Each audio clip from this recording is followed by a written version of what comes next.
your company. Thanks for tuning in. It's day 2 of the WSL La Union International Pro here at Mona Lisa Point as we see 3 times women's world longboard champion Rachel Tilley soaking up this increasing north swell. It's the prime season for this west coast of Luzon in the northern part of the Philippines, and we will be moving into the next round of men's action. We've got an incredible feast of surfing to come up. Round of 64, 16 heats. Rachel Tilley demonstrating that there's an opportunity to really engage the rail out there, use all of the board, all of the wave. My name is Sam Bleakley. As we can see, June Esquivel, the brother of the legendary J.R. Esquivel, who will be kicking things off in heat number 1. I'm joined in the booth as ever by Dai Wacko. Dai, it's a pleasure to have your company. We had a great free surf yesterday. Now let's talk about the conditions today. You know,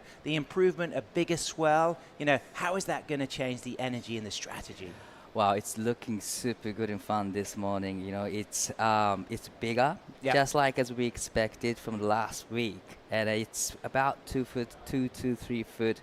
Nice glassy morning with a lot of walls actually peeling along the reef. But it's not as big as we expected. You know, the forecast was calling for. But I reckon, to me, it's better staying like this because it actually breaks along the reef really nicely. So we're going to see some great action from the top city surfers from the men's side. Absolutely, Dai. Well, let's go down to the glass because we have got the morning call with Camille and legendary local Luke Landrigan.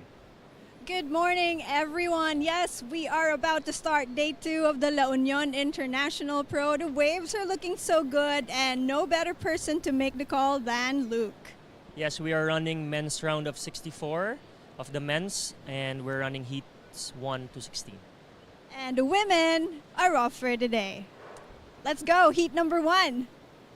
Nice stuff. Thanks, Camille. Wow. How cool is Camille's T-shirt?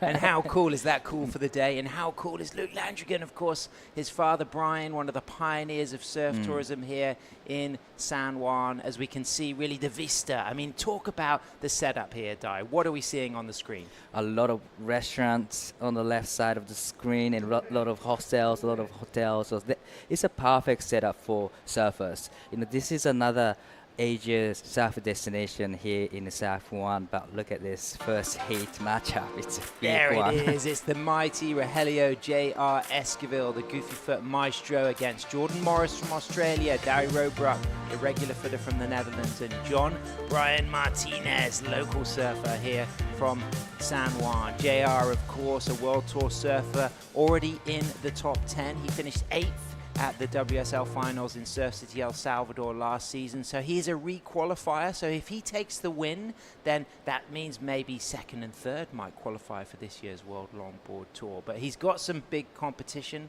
He's got Jordan Morris, a styler from Perth in Western Australia, editor of Isolators magazine, head of Bispiral Wetsuits, and of course Darry Robruck, a talented regular footer from the Netherlands, based in Portugal, who just saw his sister Mara on fire yesterday, progressing through 2 rounds of the women's event. But watch out for John Brian Martinez, one of the many talented local surfers here, as we get to appreciate the right-hand points that start to come alive in this Amihan northeast monsoon swell season. Wow, beautiful setup here. You can see how beautiful this break is, just peeling along the reef really nicely there. And it's not a shallow reef, it's a gentle reef, so it's not as bad as you think. And Dai, if we were able to keep flying that drone down the coast, we would end up at Kuril, Jesus Point, which a lot of the free surfers will go and ride today, because on this bigger swell, you will see that coming alive. And similar to the bathymetry of that reef we see right there, as you go down the coast, there's another setup, and that wave is absolutely incredible, capped by a Jesus statue at the top of the reef, and the shape of it is Malibu-esque. Oh, because this is my first time here and I haven't been able to explore a bit, so you would love it, Dai. I mean, watching you on your 20 yesterday, yes, you on 20? Oh, wow. I mean, ladies and gentlemen, if you don't know this guy surfing, he is red hot.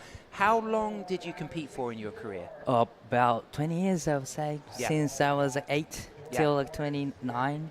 So yeah, it's been a long time since first time competing, but Here we go, JR in red, having a look, surfing against Jordan Morris from Australia, Darry Robruck from the Netherlands, John Brian Martinez. I'm so excited, Di. I mean, this is what we live for, the opportunity as longboarders to share world-class longboarding in waves that really allow you to express yourself. Yesterday, yes, we had some juicy sets here and there, but generally it was about the skill of linking those sections. But today we'll find those smooth open faces for the morning session, really facilitating a lot of committed, high-risk longboarding. Oh, definitely, and it's all about, it's all about technique today, because like you said, the field is all set up right now for all the top city surfers. So, all they have to do is just showcasing their surfing, just like you said, taking the risks, committed surfing, and then we'll see a lot of great actions. And you would have experienced through the week of the World Juniors that the morning sessions are often glassy. At what time do we expect that kind of light onshore to just affect the wave face? Well, it pretty much depends on the day, but pretty much around 11 and 12, like at noontime, we'll slightly getting those wind coming in. But, actually this morning we started with the offshore wind, so I'm not sure if we're going to have onshore wind today.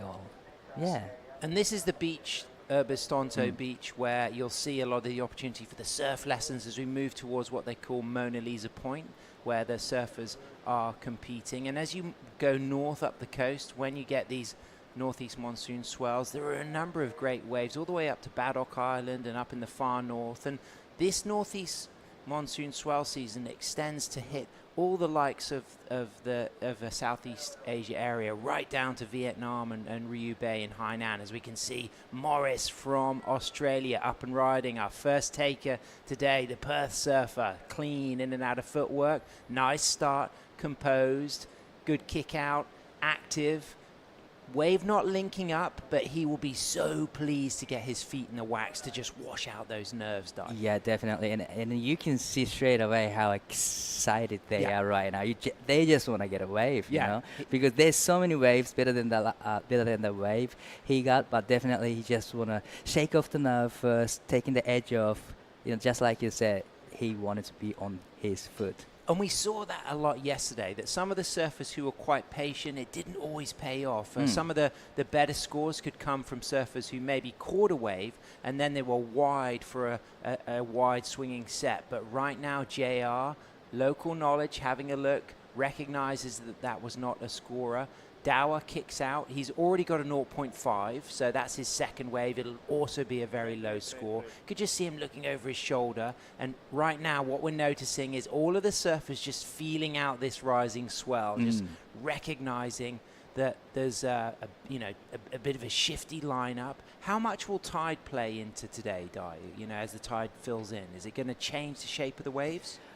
I don't think it's going to change the shape of the waves, but definitely it's gonna it'll get a little bit inconsistent when the tides push in. But I think we have the best swell today so far. It's best looking days in the last 10 days, but looks like the first wave for JR. Straight into a 10, out of the 5 on his Luffy. Little orange rail spray, orange bottom, walks out of that blue top, big sweeping roundhouse cutback, controlled and then driving off the bottom, little snap back out the top of the wave, and then a high line back to a 5, holds that 5 and speeding through the wide section here as he goes back to the pocket, uses that foam, and already, Di, we can just see the local knowledge of the master. He read that wave to perfection. That's 100% textbook surfing at Mona Lisa Point, right? Starting with 10 to 5, just trimming down the line, a lot of curves, a lot of breakwork, and just finish up really nicely. So that was a textbook surfing here at Mona Lisa Point. A lot of his family there on the beach in St. His brother just getting some rice power for the morning, as the Filipinas and Filipinos tend to do. I actually did that this morning. I just went rice power. Unusual for me to have rice for breakfast, but I did, and it was great. And up on the nose right now, another local surfer, John Brian Martinez, the regular footer, to a nice cutback drop knee. Sets a high line, surfed really well yesterday. Very stylish, loose, languid, elegant tool up to the tip.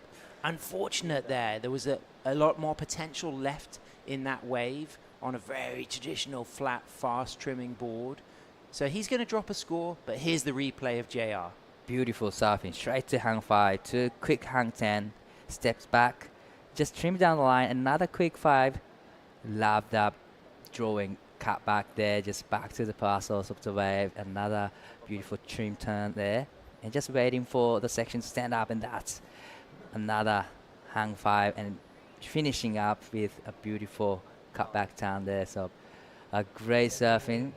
Just like mentioned, it's a textbook surfing here. And you know what was interesting, Di, was the acceleration through that middle part of the wave. And it's interesting, the bathymetry of the reef here, the shape of it at San Juan. It has that shallow part and that deeper part. And then through the middle to end, it really starts to steepen up. Here's what we saw from John Bryant. What do you think, Di? It was great surfing. You know, he positioned really well there, took off really deep, hung straight to the hang 5, a beautiful trim line, but unfortunately catching a rail there, so really unfortunate for him. He was on the way to the good score there. A few scores already locked in this morning. Yeah, 6.67 for JR. Jordan Morris with a 2.5, Dow Robruck with a 0.5 and a 0.3, John Brian Martinez with a 3.33. He's having a paddle. He's not going to get that. JR kicking off with a solid score.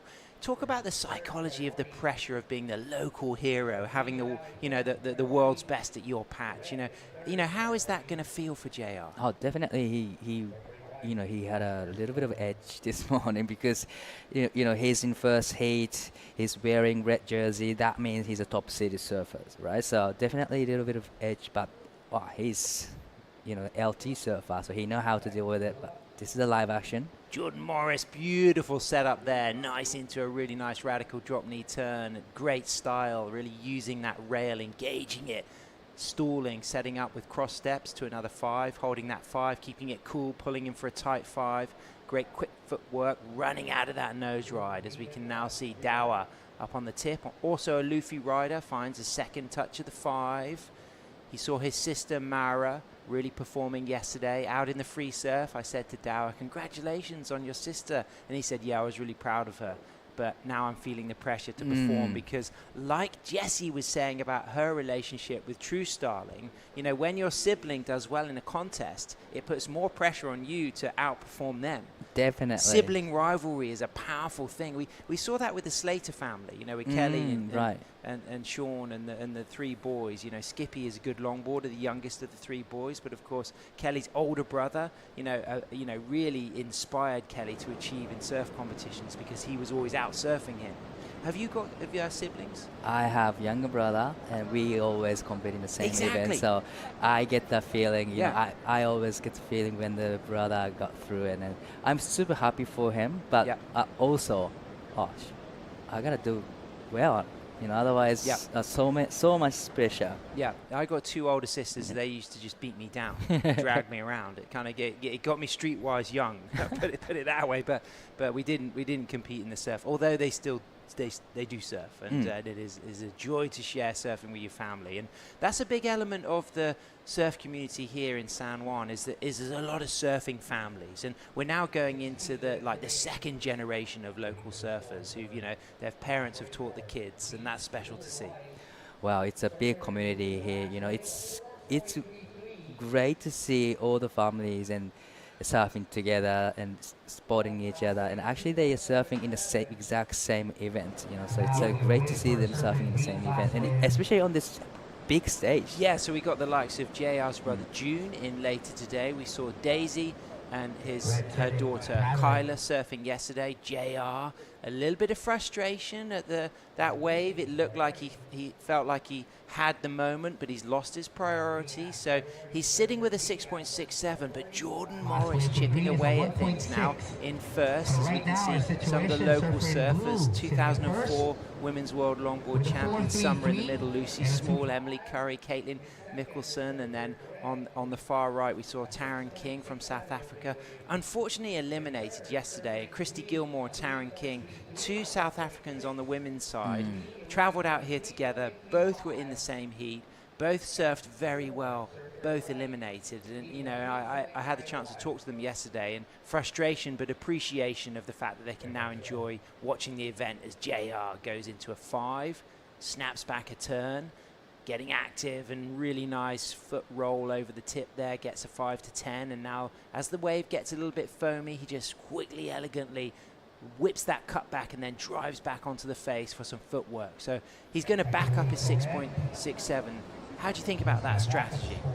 I think it was a great call from JR because he just lost his priority there. So probably, well, definitely he wants to have the backup as soon as possible.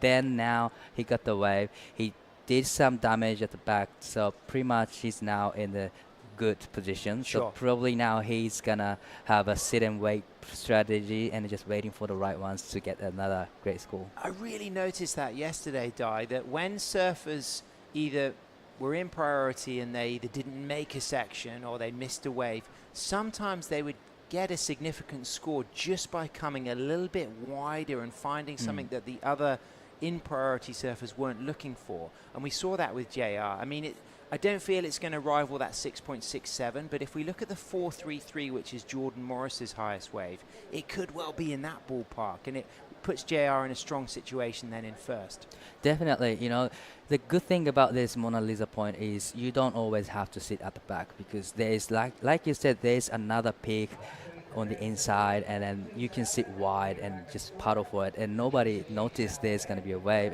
but actually the smaller ones, you know, peeling through this inside section, just hitting the reef really nicely. So yeah, there's actually 2 peaks out there, and it's great to have 2 peaks at the point break. Okay, so Di, a 3.27 for JR's last ride. Now, what does that say about wave selection? You know, the fact that that was a smaller, wider wave. I wouldn't say it was, the great wave to get, but looks like he's on it again. Into a 10, out of that 10, holding a long 5, streaking through the section, walking back to the tail, and then just snapping back again for a cutback. Really active into a second 10. I like the way he's being busy, and this is a real message to other competitors that if it's not naturally going your way, get active, get busy, start to really chip away at those bigger scores, as he ends with a floater on the reef on the inside. Wow, that was another beautiful surfing from JR. Definitely he's going to get rid of the 3.27 now, but that was great move from him, but looks like a good set. Oh, John Brian Martinez on a big overhead streaking right-hander at Mona Lisa Point, all smooth and blue as he lines up for a second nose ride, and you could really see the power and the juice as that section just wedges up near him. He has to just battle a little bit of foam, but he keeps his composure, uses the stall, and now he's just going to go back into the cutback. So he started with a nice opening couple of nose rides. He's got scoring potential now through the inside. This is where the wave gets a little bumpy. You just have to stay in the pocket. He's found another 5. He's kicked out, and that was good classic longboarding from our local surfer, John Brian Martinez. As you can see, Carla Rowling-Zamora on the right of your screen. She, of course, has spent many seasons coming out here since 2012, supporting the local community and inspiring them. You know, she has been such a role model for a lot of the women longboarders here, demonstrating that, that classic approach to longboarding, use of the switch stance, the role of surfing with no leash, the role of footwork and flow. Wow, it's a great supporters on the beach, but everyone on the beach is happy with that right there. And I really like the performance from one of our local surfer, John, because it was one of the biggest set this morning, and he went for it.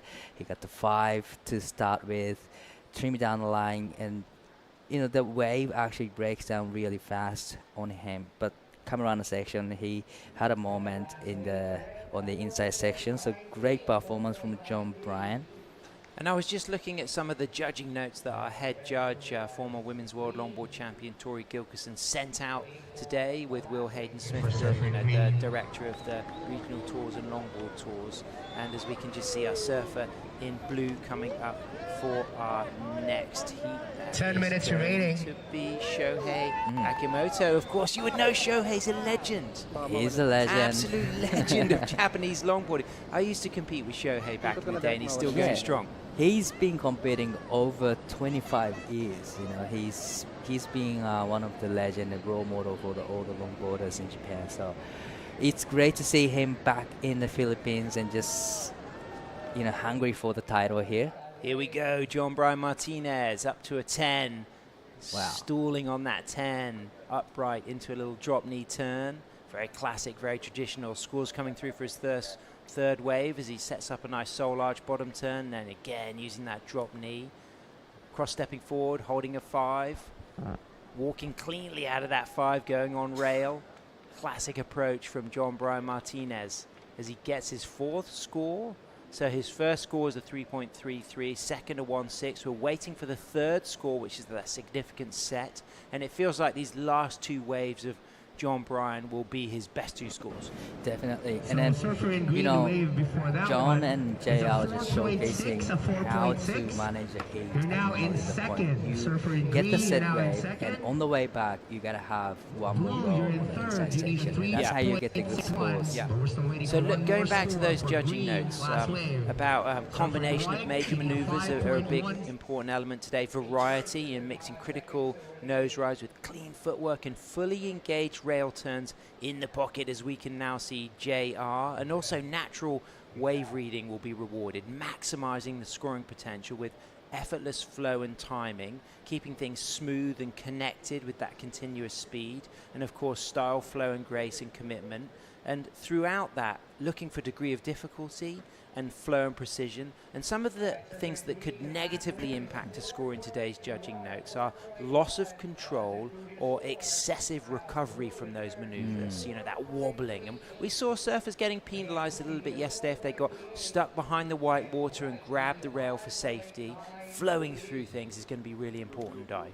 Right, definitely well-controlled surfing and elegant surfing will be rewarded, but this is, you know, JR He's just capable busy, of. Dai, isn't he? Yeah. He? You know what? There was a sense of frustration from him when you saw the body language when he missed a particular wave after his opening 6.67, and then he was just like, you know what?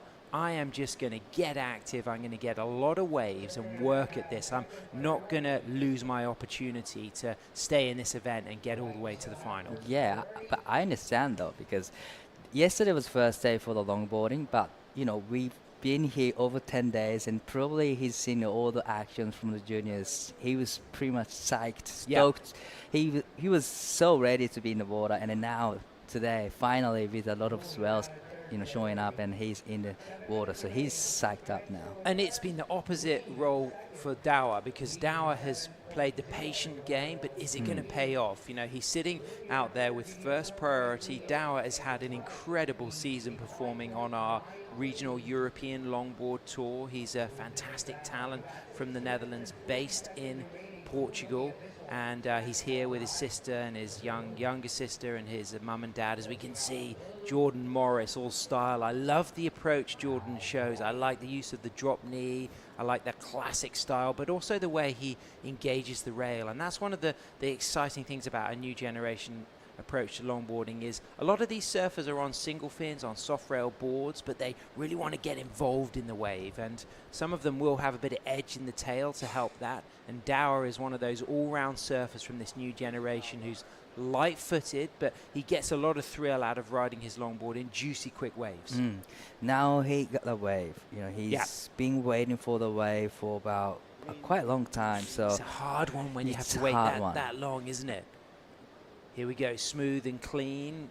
We've got a 4.6 and a 4.1 for John Bryan's last 2 rides. He's back on the tip, holds the tip, gets a 10, holds that 10, walks out. Good footwork, redirect. This wave now bouncy. Doesn't feel like it's going to rival those scores in the 4s, which were his last 2 rides, a 4.6 and a 4.1.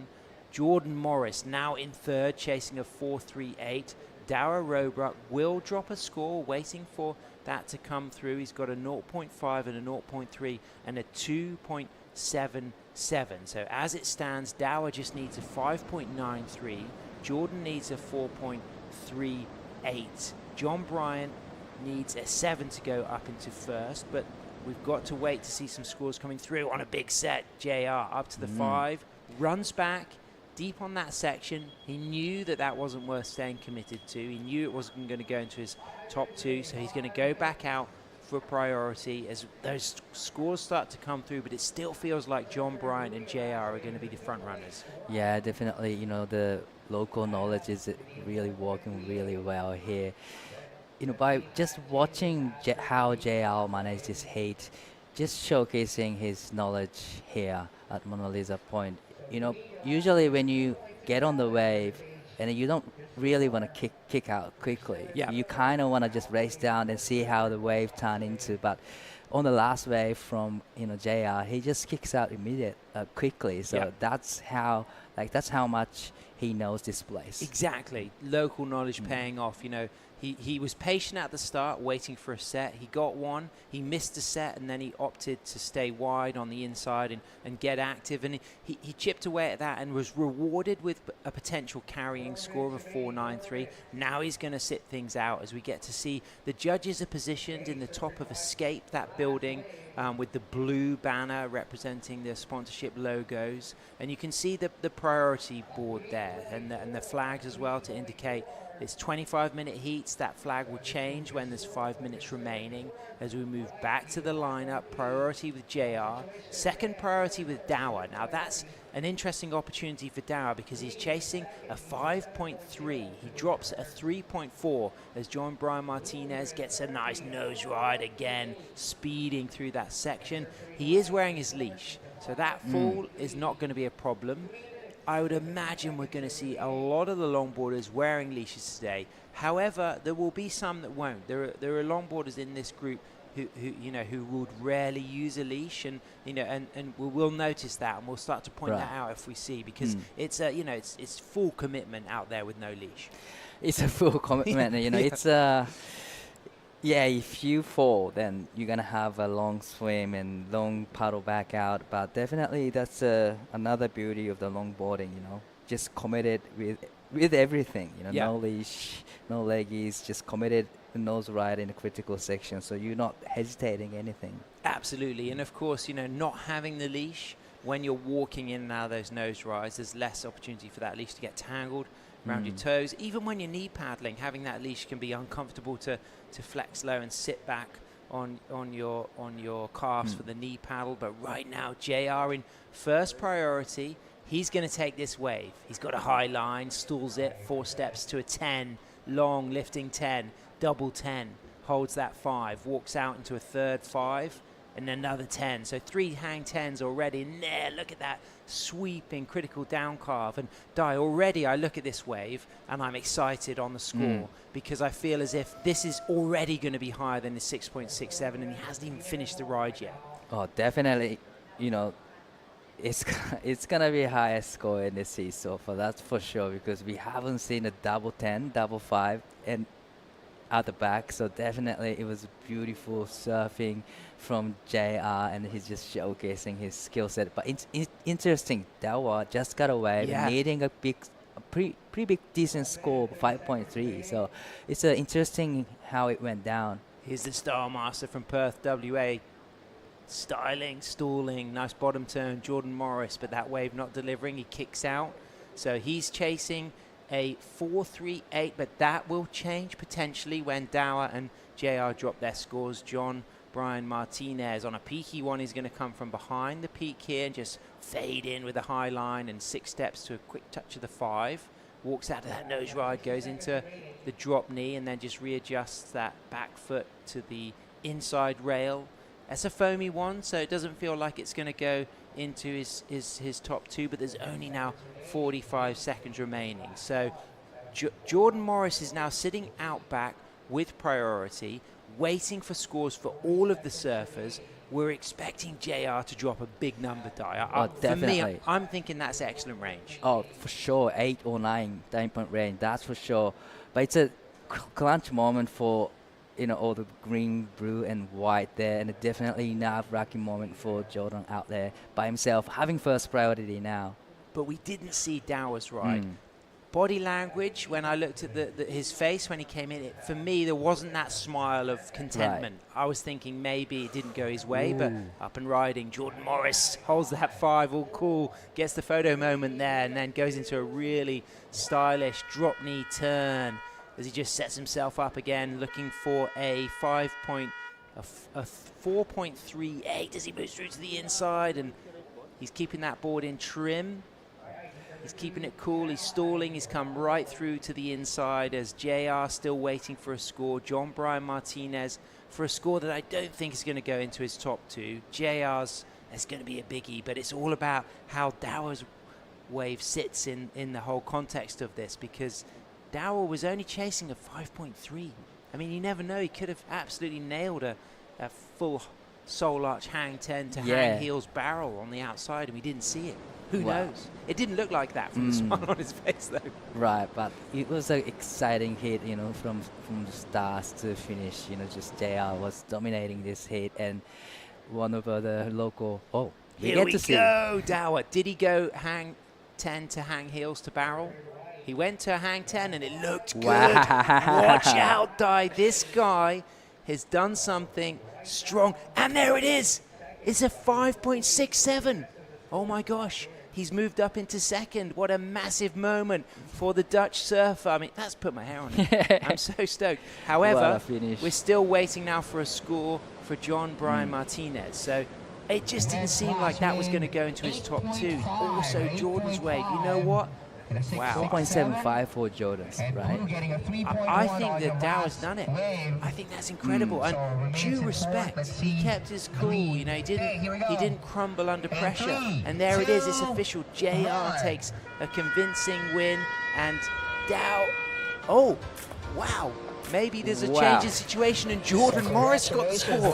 What a finish in the first stage. Oh no, there it is. There it is. Okay, it's official. So JR. Dower second, John Brian Martinez, Jordan Morris 4th. So John Brian eliminated and Dower by the skin of his teeth. That was such a brilliant way to start the day. Well, that was a great heat to start of the day. JR just showcasing his technique on the World Tour level. And then what a comeback, you know, from Dower. Beautiful, beautiful way to finish the first heat of the day. Well, stay tuned. We've got Noah Hogel, we got Shohei Akimoto, we got Benito Narita, and we got Jaren Quijaro from the Philippines coming up next. It's going to be the La Union International Pro. We got Jesse Starling coming in to call the action with me, Sam Bleakley. We'll be right back.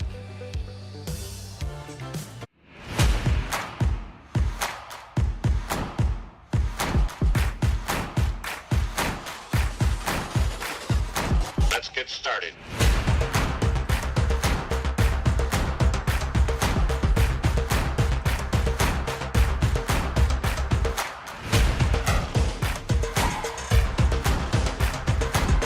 Let's go.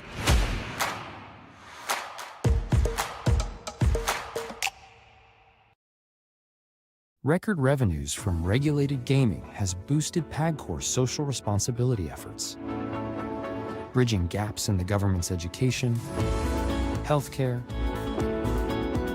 disaster response, and national security programs. A solid proof that when gaming is properly regulated, it becomes a powerful engine for nation building.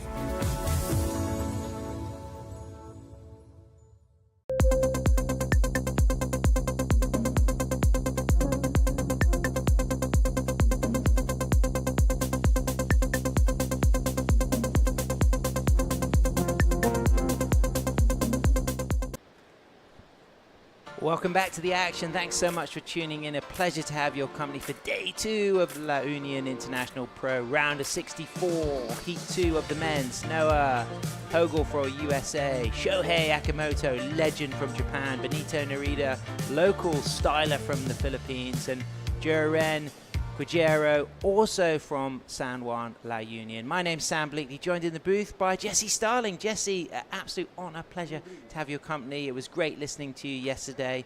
Now we get to share some heats together and kicking things off our local surfer, Jesse. Yeah, I'm really enjoying all the action today. I mean, You got to get excited when you see J.R. Esquivel in the first heat of the morning. Hello.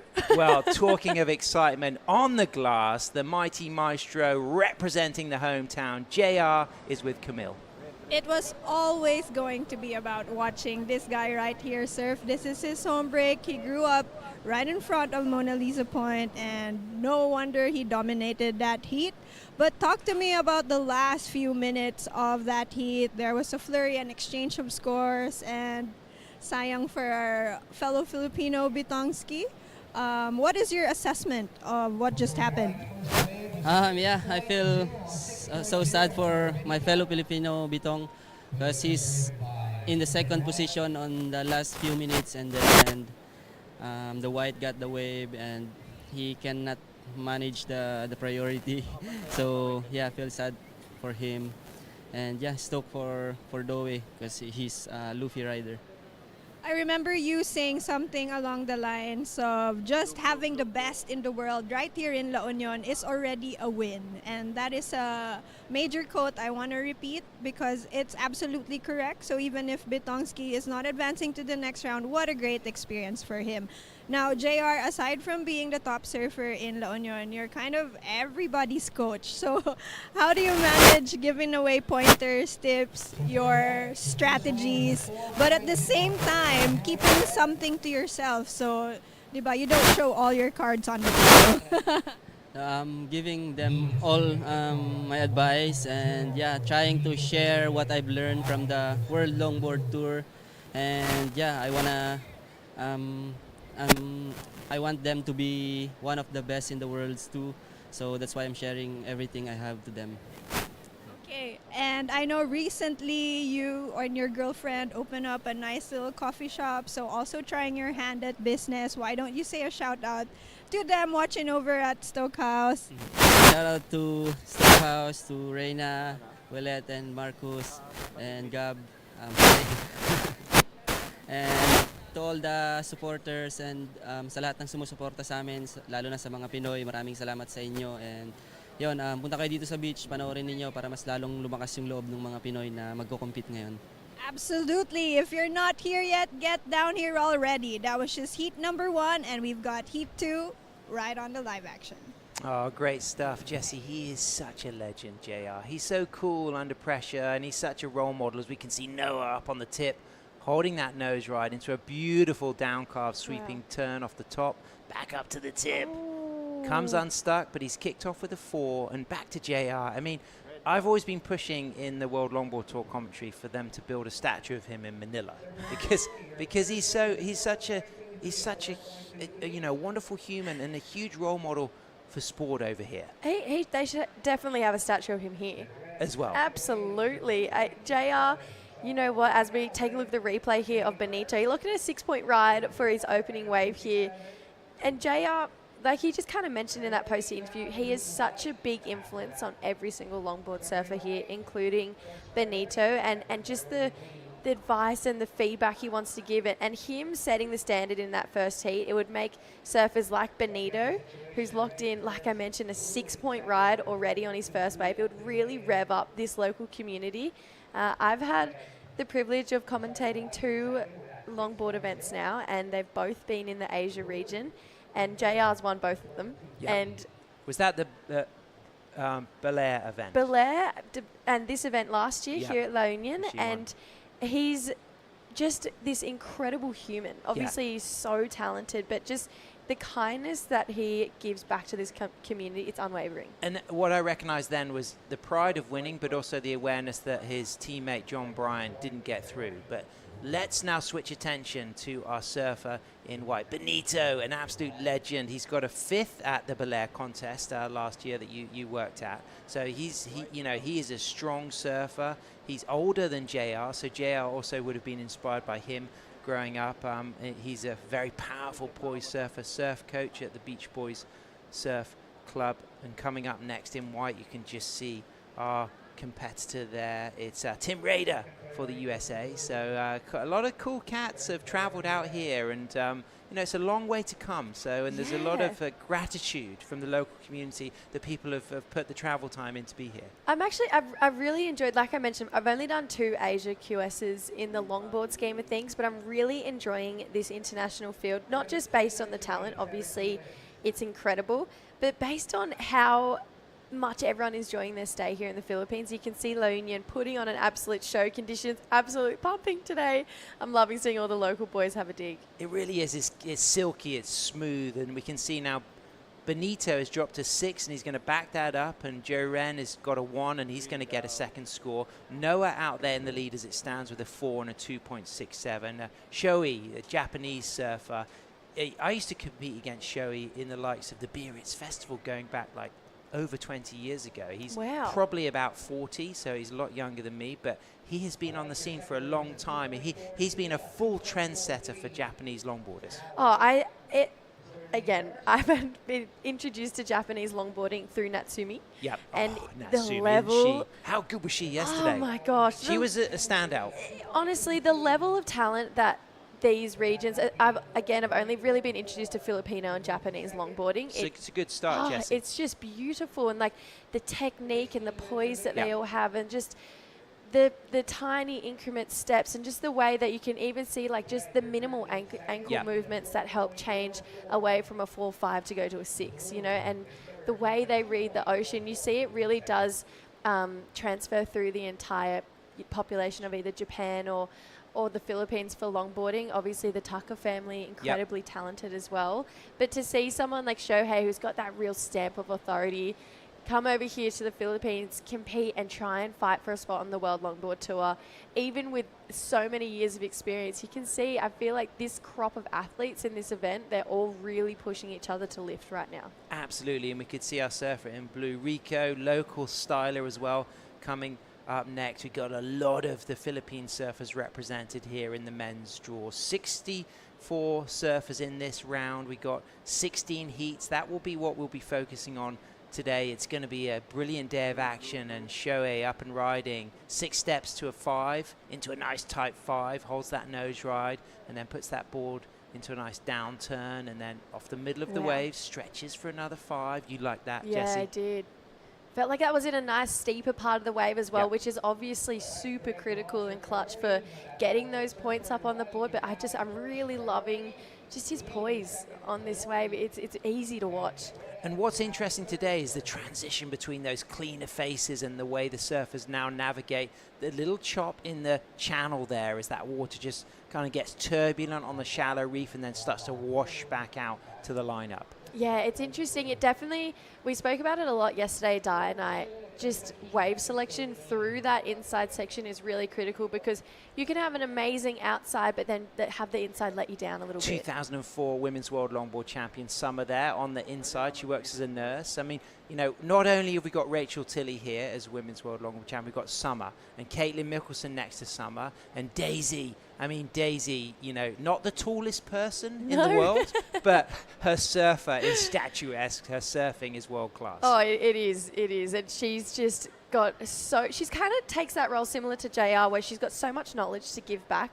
If we think about even Tori Gilkison, our head judge here, she's 2016 world champion. So we have so much prestige here at this event, and I think you can feel the excitement just having that opportunity to get a lot of these surfers get back to that World Longboard Tour, or maybe some of those who can't quite defeat the JRs of their region. We're going to see 2 very deserving winners here.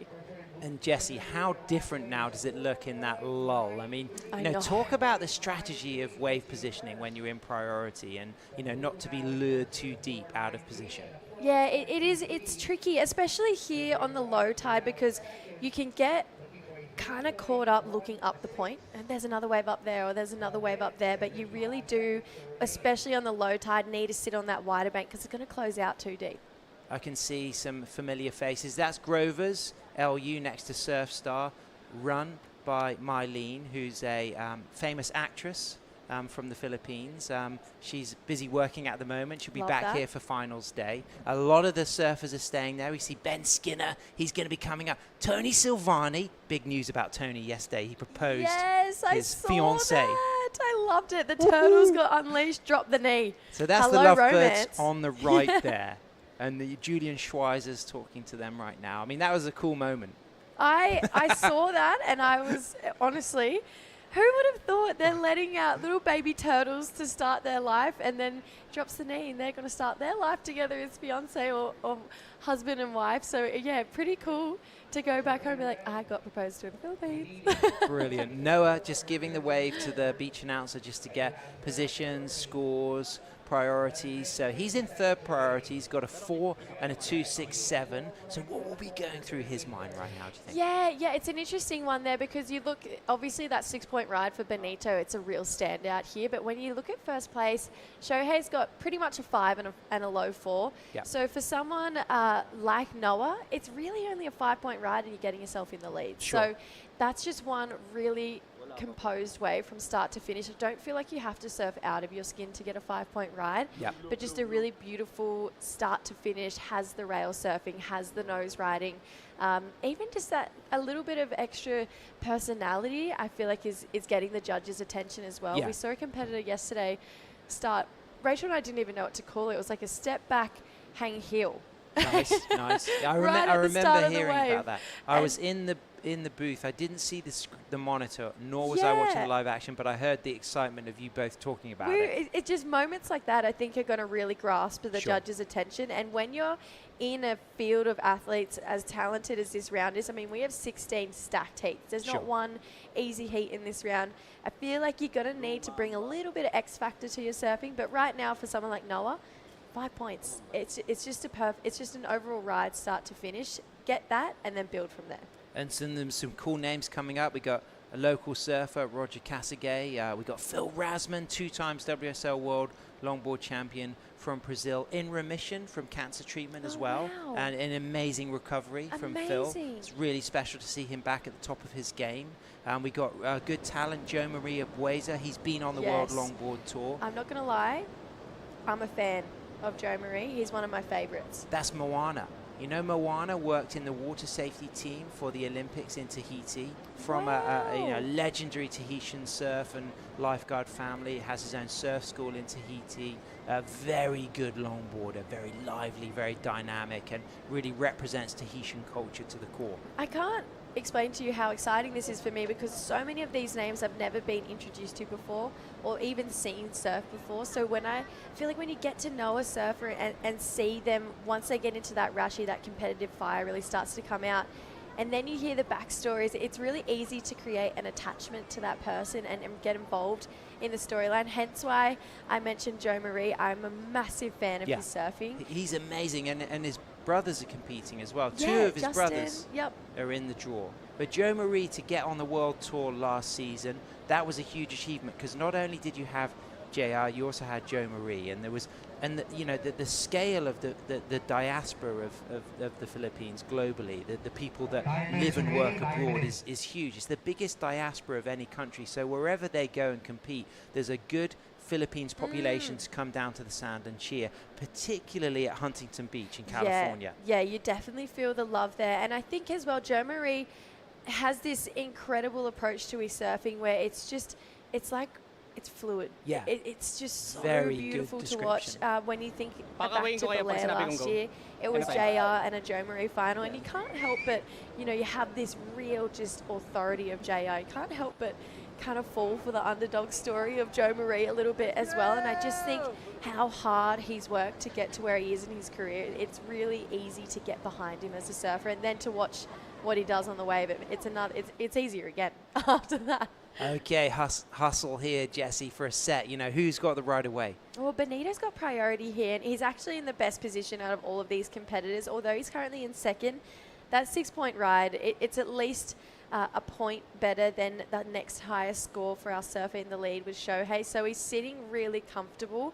And it just really needs to get another wave. Again, like we spoke about for Noah, completed ride, he's going to be holding down a pretty solid lead. Straight to the tip is our Japanese styler Shohei, out of a 5, walks back from that nose ride, but was deep on that section, has got the leash on, so he's not going to lose his board. He pops up. It's, you know, the great thing about Mona Lisa Point is it's a reef break, but it's not a gnarly reef break. It has power, but it's pretty safe. It's a wonderful stepping stone experience for, you know, learning surfers who are just getting familiar with riding point breaks and reefs to come and have fun at. Oh, absolutely. We're going to see another ride here from Joe Wren. Nice tip time from Joe Wren out of that elegant 5, walks back again, unable to get through that foamy section. Just caught one of those awkward edges where you don't want that rail to knock into your leg. He's going to have to push through some of this foam. There's a bit of juice today. I mean, I even noticed in my free surf yesterday, you know, pushing through some of that foam can be quite tricky. So the surfers will want to get back in the channel for an easier paddle out, as we can see Tim Rader getting ready in white. Now, I have a question for you, because I am open about being a beginner at longboarding. I am falling in love with it very quickly. It's quite, obviously, we're having that weight distribution, it's quite different. With that bigger size and swell, you usually see a lot of longboarders normally opt for no leg rope. Yeah. A lot of them starting to go for the leg rope today. When you're cross-stepping backwards, can you get tangled up in the leg rope? Is this why we see a lot of longboarders not reach for it? Yeah, because, you know, the art of longboarding is using all of the wave and all of the board. So the cross step is the most natural way of transferring and transitioning your body weight in and out of those trim positions, the nose ride. Moving around the board is key to maximizing and matching the pace of the wave. So the nose ride is a stalling maneuver where you're in the pocket and you get your body weight over the 5 or the 10, and then, you know, from the middle of the board you'll accelerate, and from the tail you can put it on rail to turn to stay in the pocket. So the leash will often get tangled in your toes and your legs as you cross step, and that's why a lot of longboarders like not to wear a leash. But in today's format, you'll see a lot of surfers wanting to play it safe and not lose their board. You know, the stakes are high. You know, this is massive. You know, Will Hayden Smith described it as feeling like being Willy Wonka, giving people the golden ticket to get on the World Longboard Tour. I love that. And that's the situation. This is going to be a dream. There's opportunity for surfers to compete in the likes of the US Open in Huntington and Bells Beach, you know, one of the most iconic waves in the world, you know, El Salvador, Sunzal. And, you know, this is a wonderful stepping stone. So, yes, you'll see no leash surfers like you're seeing right now, but you'll also see quite a lot opting for the leash. Yeah, because I was thinking about that this morning when I was watching the free surf. I was like, it's a bit bigger. I wonder if we'll start to see a little more leg rope. Everyone in this heat opting for one. Other than Roger in red, who's going out next. He'll be a top seed in the heat. Roger, really cool cat. We love Roger, but watch out, because Joe Wren is up and riding back into another nose ride. Holds that nose ride real smooth on rail, little cut back, high line again. 4 steps, it'll touch the 5, keeping that roll clean and smooth, and he's got a 2.23 and a 2.43. Jesse, I reckon this is his strongest score. Yeah, I'm really loving this ride. Actually came through the inside though, a little bit off balance. You could see just a little too far up the board, unfortunately there for Joe Wren, but he got some damage done. And we spoke about having these overall completed rides that is just going to keep chipping away at this scoreline. It's a perfect time to do it. 5 minutes on the clock here. You can see he's already made his way to the nose and given us some rail surfing. A little off kilter here with that wobble we get through this midsection, but just really graceful steps all the way up. He's showing a lot of control, that board looking incredible under his feet as well.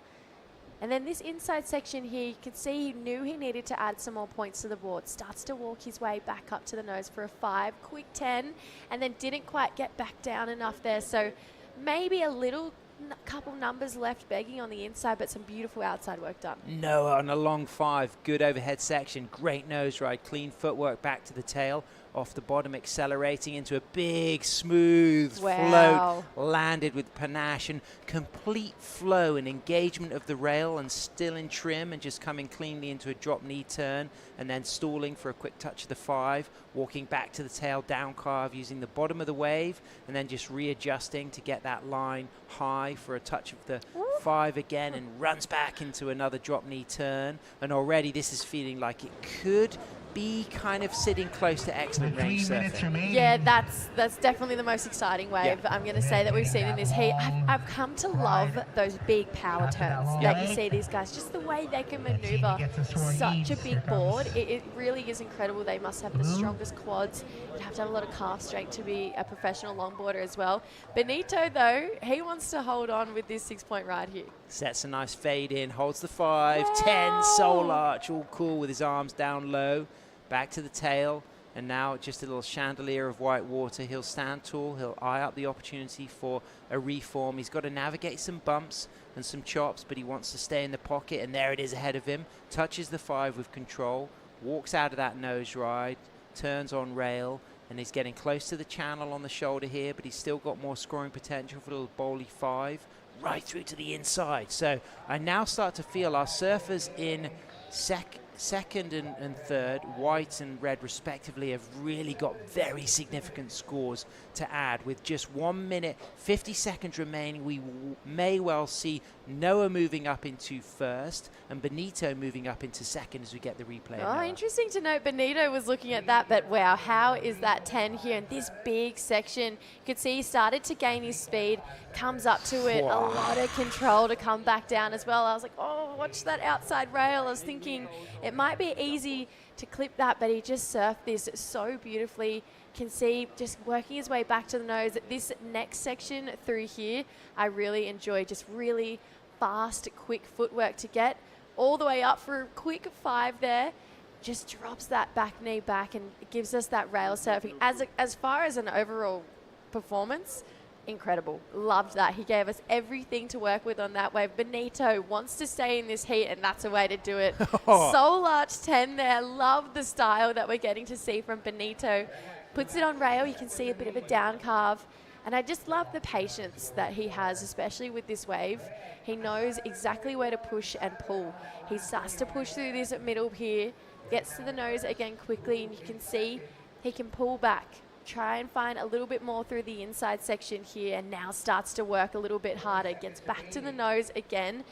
Those 2 rides, you got to think best of the heat so far. And numbers falling for Noah, a 7.17 Jesse, so he moves up into first. Benito on the replay, Soul Arch, look at that photo moment. He's chasing a score of a 3.16 to move to second. You'd expect that to happen, as we can now see Joe Wren looking for a score of a 5.59 to move up into second, but that's before Benito's score is tabulated. So I'm expecting Benito to drop something strong, but Joe Wren may well drop something strong as well. And Jesse, what's just happened for Benito? This is interesting. I love a last-minute flurry. 6.23, that last wave for Benito. We knew that was coming. He had such a great ride there.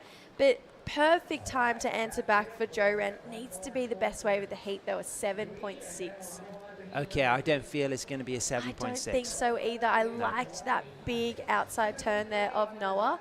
Unfortunately, though, we are going to lose another Filipino out of the draw, but I just think incredible surfing from Joe Wren, and I wouldn't be surprised if we saw him go deep into the draw of another event. And congratulations, Shoei and Joe Wren. Great surfing, amazing heat, and to take the win there, I mean, it was absolutely outstanding for Benito. It looks like the maybe was a last score, though, dropped, so we just need to check the facts there, but stay tuned, because coming up, we've got a very special surfer. Ladies and gentlemen, Roger Casagay. In 2019, he won the International Fair Play Award for saving a fellow competitor in the semi-final of the 2019 Southeast Asian Games. This guy is a very special person, and he's a red-hot surfer. We got Rachel Tilley, 3-time Women's World Longboard Champion, coming in to anchor the action with you, Jess Starling. Stay tuned, we'll be right back.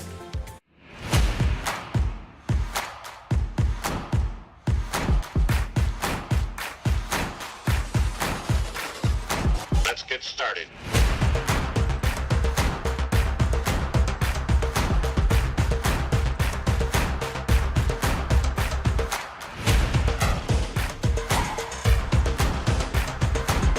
Let's go.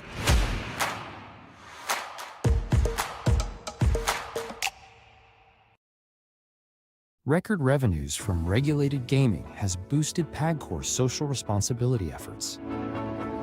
bridging gaps in the government's education, healthcare, disaster response, and national security programs. A solid proof that when gaming is properly regulated, it becomes a powerful engine for nation building.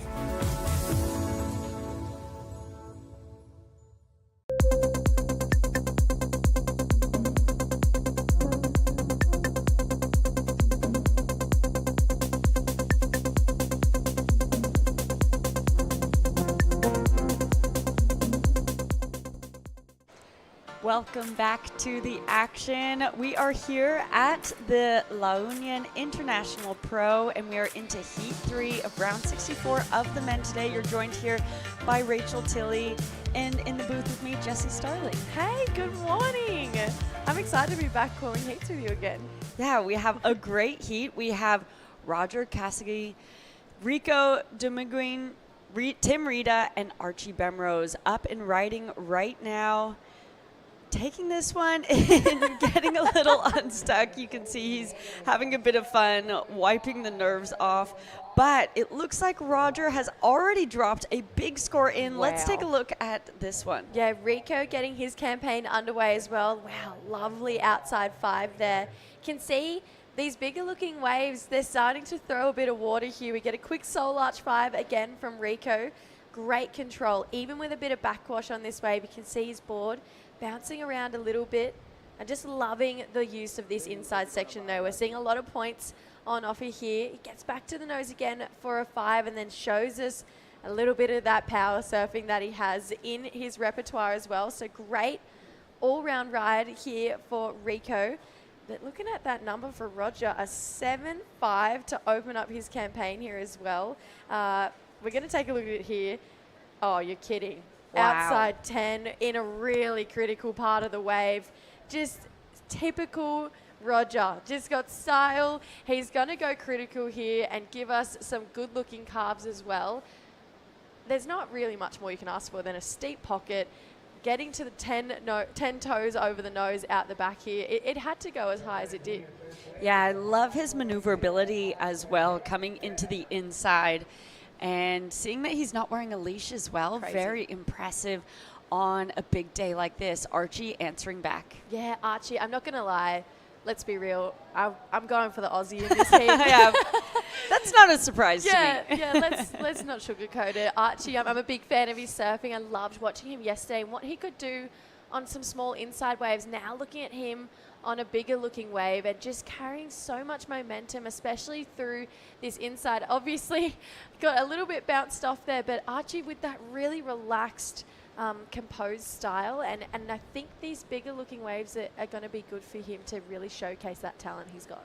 Yeah, so we do have a bump in swell today. It is looking so fun out there. I myself got a few waves this morning and the vibes were just really great out there. It looks like Archie's going to take a quick turnaround, but let's take a look at this replay. This looks to be that, this is another one that we're still waiting to drop.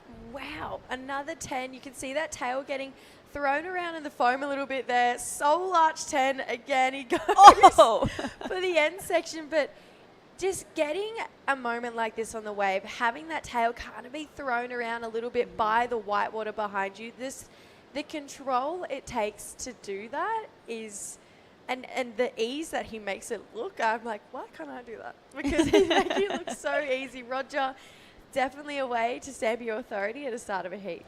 Yeah, so Roger and Rico, both the locals, showing that they're very comfortable out there. While we are in this break, let's send it down to the beach with Camille to chat to the winner of that last heat. Thank you so much, girls. Yes, I am here with a very stoked Benito Nerida who maintained his lead in that heat, a couple of lead changes, but ultimately it was that last ride that gave you the score. And yeah, you are the heat winner. You're joining me in this interview. So let's keep it light. How does it feel to be on the world stage again? Fun. And then so lucky that World Longboard Qualifying Series is in La Union. It's my own spot. So one thing our audience will notice is that your brand of longboarding is more on the power side, power, performance. So let us know what made you decide to be that kind of style. Di ko alam eh. Siguro, di ko. Okay, he's being very modest, but as a background, as a Grom, I remember you to be a very good shortboarder, right? When I was young, lagi short, always shortboard before. So, Some of those maneuvers naturally translate on how you longboard. So I think that's just me, but what do you think? mas preferable na mas power. Pero the wave condition is more bumpy, so more on nose riding. Dapat may alon. So whether it's time on the nose or if it's digging that rail, Benito's game is really something to watch out for. And I think you're also here to invite people on the next event somewhere in Palawan where you will also be competing. Yeah, you should come in San Vicente, Palawan, and then after this competition, there's a invitational also, international in Palawan on November 27 to February 2. Yun. Thank you, everyone. No one you want to say hi to? Yeah, and then I want to say hi to Mark Nelson, Flying Diamond, and then my sponsor, Heaven Dental Clinic, Chloe. Okay, he is slowly running away from me. Very shy, but hey, he'll let his surfing do the talking. Back to the lineup. Thank you so much, Camille. Really great to hear from Benito, and a great heat that we just saw him surf. Action taking place during that interview as we see Rico on his second ride. Beautiful soul arch 10 elevator drop, navigating that so well from that upper third of the board. So much speed, wrapping it around now. So judges are really going to like that now. He has some tail work and some nose ride work. Unfortunately getting unstuck. Jesse, it looks like on that inside section as the water really starts sucking off the reef, you can see a lot more chatter and movement on the face of the waves. Yeah, this is, okay, we've had a bump. We've had a bump not just in swell, but everyone pushing harder. This is the type of competition we knew that we were going to get when we come to an international event like this with the stakes that there are. Roger looking to better his combination already. Yeah, he is looking so strong out there. Beautiful opening nose ride. Looking to race around this section. This one running a bit away from him, so not a lot of scoring potential except for that outside section. So he's going to cut out of that one knowing that he would have loved to get a bit more through that middle section if he was going to better his 7.5, and now backing that up with a 6.33. He's sitting in the lead very strong on the strength of 2 scores. Everyone else has their single scores on at the moment. Tim just really trying to still open up that account, a 2.5. He is a great surfer from Costa Mesa, California. Quick in and out for Archie, so that will change priority.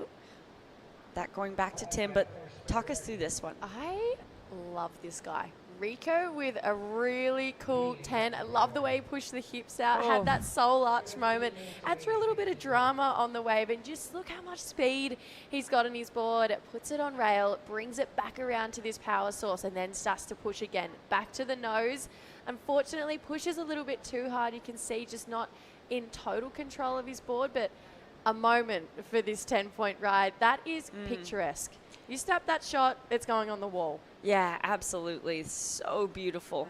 And then we got another wave here for Roger. He's just really kind of flexing his authority, his local knowledge at this wave. I feel like I'm learning to really enjoy the power side of surfing that longboard has to offer as well. Roger obviously has an incredible carve on him. Didn't get to showcase it on this wave, but look at his scoreline already. We're not even halfway through this heat. He has a 7.5 and a 6.33, 13.83 points.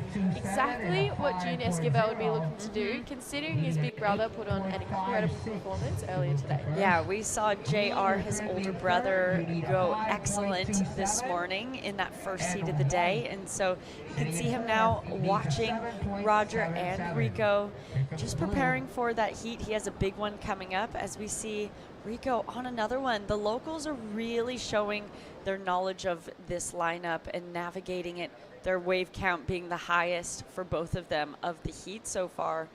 As he wraps it back around, he's going to try and go a little bit softer probably on this inside so that he doesn't get knocked off. He's looking behind. That wave will fade out. So another complete ride. His previous score came through as a 5.27, even with that fall from that strength of that outside nose ride. So we'll see what happened on the outside. It had to go there. That was a really cool moment in this heat. You can see a bit of a slower start to this wave though, not getting that real steep out the pocket. He's kind of wiggling his board, trying to get to this steep section, gets a quick 5.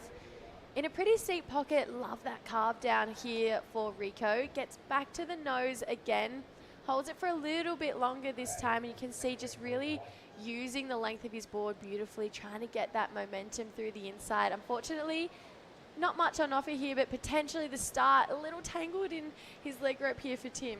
Yeah, it looks like he did a switchback walk around of some sort that would have tangled that leash. Be interesting to see what happened there as we see the outside of that. But he's looking to improve upon his 2.5 to really get him back into the conversation of this heat.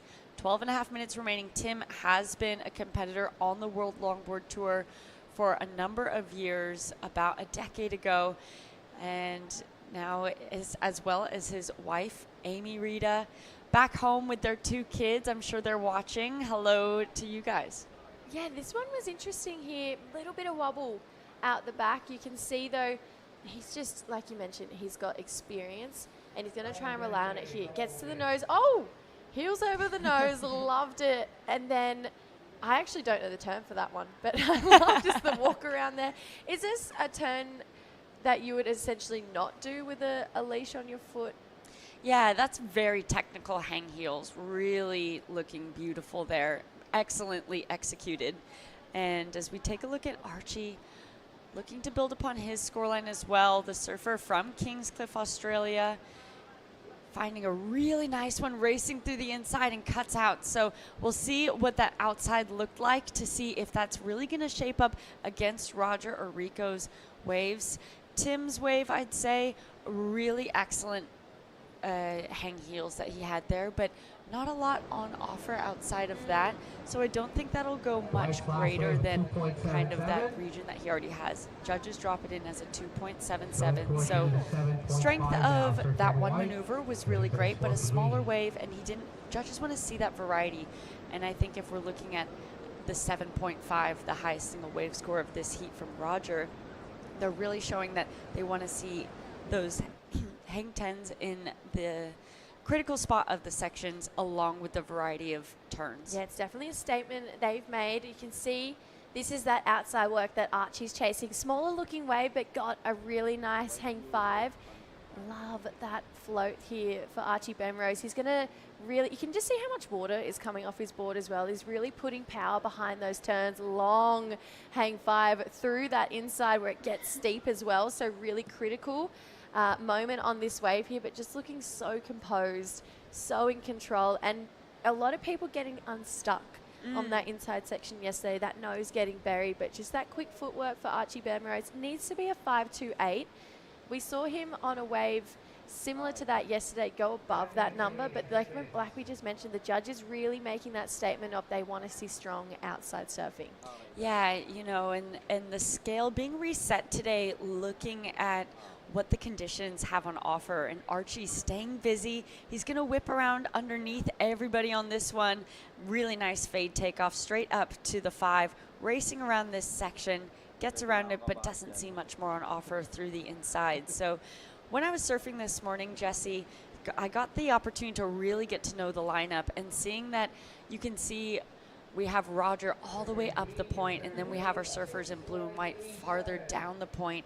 And those ones coming in from at the top of the point there, having that potential, but really easy to get stuck underneath as well. So there's, especially with the size of today, there's quite a few more takeoff spots. It's pretty interesting, this wave. It's really easy to get stuck in the, oh, look at that wave up there.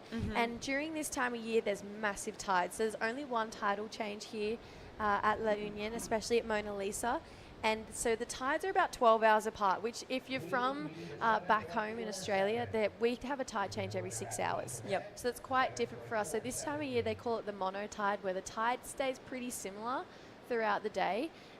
But with this early morning lower tide, you can kind of start to get sucked up the point a little bit. I think if you're a local, you can pick apart the closeouts from the ones that are actually going to rerun down the wall. But you've seen a lot of people sit potentially on that deeper peak and get caught behind because it's the wider peak that you need to be sitting on with the lower tide. And then as that tide starts to fill in, we see it run from a little bit deeper here. So Roger really flexing that local authority right now. He can pick those ones where from where he's sitting, they're going to hold up and keep going all the way down. Even JR, we saw him do something really similar in that first heat this morning. So it's like any point break. You can find yourself constantly paddling up going, oh, I'll get one from up there. I'll get one from up there. Before you know it, it's pumping down the point and you've been sitting up the top for 2 hours going, oh, maybe I should have stayed down there. So it's something our competitors really need to be actively watching and making sure they're not getting fooled by those deeper looking ones that maybe look better, but the walls are had down the line.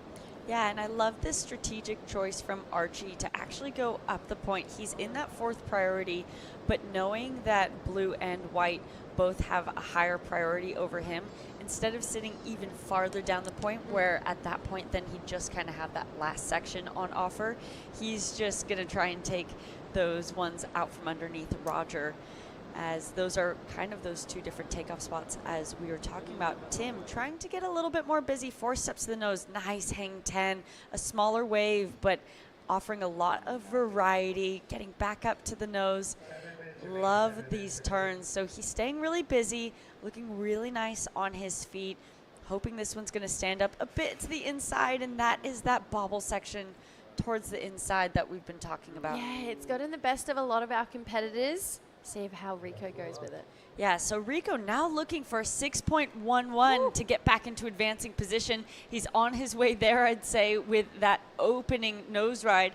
We'll see what happens through the inside, if it will be able to vie for that advancing position. Staying super patient, seeing if this one will stand back up. Love how he's trimming in that upper 3rd section, but that wave just goes a little bit fat. So I don't know if that will be what it needs to be. Had there been a bit more of that opportunity for that another turn or nose ride on through the inside like we saw for his earlier 6 and for Archie's, I'd feel a little bit more confident about it. Yeah, this started exactly how it needed to, really convincing hang 10 there, but just the downtime through that section you can see lost a lot of speed, and then unfortunately this one hitting that dead zone where it starts to get just really full and really fat and just not getting that momentum to track through this inside section here. You can see just the tail of the board losing all the speed out the back of the wave there. So like we mentioned, started off so well, but needed just that little bit more something, a little bit more pizzazz through that inside section to get it over the line. Because the 611, the judges aren't throwing them out very easily. You know, you've got to be convinced. And unfortunately, I don't think it was convincing enough. Yeah, I tend to agree. So he's going to try and get back out there. And with 5 minutes remaining, there's going to be more time. Hopefully, it's been a very consistent heat. Every surfer having pretty much at least 4 waves to their name. And now with Roger and Archie both sitting out there with 1st and 2nd priority. That's kind of the position when you're in that advancing position that feels good when you're sitting with that. Now, question, as the world champ, with the size and swell today, are you opting for a leg row? You know, I think it depends. I'm happy to use a leg rope if I feel like I want one. Depends just, I think, how I'm feeling. Okay. You know? I love that. Yeah, as we take a look at Tim on another one, trying to better. He's just been stuck in the 2s, and I think it's not because he hasn't been doing beautiful surfing, but he just hasn't found those waves that have really offered him anything more. Yeah, it's been unfortunate. You can see he's really trying to kickstart that momentum. Sometimes all it is one wave, and then next minute you're back out, you're in flow, you're in rhythm with the ocean. He's he's taking those steps that he needs to be doing. Unfortunately, sometimes you just have those heats where you're like, I can't buy a wave. And I can't. Seriously. And unfortunately, it's what's happening to Tim right now. He's beautiful surfing, just not getting that connection that he's looking for. Roger having beautiful wave selection from the top of the point, almost coming unstuck there. Those shoulders getting thrown over his heels, but he did well to recover from that. So he's going to come back. Love that he cut out, and now he's at the bottom of the point, but still kind of within that takeoff zone area. So it'll be interesting to see if we see one more opportunity from him as we go into these final 3.5 minutes. Rico looking for a 6.11. This is a really important wave for our surfer from here in the Philippines. Oh, no. And he's frustrated. He can see that, knows that that's not what he needs it to be. There's still more time for him to get back out there. But that was a pretty unique way to show his frustration. I'm gonna say, I've never seen a that. splash water. I've seen hands, never seen a foot kick. Usually it's that deflation of the shoulders Yeah, when you're like, yeah. I like it. Yeah, I'm all for it. Tim finding a nicer wave out here. Beautiful hang There 10, we go. holding on to that one. Making his way back, goes for the re-entry, coming back around. So far, really beautifully red wave and beautifully surfed. So I'd say this already is going to be his highest single wave score, trying to bring down that requirement from an 8.6 to something less, more attainable. And we see Rico now having another look. Will this offer more opportunities? Straight up to the 10. Beautiful ride as he's going to make his way through the inside of this one. Will this one stand up for him? Nice hang 5. Back to the hang 10, soul arch. He knows that he has to put everything on the line, sell it to the judges. Back to the hang 10, so beautiful. Can he get a turn in? I'd say that's pretty crucial for him, looking for the score, and he does. Bringing it back around, really nice. Jesse, Well, what are you feeling? We've gone from kicking the water to a little fist pump claim on that one. This is the energy we wanted to see from Rico. Look, 6.11. If we got to think back, the judges will be comparing it really closely to Archie's 6.37. I quite enjoyed it. We're going to take a look at this wave from Tim. Love the control of that 10 there. You can see he's really trying to get this momentum starting to flow for him. Gets a turn in, so he's starting to take those moments and really make them these beautiful performances. It's just been unfortunate that these waves have kind of let him down a little bit, not having those bigger, open, more dramatic faces out the back. Surfing on that wave was absolutely stunning. You can see right here, he gets all 10 toes over the nose, holds it with that tail getting thrashed around in the foam as well, so a lot of control. This is the moment though. This is the wave that we're really intrigued by. It starts off a little bit slow. It's from about here that it starts to get really convincing. Holds a 5 for quite a long time, a little bit of water, but then gets a 10 with a bit of lift. So then this next section here, you can see holds another 10 with a clean nose as well. And then we said needs to get some turns in. Goes to a strong carve here for Rico. And there's that fist bump. So you got to, when you're competing, you never know what that next wave is going to be. If I was Archie, potentially get another wave just to be safe. Yeah, absolutely. Really smart. And this is the victory lap for our very own Filipino Roger Kasagi. He's had a stellar heat all the way from opening up with a 7.5 in the very first minutes of this heat, and he's just been in rhythm. So Jesse, it looks like scores are in. It is just not enough. A 5.97 for Rico. He was looking for that 6.11. So it will be Roger and the Australian Archie Bemrose making it through this heat. Yeah, got to be happy with that. Roger really convincing. Won that in the first minute. Yeah, that's how you want to do it. Well, stay tuned. We will be back with more action here at the La Union International Pro.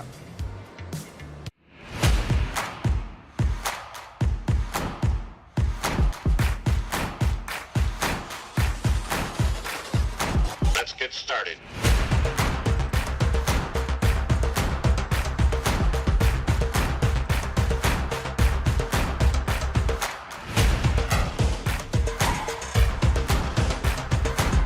Let's go.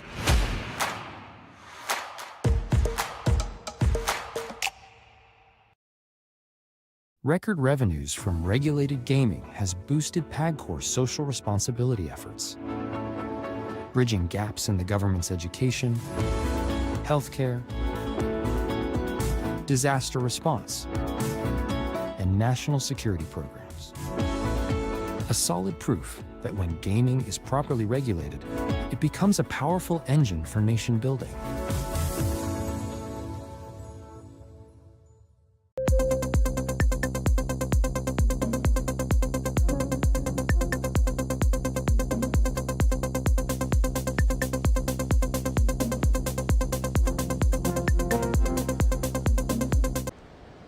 Welcome back. It is the La Union International Pro. We are in men's round of 64, heat 4. Phil Rajman, June Esquivel, Moana Dominic, and Jonathan Amir out there in the water.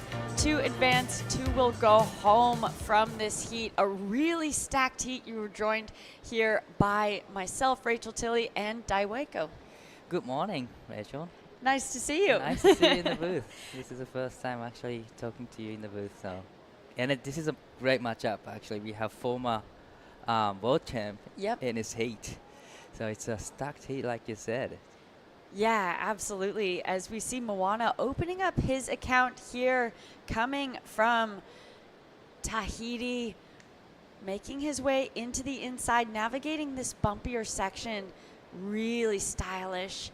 Nice drop knee cut back. So we'll see what he did on the outside there to see where that's going to line up. Phil already dropping a 4.33, and this is the second ride for our surfer from Israel. Great surfing, but it's quick, in and out.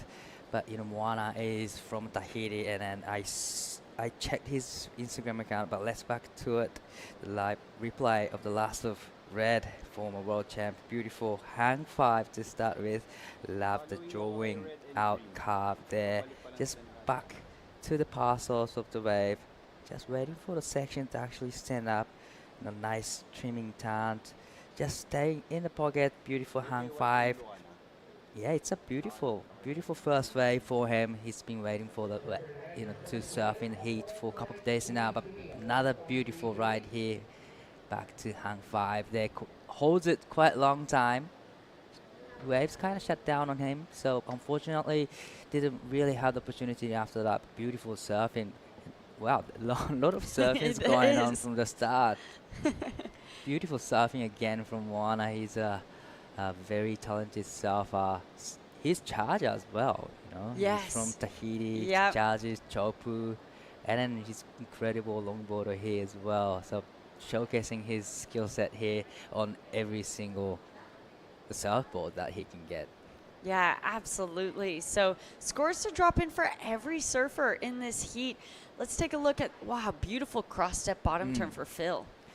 Beautiful drive off the bottom turn and try to come around a section, but fortunately it goes down.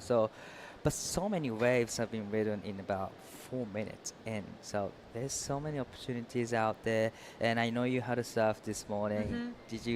Were you able to get some of them? Yeah, I was. Much better than my surf yesterday afternoon. The conditions were so beautiful this morning. It still is now, but a lot of swell has filled in overnight, and there's so many waves on offer. We saw a really high wave count from our surfers in the heat before this one, and showing, like we've said, everyone already opening their account within that first 5 minutes. It's been really great to see. Yeah, definitely. And then this is pretty much what we were expecting from Mona Lisa Point.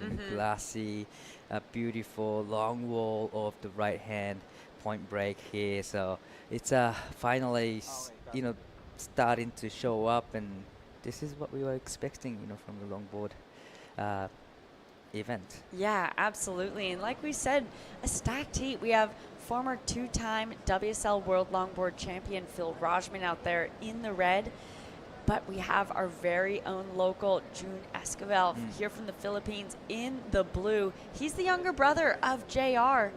As we see Phil using his higher priority there. Nice cross step, bottom turn there. Looking to make his way up to the nose. It finally stands up enough for him to get up there. Wow. Utilizing that power and speed into that cutback. Di, that is a really hard cutback to do with that much power as a cross-step cutback, and that's something that Definitely. Phil is really known for. So making his way into the inside, gets the 10. There we go. Wow. So really now offering that variety, showing the judges that he did everything on the nose. Got the 5s, the 10s, and the turns. So we will wait for those scores to drop in. Let's throw it down to the beach to talk to Camille and Roger. It's been a great pleasure interviewing 3 Filipinos this morning, which is testament to the fact that, hey, this is their home break. So who better to surf these waves than, of course, the people who are so used to surfing here. And I have with me the last heat winner, Roger Kasugay, who, as we all know, was a gold medalist in 2019 SEA Games. And Roger, how would you describe your surfing? How do I describe my surfing? I think for me, I'll just surf my best, you know. I always perform well and the best that I can. So, yeah, I would just like more like free surfing. So. Okay, so 3 unique styles we had on offer this morning from JR to Benito and Roger. And Roger is one of the few, if not the only, pro-Filipino surfer to be riding his own signature board model. Tell us about your weapon of choice. Well, my weapon of choice, normally it's a collaboration with my friend, the shaper from Samar, Dandoy Tongko. So the board is like a few years ago, I asked him to make a shorter tail and then a narrower nose, but bigger base. And then he made that board like so perfect. So I tell him exactly what I want, the thickness and then the wide and all those stuff. Then he made this magic board for me. Then I win the single and attach 2023. I don't really remember. So yeah. Okay, so how cool is this event? The winners of this event will immediately have a slot in the World Longboard Tour. So what do you think of all the talent that's here today? Oh, I think this one, it's really good experience for the local, because this is their home break. You know, you live here in the beachfront and then like you just serve this beautiful right point every day, and you know, I think there's a lot of chance that, you know, maybe one of the locals will, or more of the locals will get more, you know, a wild card straight in World Tour. So yeah. And as you say your shout outs and words of thanks, we would like to invite this little guy over here. Yeah. Okay, I think that's more than enough. Okay. Yeah, I would love to thank my sponsors, Kudu Surf, my number one supporter, and my friend. I want to give a shout out to them who supported me to make this event, like at the Ao Beach Club, and I have here the El Union Cafe for giving us like a good energy for the coffee, and of course, shout out to the boys and in Samar, DTS crew. So. Okay, let's go. Heat number 4. Back to the live action. Thank you so much, Di. Wow. I mean, looking that we've had 3 heats take place so far, and all 3 won by local Filipino surfers, showing really that confidence and understanding that they have the lineup to be really dominant out here. Right, definitely. And this heat, you know, Jung Esquivel just drove 7.67, which is the highest score of the heat so far. So just like you said, you know, all the locals are showcasing the knowledge of this Mona Lisa point. And I understand, because once you're in the water, it's quite big field, and you it's so easy to get lost in the water. So it's, you know, the local knowledge is just so important, and you know, all the athletes better check out those local surfers in the heat. Yeah, absolutely. As we see Moana currently sitting in the lead on the strength of a 4.5 and a 3.9, looking to improve upon that. He will have to, because we still have a score to drop for June, and that is on his way there. Really nice power float there after a few nose rides. A smaller wave though, so he's doing well to try and make the most of it as it comes to the inside. Beautiful cutback. Not a lot of power in the wave there, but he brought a lot of power in his technique. Definitely. You know, the board looks like it's got a lot of locker to it, you know, that allows him to actually engage the reel really hard and then just swing around the surfboard all the way to the white water. So that was a beautiful rail game from Moana. But, well, good scores just dropped in for Phil. Yeah, and we see there our surfer, Tian Wang, getting ready for his next heat. You can see he's getting pumped up. But it is a 6-point ride drop for Phil Rajman. Now he's looking to build upon that, gets the 10 on the outside, really linking each maneuver here. Wow. Beautiful floater, and then goes straight into a cross-step cutback, and unfortunately losing a bit of control there. So that is not what we wanted to see after the strength of that outside section, but he's gotten a lot of work done. So he's looking to drop that 4.33 to improve that scoreline. We are still waiting for a big one to drop. I think for June Esquivel, we saw little hints of that during that post-heat interview. So judges taking their time with that, watching replays, I'm sure, as we see Antonio Dantas. He's going in as the #1 seed of that next heat.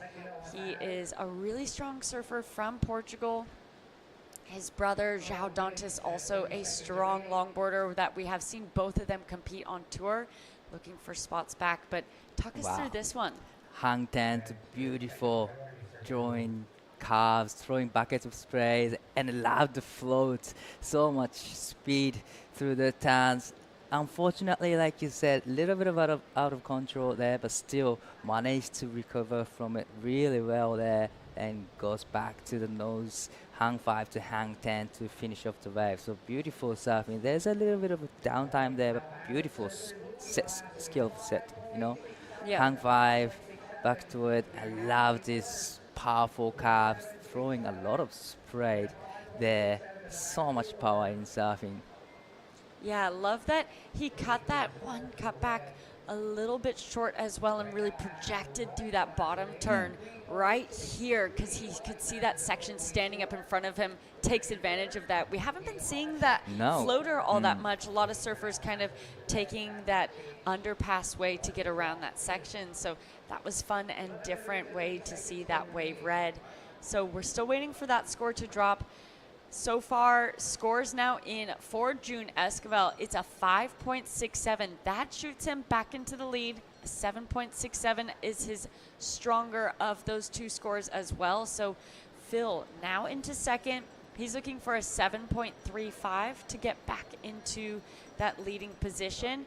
And it is Moana and Jonathan now both looking to try and find advancing spots. So Moana needing a 5.84 and Jonathan, actually scores are readjusting. Now that Phil has just dropped a 4.93, Moana's now looking for a 6.43 and Jonathan looking for a 7.43. Wow, just like we expected, you know, this heat is really stacked heat, and then, you know, everyone gets pretty much a good score right now with the 15 minutes, and we still have 10 minutes left, plenty of time left on the clock. So there's going to be another great scores on the way.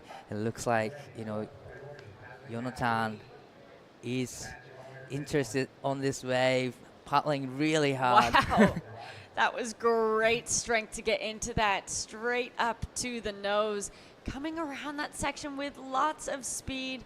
Unfortunately, that's closing down on him a little bit, probably longer than he would have hoped. He does make it around, but at that point, the wave had already died out. So I don't see that really going into his top two, or at least might be just around there in that 3.5 to 2.33 range. Right, you know, he's stuck in the 3-point range at the moment, but that's because of just his wave selection here. You know, if he gets on those better waves, then definitely he'll be in the 5-point range soon. But this is gonna be a really important wave for Moana. Nice hang 5 to start with. So arched on the nose right.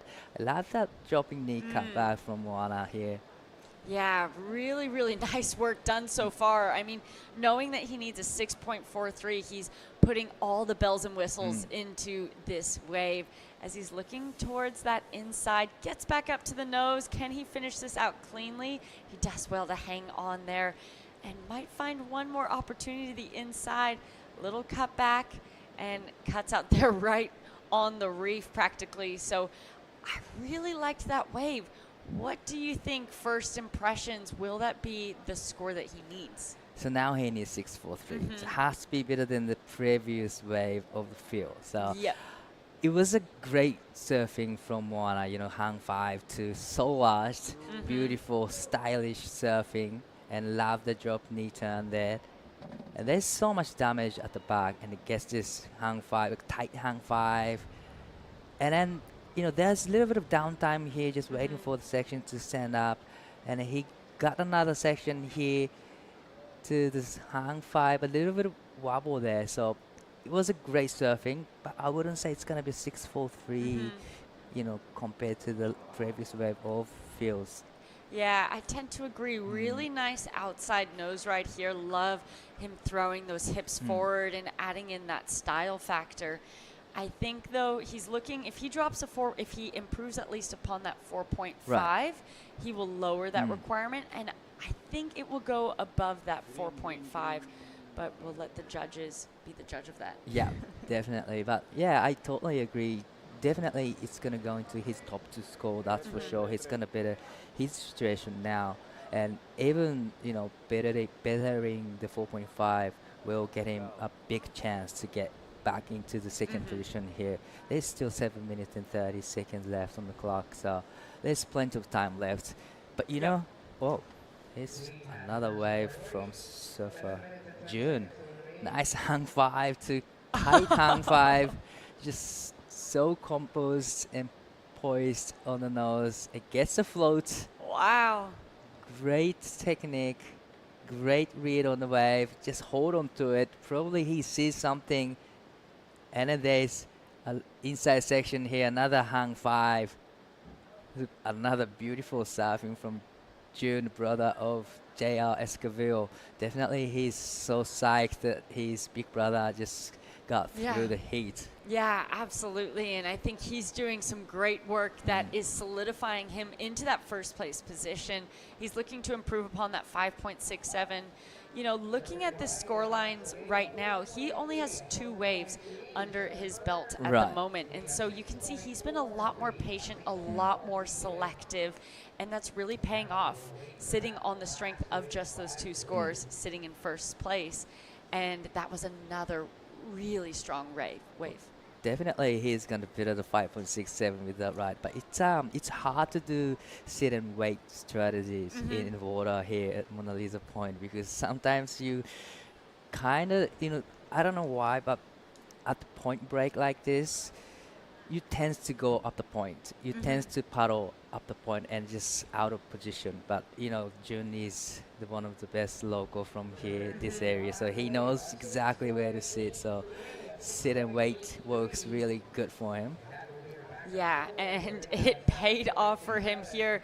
That last score coming through as a 6.83, so that goes into his top 2, just like you had said it would, and solidifies himself even more comfortably in the lead. So Phil now needing an 8.5 to get into that first place position, and third and fourth would need even more from there. So it's really looking at this battle for second place. Oh, definitely.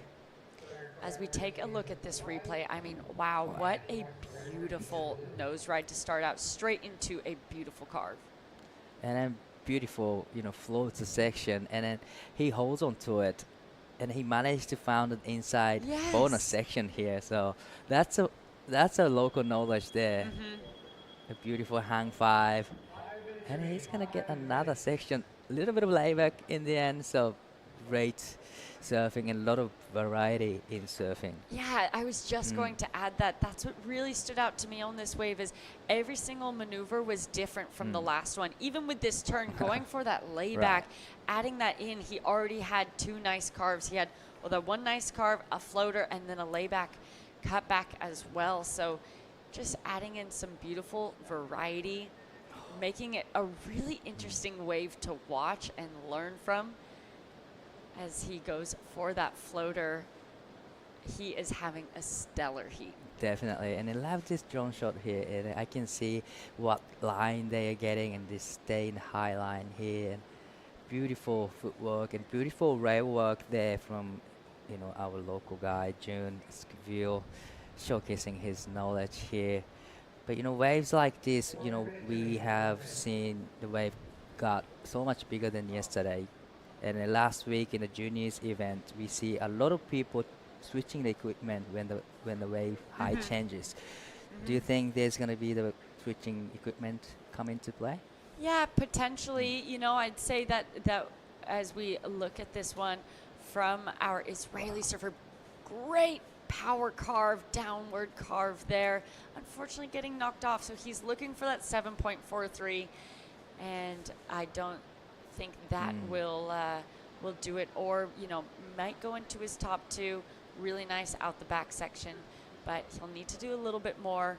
Basically, needs to be above what we just saw from June, that 6.83, to give a scale. And that's what the judges do, right? They set their scales, and they're constantly then comparing to other scores that they've dropped throughout the heat to make sure they're staying consistent across the 25-minute window.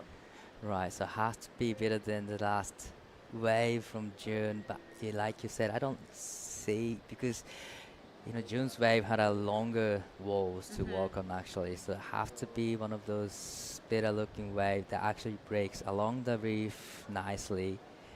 And sometimes it doesn't have to be the set. It can be the one of those ones coming inside section. So there's so many opportunities at the back. But with the 2 minutes and 30 seconds left, probably a little bit of, you know, priority strategy will be on now from, you know, Phil. Yes, as we see Moana trying to make his way up the point, but Phil has that priority over both white and green, and so you can see him following them out the back as they're trying to find some separation. June making his way down the point. Will this be an opportunity? Phil's gonna look at that and June's gonna find yet another opportunity straight up to the nose. Will this one stand up on the wider section as he makes his way around, looking really calm, cool, and collected? Big power carve, goes a little bit too big though, coming unstuck. But I think a really smart decision from Phil there. You know, he was you could see him watching Jonathan and trying to see if he was going to make a real effort for it. And when you have priority, you're sitting there and going, well, do I think this has the potential to be that wave? Because sometimes if you use priority on waves that you didn't need to, it can then come back to bite you when the actual real set comes and your other surfers have that priority.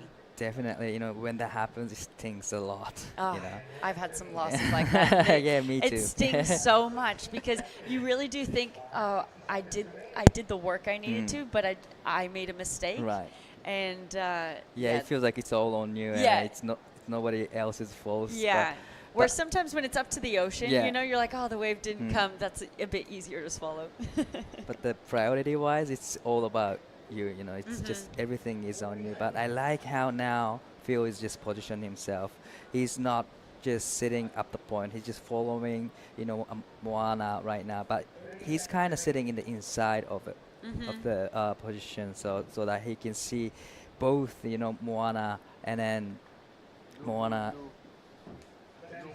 Jonathan's doing here. So definitely great strategy and great smart competitive surfing from Phil. Yeah, and June's just enjoying his time out here with only 3 other surfers. You know, the crowds have been really big before and after the events, and so you can see he's just been having so much fun into this back half of the heat as that clock goes. And we see Phil coming in on another one as well. So looks like unofficially it will be June getting the win and Phil advancing through. And fortunately we'll be sending Moana and Jonathan home. Great efforts from both of them, but What a great heat. What a great so heat. much action. Love watching the conditions today.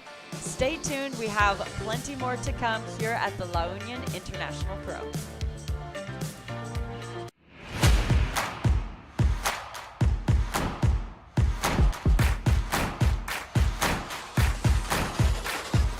Let's get started.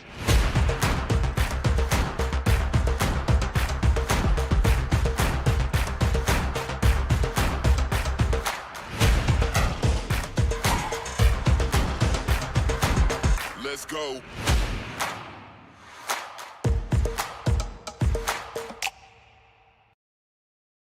Record revenues from regulated gaming has boosted PAGCOR's social responsibility efforts, bridging gaps in the government's education, healthcare, disaster response, and national security programs. A solid proof that when gaming is properly regulated, it becomes a powerful engine for nation building.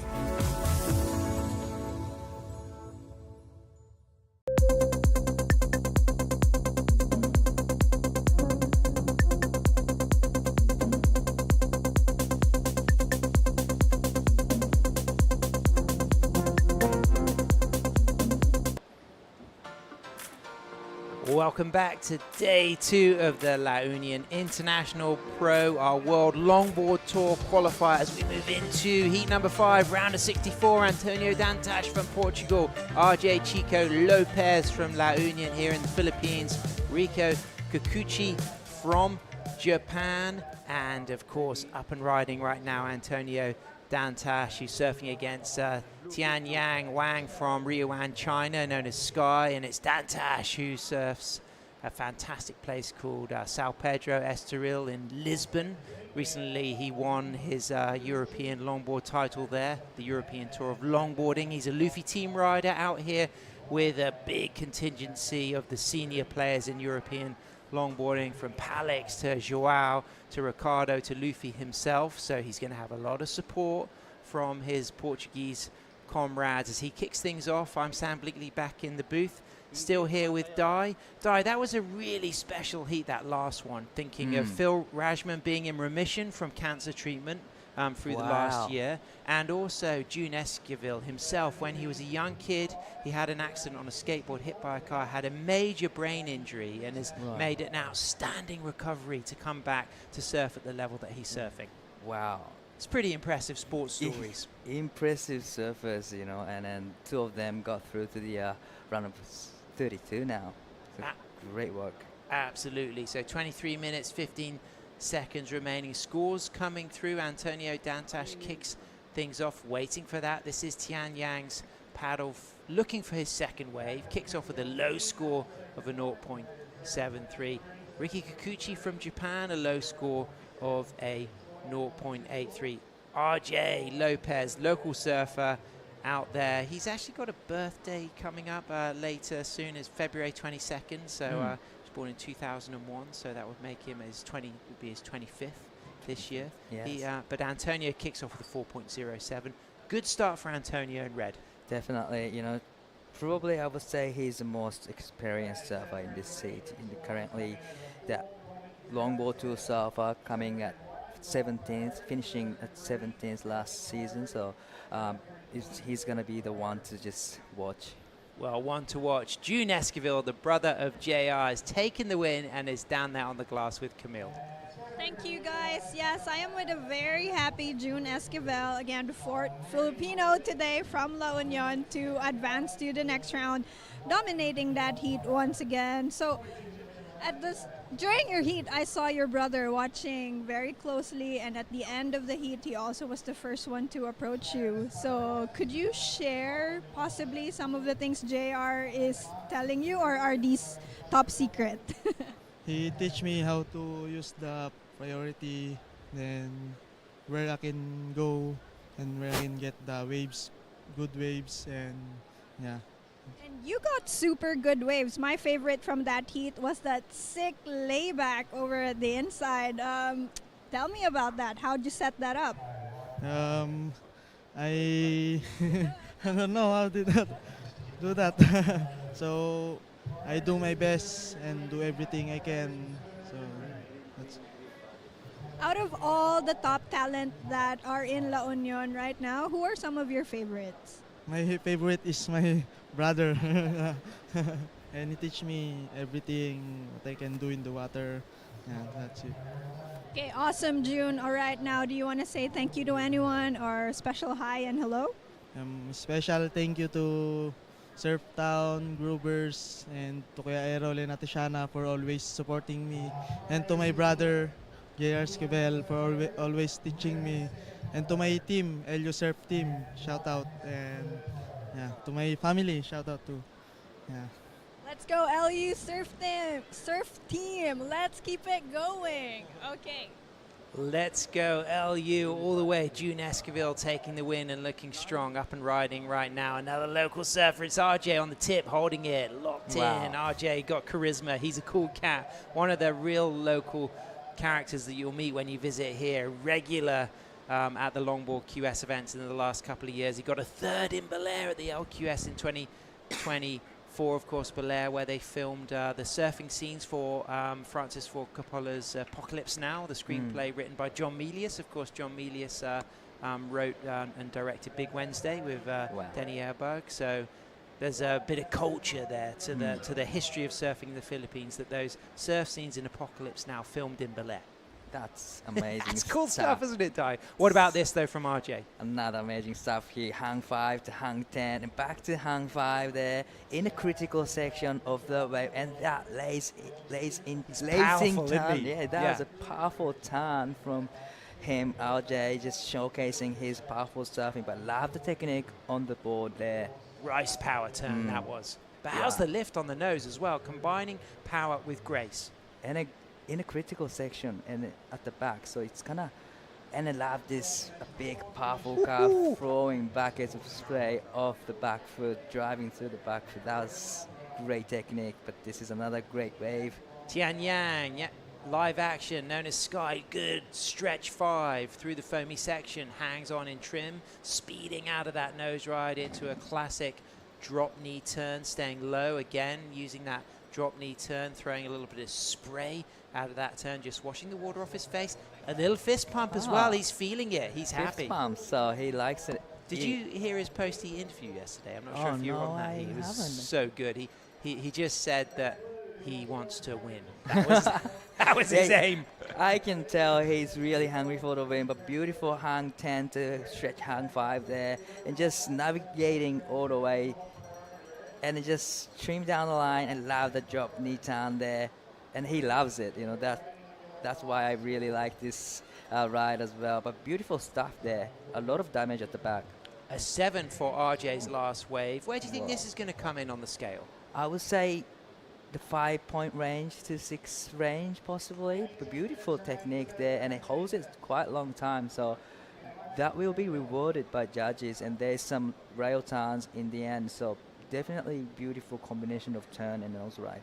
So 17 minutes, 45 seconds remaining. 25-minute heats like we had yesterday. It's day 2 of the La Union International Pro World Longboard Tour Qualifier, an opportunity for the winner and runner-up to earn spots on both the men's and women's sides for this season's World Longboard Tour, which is the top 24 surfers, 10 who have re-qualified from last season, 7 regional qualifiers from the 7 regions, plus the 5 seasonal wildcards and the 2 event wildcards per event. So stakes are high, and as it stands right now, RJ Lopez out there in the lead with a 7 and a 3.33. Antonio, he's got a 4.07, so it's a strong start. It could be a keeper, but like you said, a mid-range score. You nailed it, Dai. It comes in at a 4.5 for Sky from Riyuan, China. So now he's in second, chasing a 5.84 to go to first. But you'd expect Antonio to be patient and build on that opening 4.07. Yeah, definitely. You know, he's got a lot of experience. So definitely he's going to showcasing some great technique, and he know how to play this heat, and you know, he used to this kind of situation So definitely we'll see more action from him. But I like how he's just doing a sit and wait strategy here. And Dai, Ricky from Japan, Right. goofy footer. So the interesting thing, you're a goofy footer. You've now got a lot of time free surfing in the evening sessions out here at Mona Lisa Point. What's it like being a goofy footer at this wave? What sections are you looking for? What's the difference to the advantages of being a regular footer here? I think being a goofy footer in the backhand at this Mona Lisa Point is easy to just stay in the pocket, I would say. On your back to it, but this is a live action. Nice lifting, quick tight 10. Out of that nose ride, stalling, high line, quick footwork back up for another little 5 soul arch, quick 10 again, stretching through those 5s, all in trim, and now engages that rail for a cut back, walks cleanly off the bottom turn. Now things just a little bit foamy up around his knees as he just goes into the shallows, is careful not to knock the fin out, using that leash, kicks out, so he's going to possibly replace that back up too. Yeah, definitely, great technique from Tian Yan.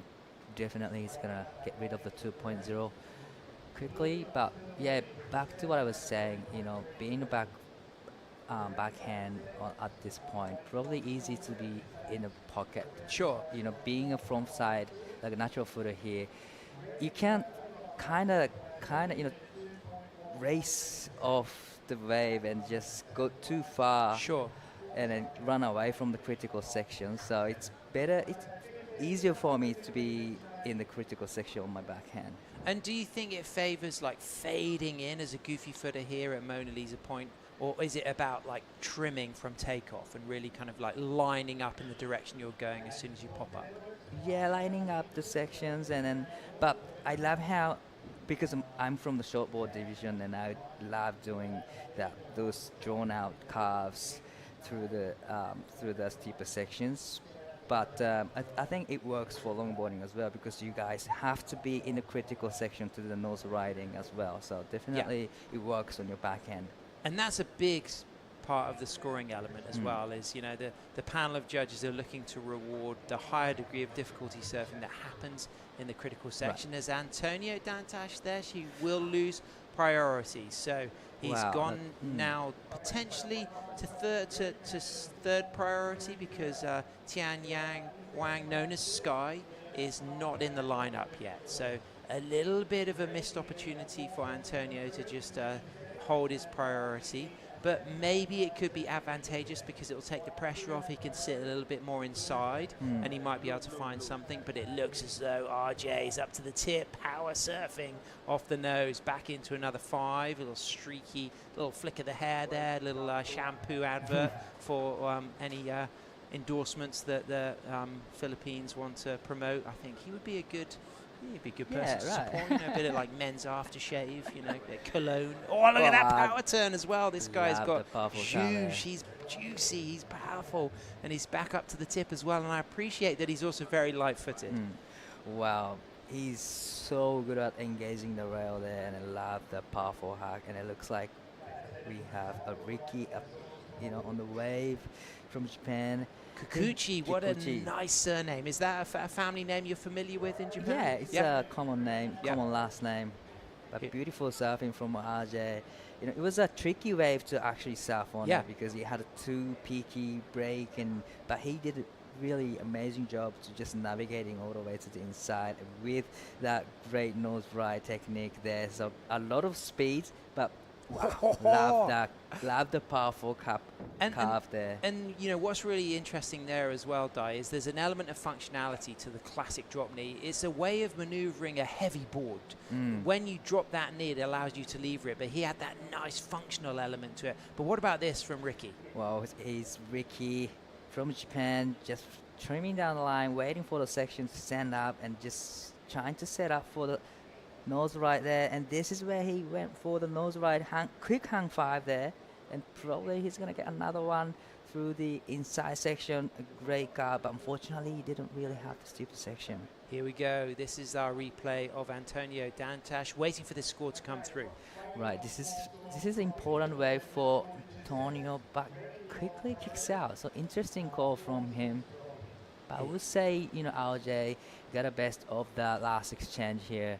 Oh, I love that. That's the cologne advert, the shampoo advert, the rice power. And let's have a feast on this drop knee turn, because there's an element of functionality to it, but look at this. Ready, comes out of that 5 and just puts it back on the tail, and Hong Kong Fui, wham, rice power. That is good. Rice power. That's it. I think I have a rice power too. You know, I eat rice every morning, so I gotta try. But this is another drop knee cut back there. Yeah, a lot of good drop knees today. Great technique from Tian Yan. Nice hang 10. Holds it quite a long time. Brilliant surfing. Wow, another drop knee cut back. The guys are ripping. Great surfing. Yeah. All the way to the inside. There's What a a bit of heat. a fumble, but What a heat, Dai. what a heat. And you know, Dai, what's interesting, Ricky, I'm not sure, do you know David Kinoshita? Is he a familiar name? He's one of the legends of Japanese longboarding from my generation. Oh, Was yes. an Oxbow rider in the early days, and a big, tall, goofy footer, and I saw little flashes of the great David Kinoshita and Ricky's style. It'd be very interesting to know if Ricky grew up watching David. Well, he's up and riding again here. Beautiful Straight setup. to the 5, walks out of that 5. Smaller wave, but clean wall ahead. Again, just eyeing it out, a little rock and roll from the front third of the board, back to the tip again, and cuts back, gets that high line, clean cross-stepping on the stringer. Stretching for a 5, just lifts both arms in that nose ride, and little tail turn there. So small wave, but good shape. Scoring potential's not going to be as high on a smaller wave, but we're seeing the flavor of Ricky. He's a very talented surfer, but he's going to have his work cut out for him, because Tian Yang Wang, known as Sky, is sitting strong with a 4.5 and a 4.3, about to drop another score. RJ out there in the lead with a backup score of a 5.03 to add to his 7. Let's appreciate this replay of the young Japanese surfer. It was one of the smaller size wave, but still it had a great shape, like you mentioned. A couple of, hang 5 out the back, quick 5 there, and just trim down the line, just waiting for the section to stand up for him. And this is where he gets another hang 5. Stay on the nose quite longer time this time, and just navigating all the way to the inside. So he's just showcasing, his great skills on the nose ride. But he's a really talented guy, because he just released the film called Blue Meat. Oh, wow. It's a surf film. I love to watch that. Blue he Meat. produced. Brilliant. But it's not only about longboarding. He's gathering all the surfers from shortboard and longboard. And he just released, and he had a screening in Tokyo. So. Oh, wow, I can't wait to watch that. Winter Larrabee coming up next from Nantucket, Massachusetts. He's there with his brother, who's going to be also competing in a later heat. So great teamwork with the family, dad there in the background. Good to see these boys here. They've been really impressive in the free surfs as well. And interesting, only separated by a year. One's a goofy and one's a regular. Right, you always have, good to have natural footer and a goofy footer in the heat. In the same family as well. I purposefully raised my children as goofy footers, become a regular footer, so we could split the peak. Yeah, That's my brother not true. is a regular footer. It came out by chance, but I'm grateful, because every time we have a free surf, I can stay on the rights and they can stay on the lefts. And you get that with your brother. Don't come to the left, please. I'm goofy footer. I'm just hungry for the left. Okay, let's have a little recap on the situation. Out there in the lead is RJ Lopez. He's looking good, a 7 and a 5. Pressures on Antonio Dantas, needing that backup score. He's got a 4.07 as his significant carrying score. Tian Yang Wang is in second with a 4.5 and a 4.40, waiting for a small score to drop, but it won't be significant, as we can see our surfer in white heading down for that next heat. It's Justin Abueza, brother of Joe Marie. His brother qualified for the World Longboard Tour last year. Both of the Abueza brothers are very rubbery, very spontaneous, real naturals, and they've got great read of this wave here. Well, pretty much every heat we have our local Filipino surfers. But they are dominating in every heat. So, it's great to have 2 of them in the next heat again. However, there has been some big performances from the Travelers in the fact that Dower Robruck just managed to get the edge over John Brian Martinez in that heat 1, and the same thing happened in a fantastic heat with Roger Kasage. Rico was close to getting second, but it was Archie Bemrose, the Gold Coaster, who took second. And I think that's important for the hunger of the international crew. Yes, we were expecting massive results from Team Philippines, but some of the international crew have battled and they've stayed in the mix. Definitely, it's good to have international surfers in the mix. And it looks like we're going to have... Wow, Antonio up and riding, and the Style Master cross steps forward, one of my favorites, into a 10, holds that 10, walks out on his Luffy. Beautiful wax job there, green spray, sets himself up in the front part of the board, just keeping that trim speed fast. Snaps back, he's very elegant, he's very smooth, he's also dynamic, uses that cross step turn and then kicks out. So he's going to add to his 4, but he needs a 4.83, as we can see now our heat leader RJ rolling those toes over the tip, holding a very long nose ride, dropping down with speed and then cross-stepping into a down carve through that closeout. So that won't go in his top 2.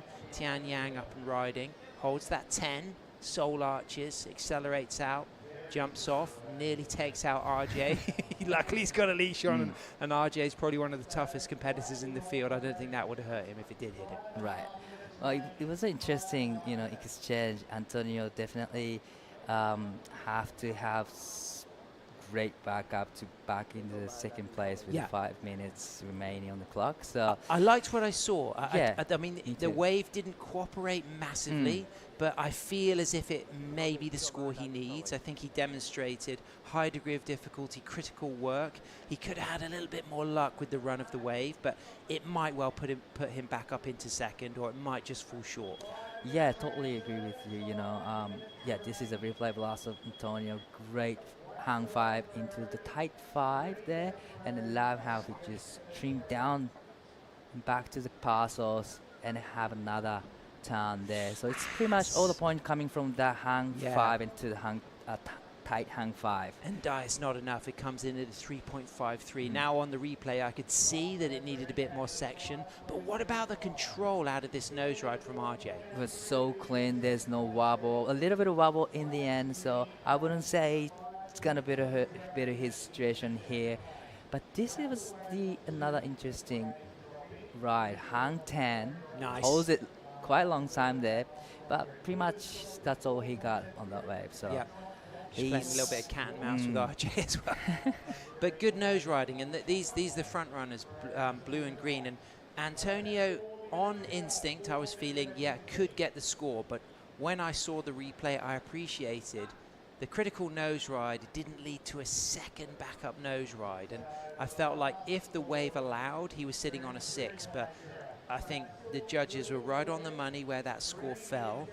He's got 3 minutes 40 seconds. This is a big moment for Antonio because he's sitting good on the regional tour at the moment. He comes off the back of a second in our first European WSL regional tour event. He's our reigning European champion across 2 ways of winning a European title, across 2 different organizations, but he's still got 1 more regional qualifier to go to be the re-qualifier for the World Longboard Tour. So this was a big opportunity for him to guarantee that re-qualification. He won't want to go out at this stage, but now the pressure's on because he's in 3rd priority.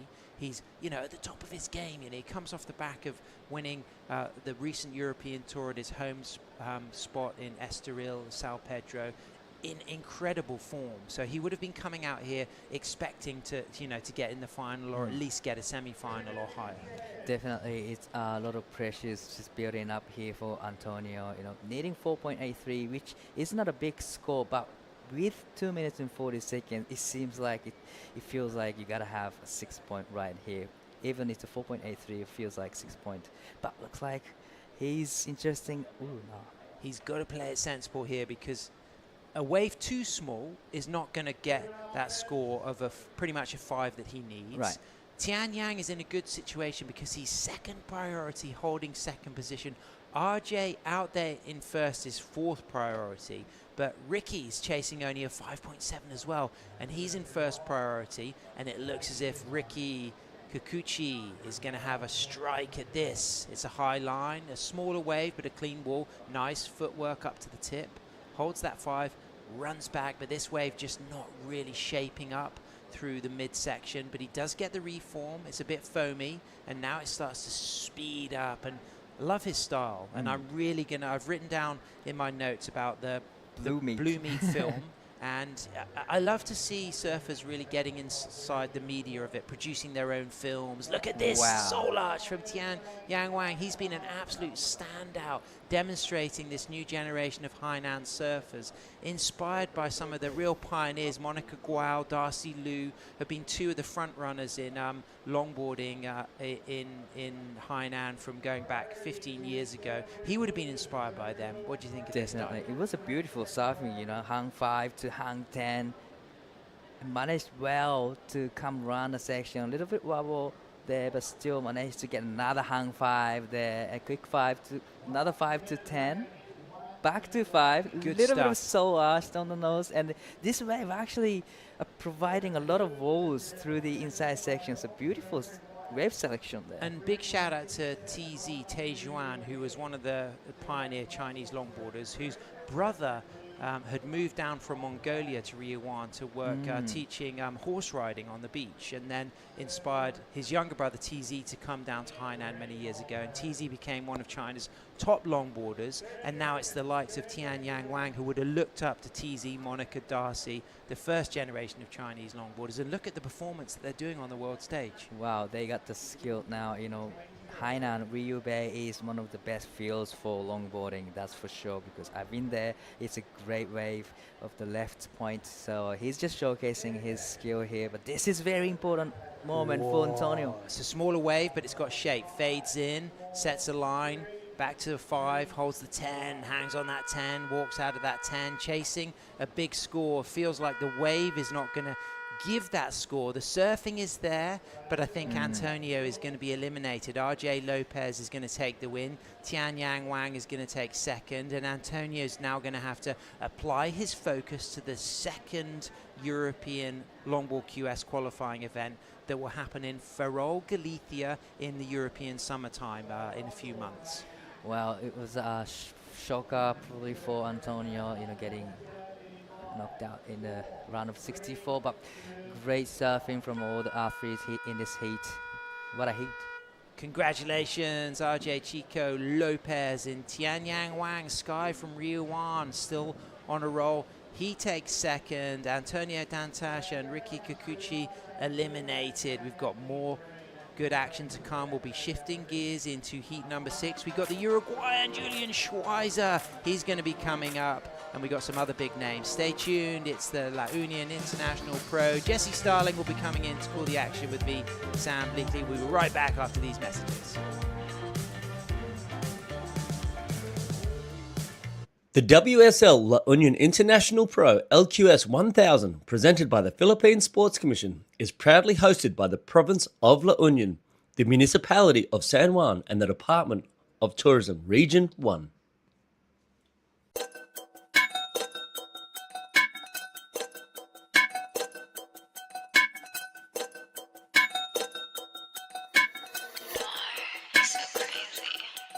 Gumagaya na sa aking mga di ko kilala. If you wanna sneak a peek, dapat kay tumingala.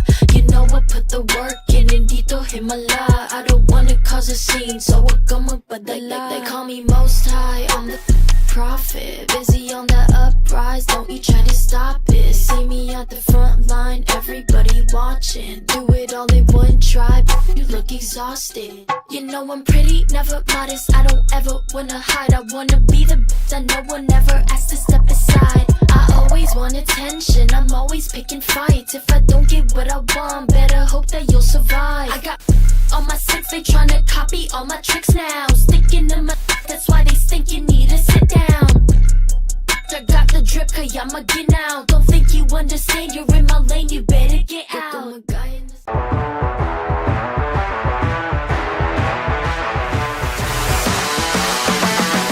SDMI Sports, world-class sports management made in the Philippines.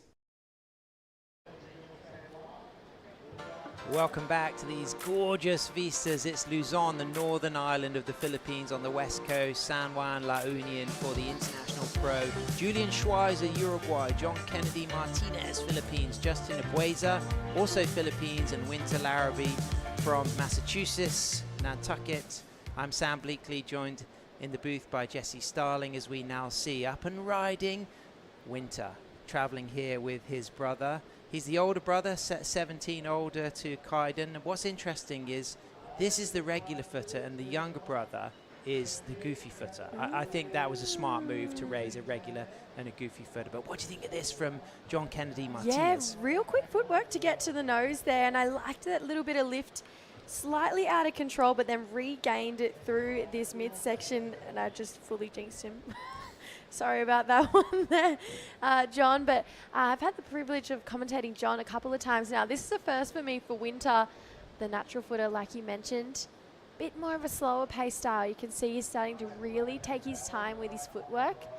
This wave, though, unfortunately letting him down. We're back to live action here, though. Justin. The Blazer on the tip, very similar style to his brother Joe Marie, flexing out of that nose ride, all rubbery. There's a little kind of Hawaiian element to their style that I really appreciate. A little bit of like buttons, a little bit of Mark Lydell, some of those kind of stylish kind of 70s shortboarders that were very loose and electric all throughout their maneuvers. And yeah, I really enjoy the Abuezas. I was chatting to you about it, Joe Marie. Yeah. I'm a big fan. He's a big favourite for me. So I actually met Justin this morning. They look identical, those two. And I was like, don't worry, I get it with my sister. I'm sorry. Sorry to put you in that bracket as well. Well, with that, let's go down to the glass because one of the local legends, one of my favorites, powering through this heat with style, RJ Chico Lopez is down there on the glass with Camille. The Filipino sweep continues with RJ Chico Lopez showing a tremendous and powerful performance. So, RJ, one of the main criteria for this competition is really commitment, and that's what you showed in that last heat. You took some elevator drops, so what makes you so brave? Why aren't you afraid of just committing to those big drops? Siyempre, para makakuha tayo ng malaking score, so kailangan natin kunin yung mga critical nose rides, turn, yan. And then what kind of equipment is under your feet? Tell us about your weapon of choice. Yung board ko is Luffy, the one. So, okay, maganda. Okay, and I know that you are also proud that your sisters, Mara and Ashley, are through to the quarterfinals, and you have your brother Warren also surfing later. So, who is the best Lopez surfer, really? You can tell me. Siguro ako. Definitely RJ Chico Lopez. And with that, do you want to greet anyone? Say a special word of thanks, shout out. Siyempre, nagpapasalamat ako kay Bossing, kay Vinny, kay Coach Carby, and sa family ko. And siyempre, kay God. Thank you, God, and thank you, Vinny, for your new board. Yes. All right, back to the heat. Let's go, Abuezas. Let's go, La Union. Yes, RJ. I love the way he was owning the moment there, just taking the mic, like getting the karaoke shine. And this is my mic, my moment, I'm talking. Yeah, take it. Get the spotlight. And you know, so I was asking Camille about the T-shirt. Duke, the escape artist, that's her dog. Isn't that cool? I actually said to Camille, I'm pretty sure I heard tomorrow's Bring Your Dog to Work Day. I'd love to see Dukey here. Here we go. It's Martinez, John Kennedy up and riding, locked in a 10. Soul arches, holds into a second.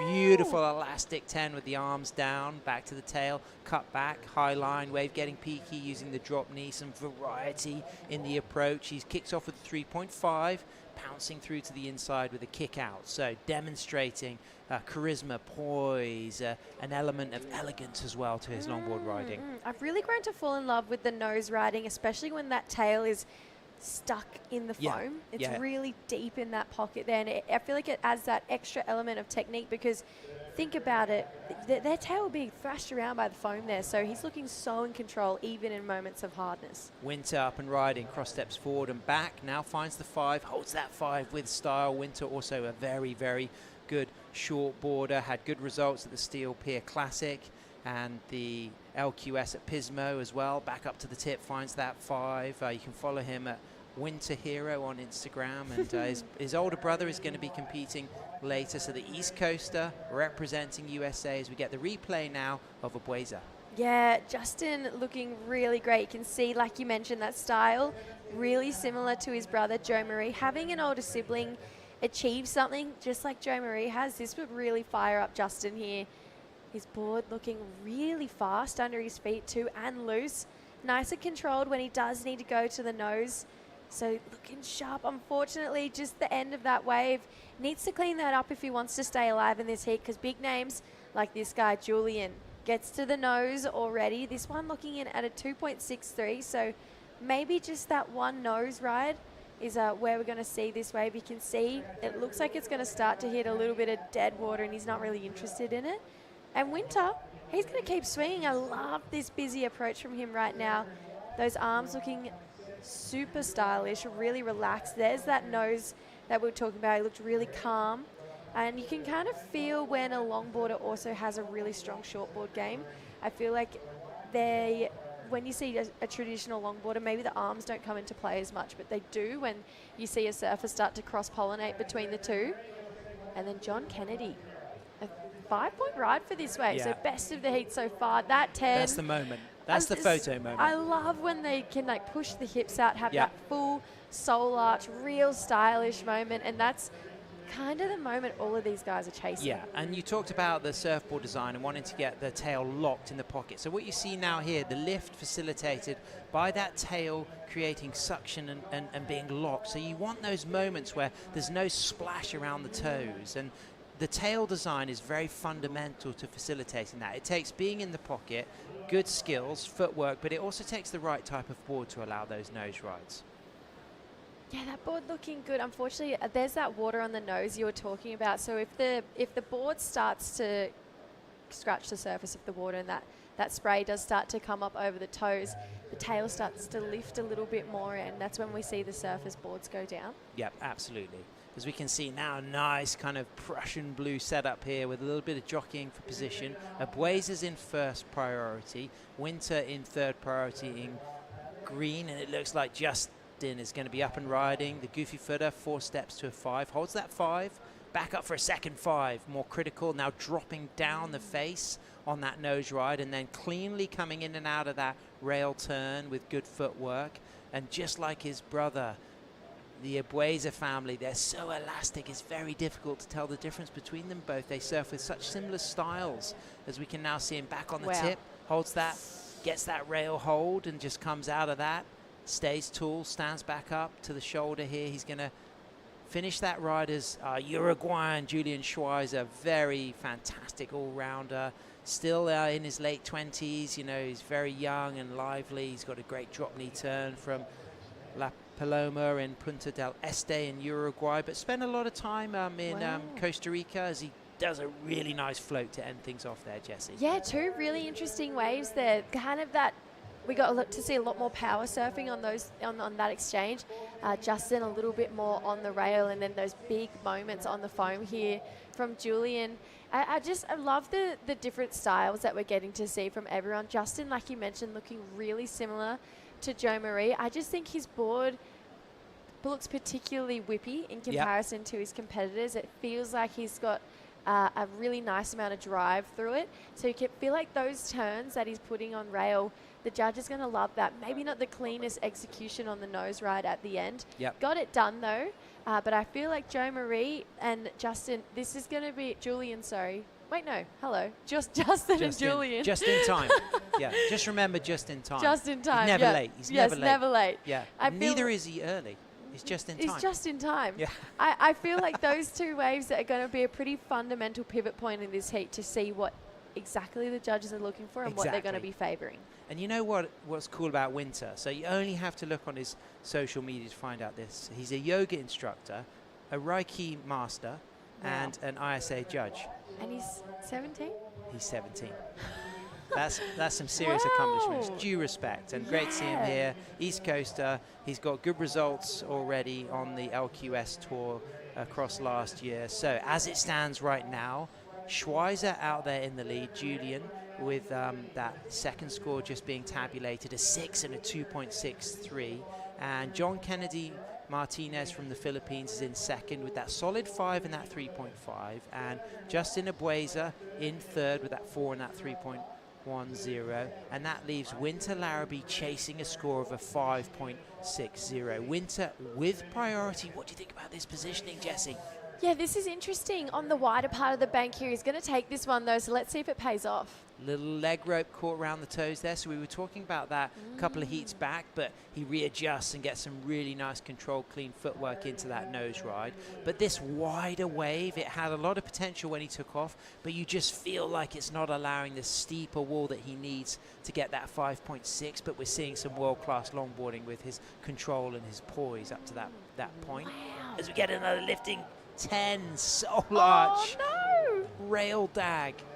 Painful one, but holding on tight. Out back, Abueza sweeping a nice setup again, in and out of a 2 nose rides, rolling that front foot. Look at the way they are navigating these steep sections. Local knowledge really shining in contrast to Winter's choice of that wider wave with priority. Both the local boys just choosing those super steep, sucky sections as Abueza comes steaming through the inside, full speed ahead. Oh, the thing I particularly love is just his weight management. Yeah, knowing nice. exactly when to push on that back foot when this wave starts to steepen up. And now look, back on the nose again here. That one is on dry reef. He needs to check the nose of the board there. But he took that wave so far in, and that like really you mentioned, is dry. That section, I've lost the fin on that section.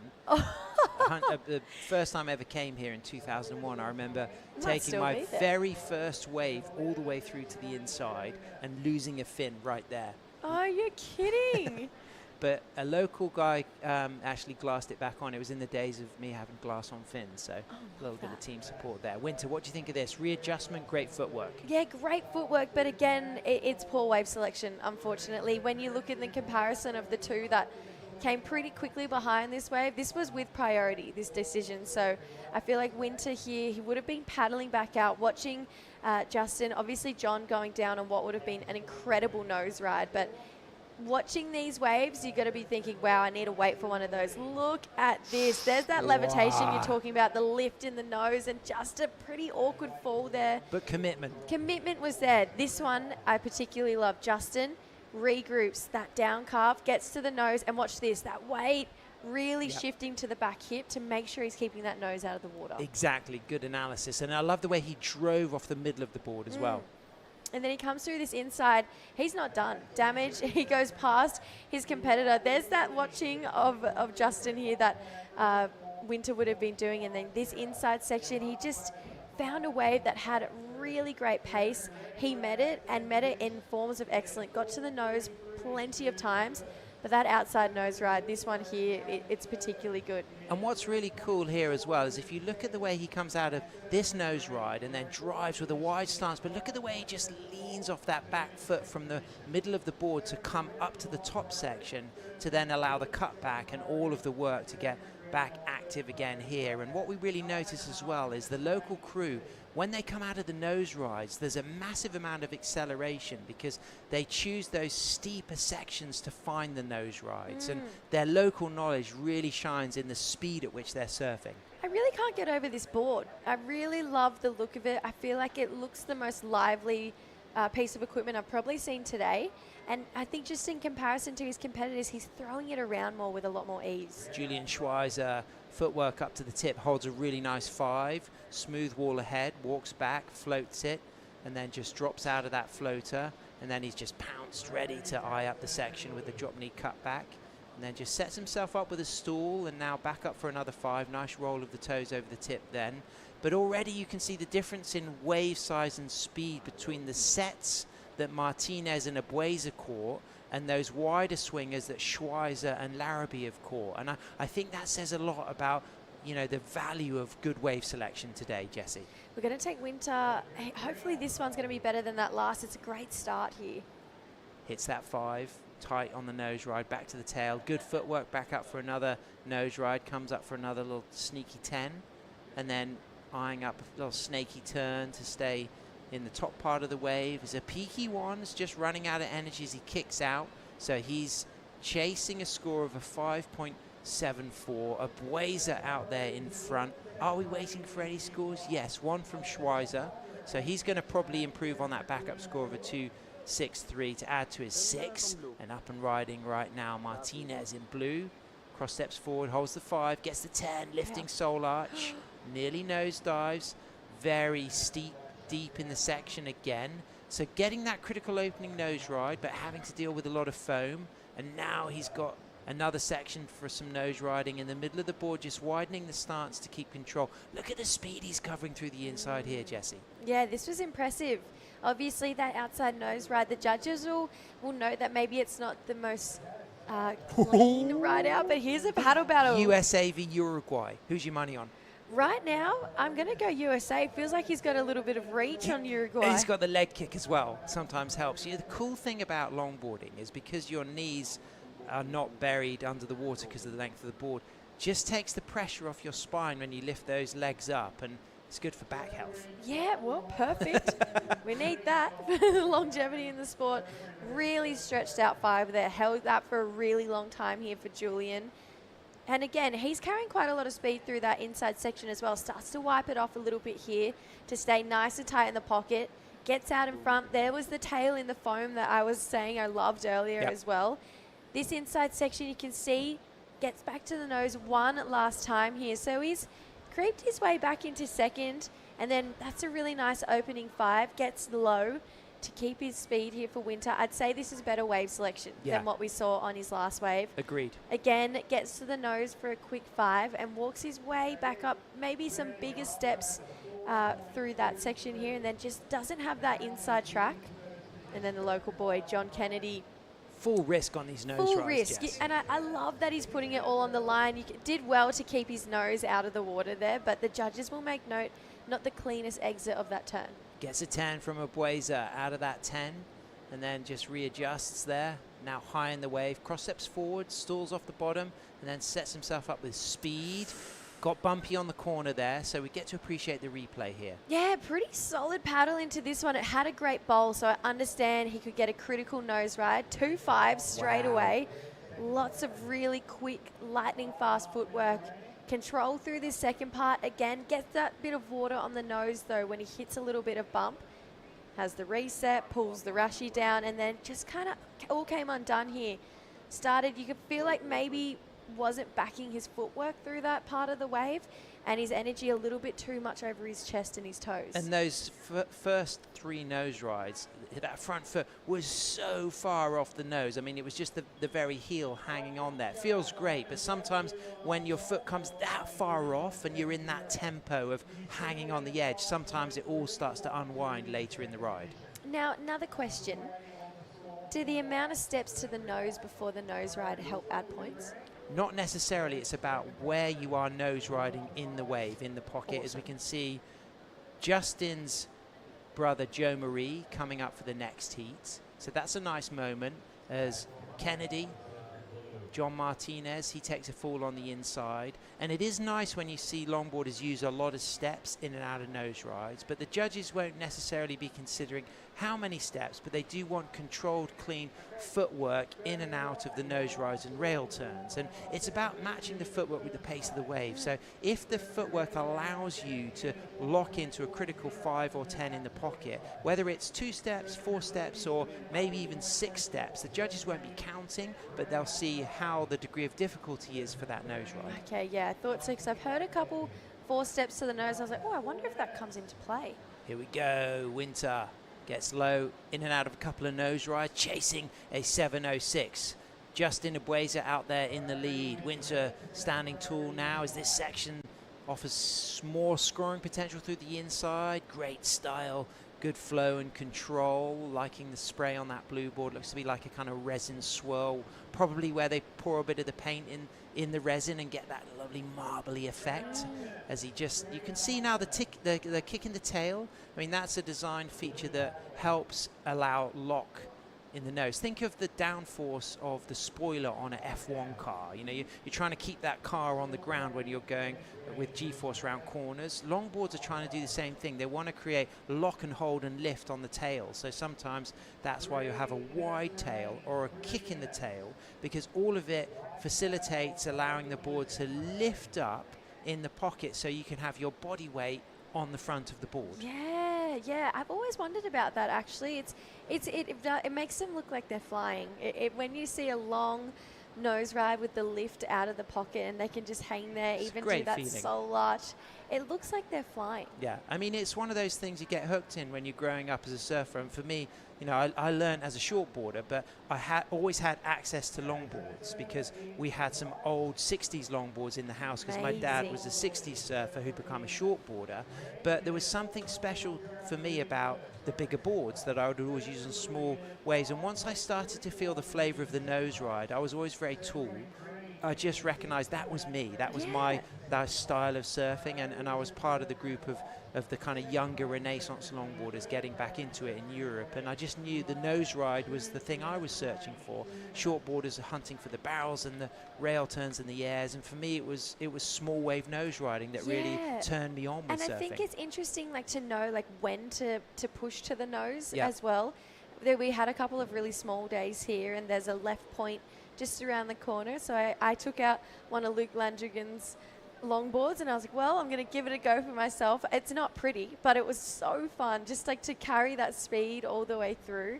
And I tried to get to the nose, but it wasn't very pretty. It's fine. It's, you know, got to start somewhere, they say, Sam. Yeah, and you rip on a shortboard, so there's absolutely no reason why you can't add more longboarding to your kind of package. You can see right now all of those umbrellas pretty much directly out the front of Luke Landrigan's hotel. Big, pretty much superstar here, as such a solid moment for longboarding in La Union. Luke really leading the way there. And he's a great longboarder himself, of course, you know, brilliant shortboarder.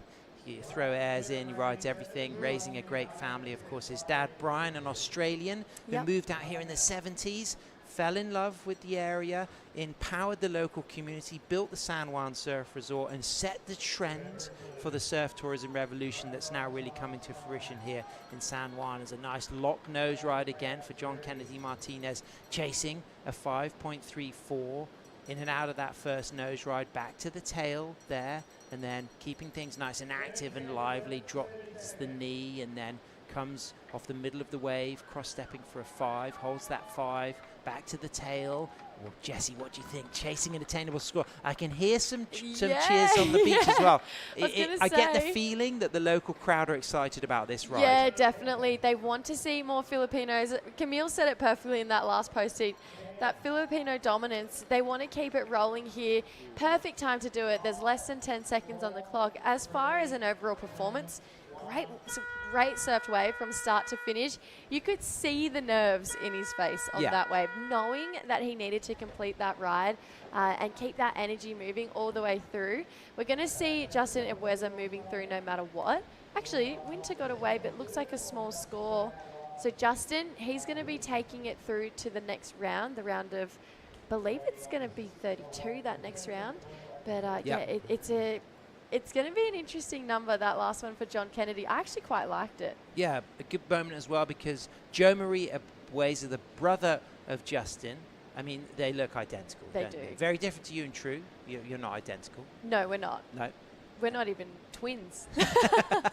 But that was a great performance from Ebueza. I mean, he was clean, he was crisp. Schweizer, though, sitting there in second, waiting for that last score to come through for John Kennedy Martinez. Jesse, it needs to be a 5.34. Do you think it could be close, or do you think maybe the wave lacked the scoring potential to go that high? I think he did everything he could on that wave. I think it's maybe in the early 5s. I'm really not sure for a 5.34. I think it would have to be a stretch maybe to get out to that. I'm trying to think back to his 5-point ride and in my head and compare it to that, but we just had so many waves in that heat. I can't even find it back in the memory bank, but I would like to think it's going to get there, but I feel like it's going to come in at like a 5.2. You could have that as an art show in a gallery in Paris. Yes. I mean, those boards are all beautiful. You got resin tints, resin swirls, solid sprays. You got Volan, you got traditional, you got leashes, you got no leashes, you got smiles on the faces of the locals, and that's what counts. Yeah, you can see Justin looking really good there. I love that board. That's actually probably the first board that's really stood out to me. What has Marvin just given him? Marvin, of course, president of the La Union Surf Club.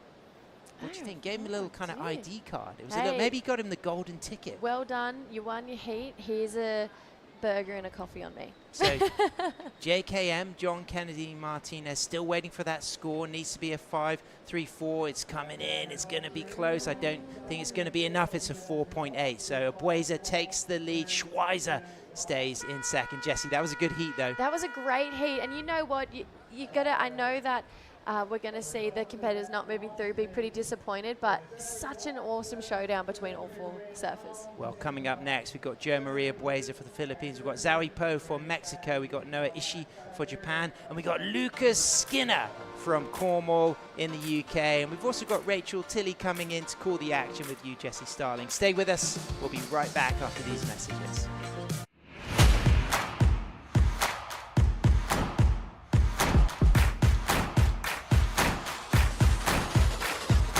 Let's get started.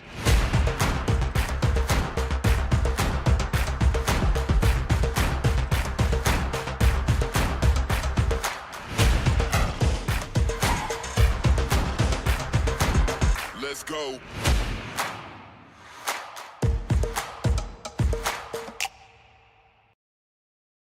Record revenues from regulated gaming has boosted PAGCOR's social responsibility efforts, bridging gaps in the government's education, healthcare, disaster response, and national security programs.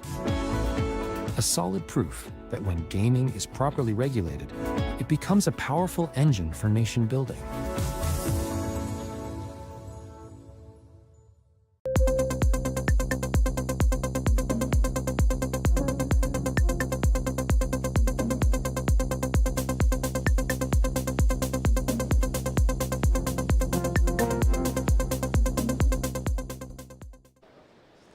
We are here at the La Union International Pro looking at that beautiful landscape. We have a great heat coming up. Heat 7, Jamari Ebuez, Zoe Po, Noah Ishii, and Lucas Skinner. Coming up, it will be top 2 advancing, 2 going home. You're joined here by myself, Rachel Tilley, and in the booth with Jesse Starling. Yeah, the world champ.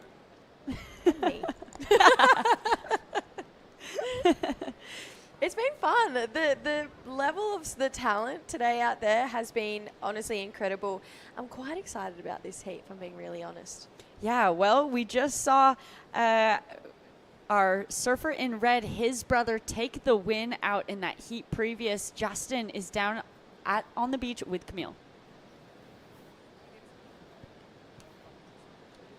All right, we are live. I am here with Justin Ibueza, who just knew where to sit, knew what waves to pick, and yeah, so how does it feel to be the 6th Filipino from La Union, nonetheless, to advance today? Yeah, I'm so happy that I advanced in the next round, and yeah, the waves here is very, very glassy, and it, like we have some good hit there in the lineup. Then I just surf there, then just like free surf, yeah.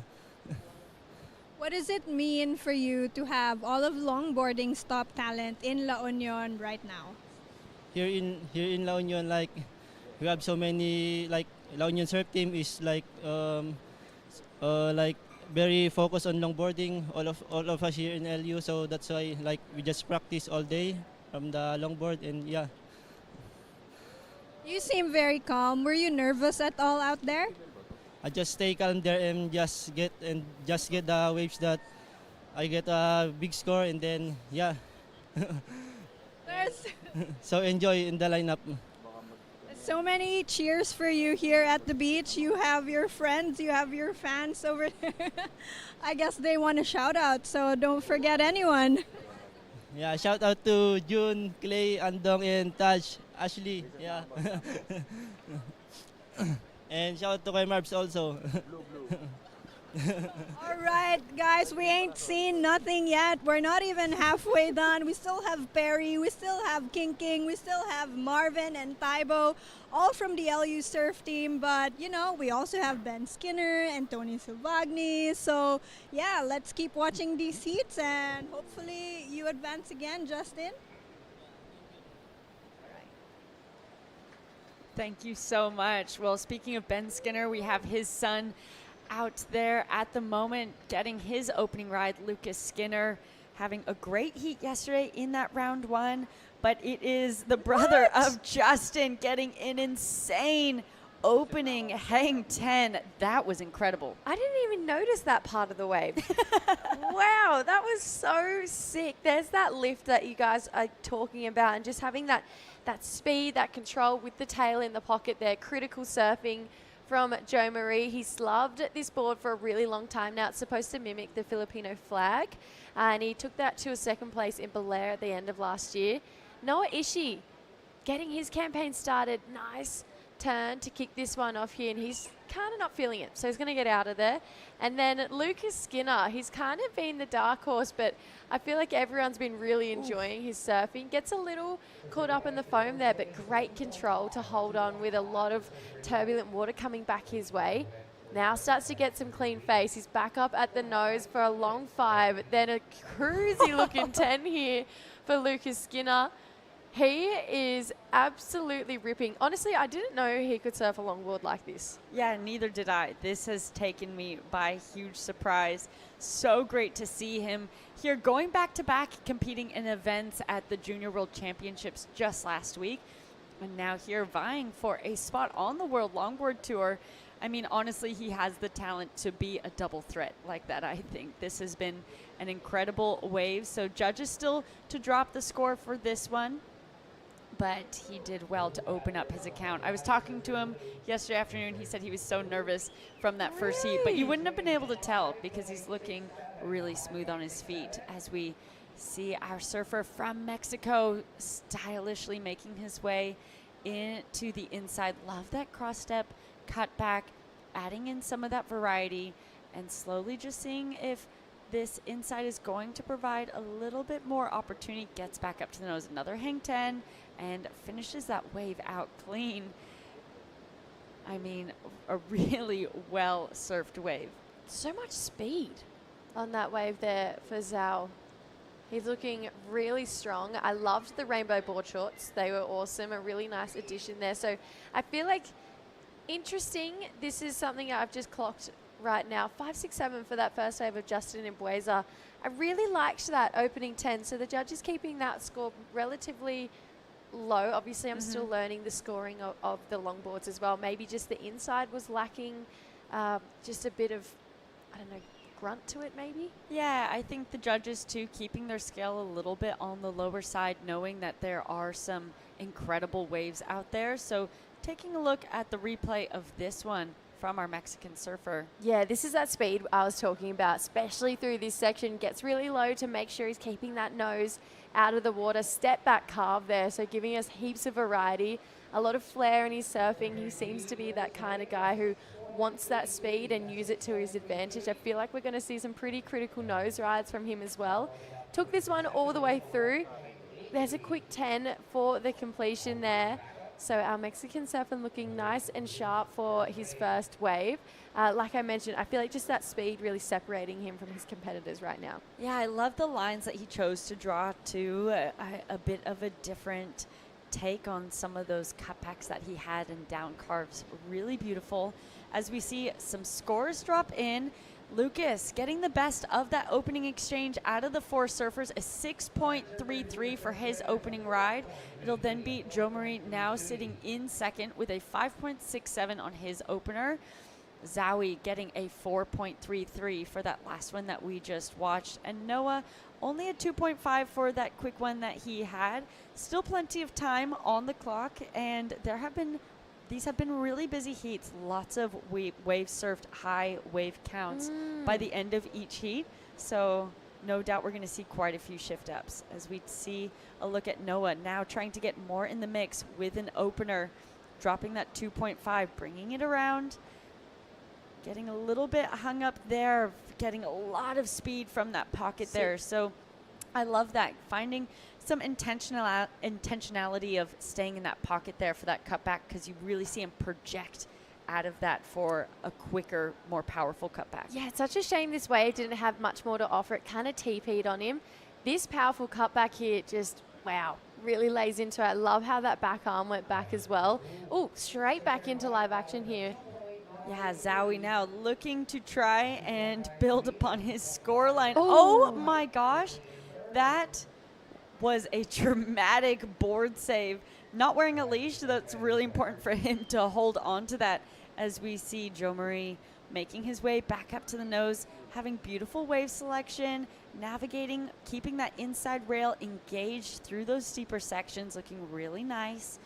On his backhand, looking really flawless, finding an opportunity in through the inside. This one stands up a little bit more through that as well.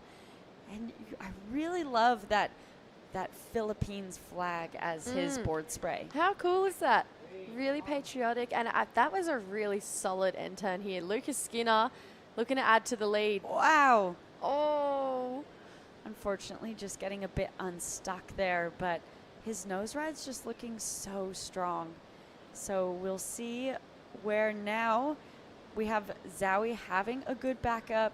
We have Zowie having a backup, waiting for a score for him. We have Joe Marie now having a good backup as well. Taking a look at this replay, what did you like about this? Yeah, I just think he's using speed to his advantage here. I know I mentioned it on that last wave, but it's really separating him. Unfortunately, fell on that turn. Joe Marie, I am such a fan of his surfing. I just think he's a really stylish surfer, but I feel like he's looking a little nervous right now. Obviously knows the stakes of this competition, had his little brother roll through in that last round. This is great surfing though. Got some nice outside nose riding done, and then got some rail surfing, which we know the judges want to see a combination of the two. Gets a good looking 5, a little water on the nose though, so he's looking to get some cleaner nose rides, potentially on his next wave, but solid end turn there, right on the dry reef on the inside too. And if Lucas could have pulled this off, this would have been a really nice score. Gets to the nose, holds the 10. There's a lot of water there. As he starts to walk back, you can just see that tail was moving around a little bit too much. So 6:33 to kick off his campaign. 13 and a half minutes. I just feel like Lucas is going to be this kind of scary name in the draw that a lot of these guys might not have anticipated. Yeah, I tend to agree. As we take a look at this one again, you know, it was Lucas yesterday, really interesting. He actually had to win that he had to win that heat. If he got second, he was going to get seated straight into that heat with his dad. So he ended up getting a score tour in those last 5 minutes of the heat that pushed him up into the lead. And so now there's a bit of separation between him and Ben, which I'm sure Ben was relieved about. Yeah, opposite sides of the draw as well. So I think he'd be stoked about that as well. How ironic, though, if he had got second, there was only 8 heats that a surfer would have got seeded into based off the first round, and it just happened to be his dad. I know. I couldn't believe that when I was looking at the draw during that heat yesterday. So it looks like we've had a bit of a situation change. That last score dropping for Joe Marie, a 4.27. So that takes him now to the lead. Lucas in second. And now still waiting for Zowie and Noah to really up their scoreline. As we take a look at Lucas trying to reclaim that first place position back. Really nice and clean footwork. But unfortunately just getting that mid-rail a little bit buried. So I think you're right. We saw a little bit of nerves maybe from Joe Marie. I think a little bit from Lucas as well. Yeah, definitely. Joe Marie with that last wave edging him into the lead. So that 4.27, it really does show, especially with that last kind of end of Lucas's wave, you got to be active all the way through. You know, you can't really, I feel like, have a moment where like, oh, sweet, that's a good ride, because with boards being that big, it's going to be so easy just to bury a rail. But I'm really impressed about Lucas's just ease to transition to go from high speed, aerial, big turn surfing in the World Juniors literally not even 5 days ago, like last week, and to now having to change his approach, have this really graceful style and keep that competitive strategy. I think he will not realize the power of that right now. And I think as he gets older and he can start to translate between the two a little bit more, he could be unstoppable in the both. It'd be amazing to see a double world champion one year, to have a world champion longboarder, a world champion shortboarder. It's the same person in 1 year. Lucas could make history potentially in his career. Yeah, that would be really crazy, as we see him having a paddle down the point, a wider one here, but cutting out those ones for free surfing, that's kind of the peak that I was sitting on, and I got a really nice high wave count. But from a competitive standpoint, not really offering as much of those critical sections. So probably a smart idea for him, as he saw it not lining up in the way that he wanted to cut out. Farther up the point now, Noah looking to build upon. So getting up to the nose, racing towards that section in front of him, whips it back, but gets a little bit wide from that pocket and buries that nose. But Joe Marie right behind him, keeping that inside rail engaged. Love that we've seen him do that now a few waves in a row, and it's really beautiful, really technically, fundamentally difficult surfing, and he's making it look really easy. I think as well, Jesse, we're seeing him relax a little bit now, not sinking into those knees as much, as we see our locals watching on the beach, maybe a little bit of nerves. We've had 6 out of 6 heats so far, won by Filipinos. Wow. Isn't that crazy? That's amazing. Wow, the local boys are just charging through. We saw Luke Landrigan watching on. Noah trying to be the first to destroy this run of Filipino dominance.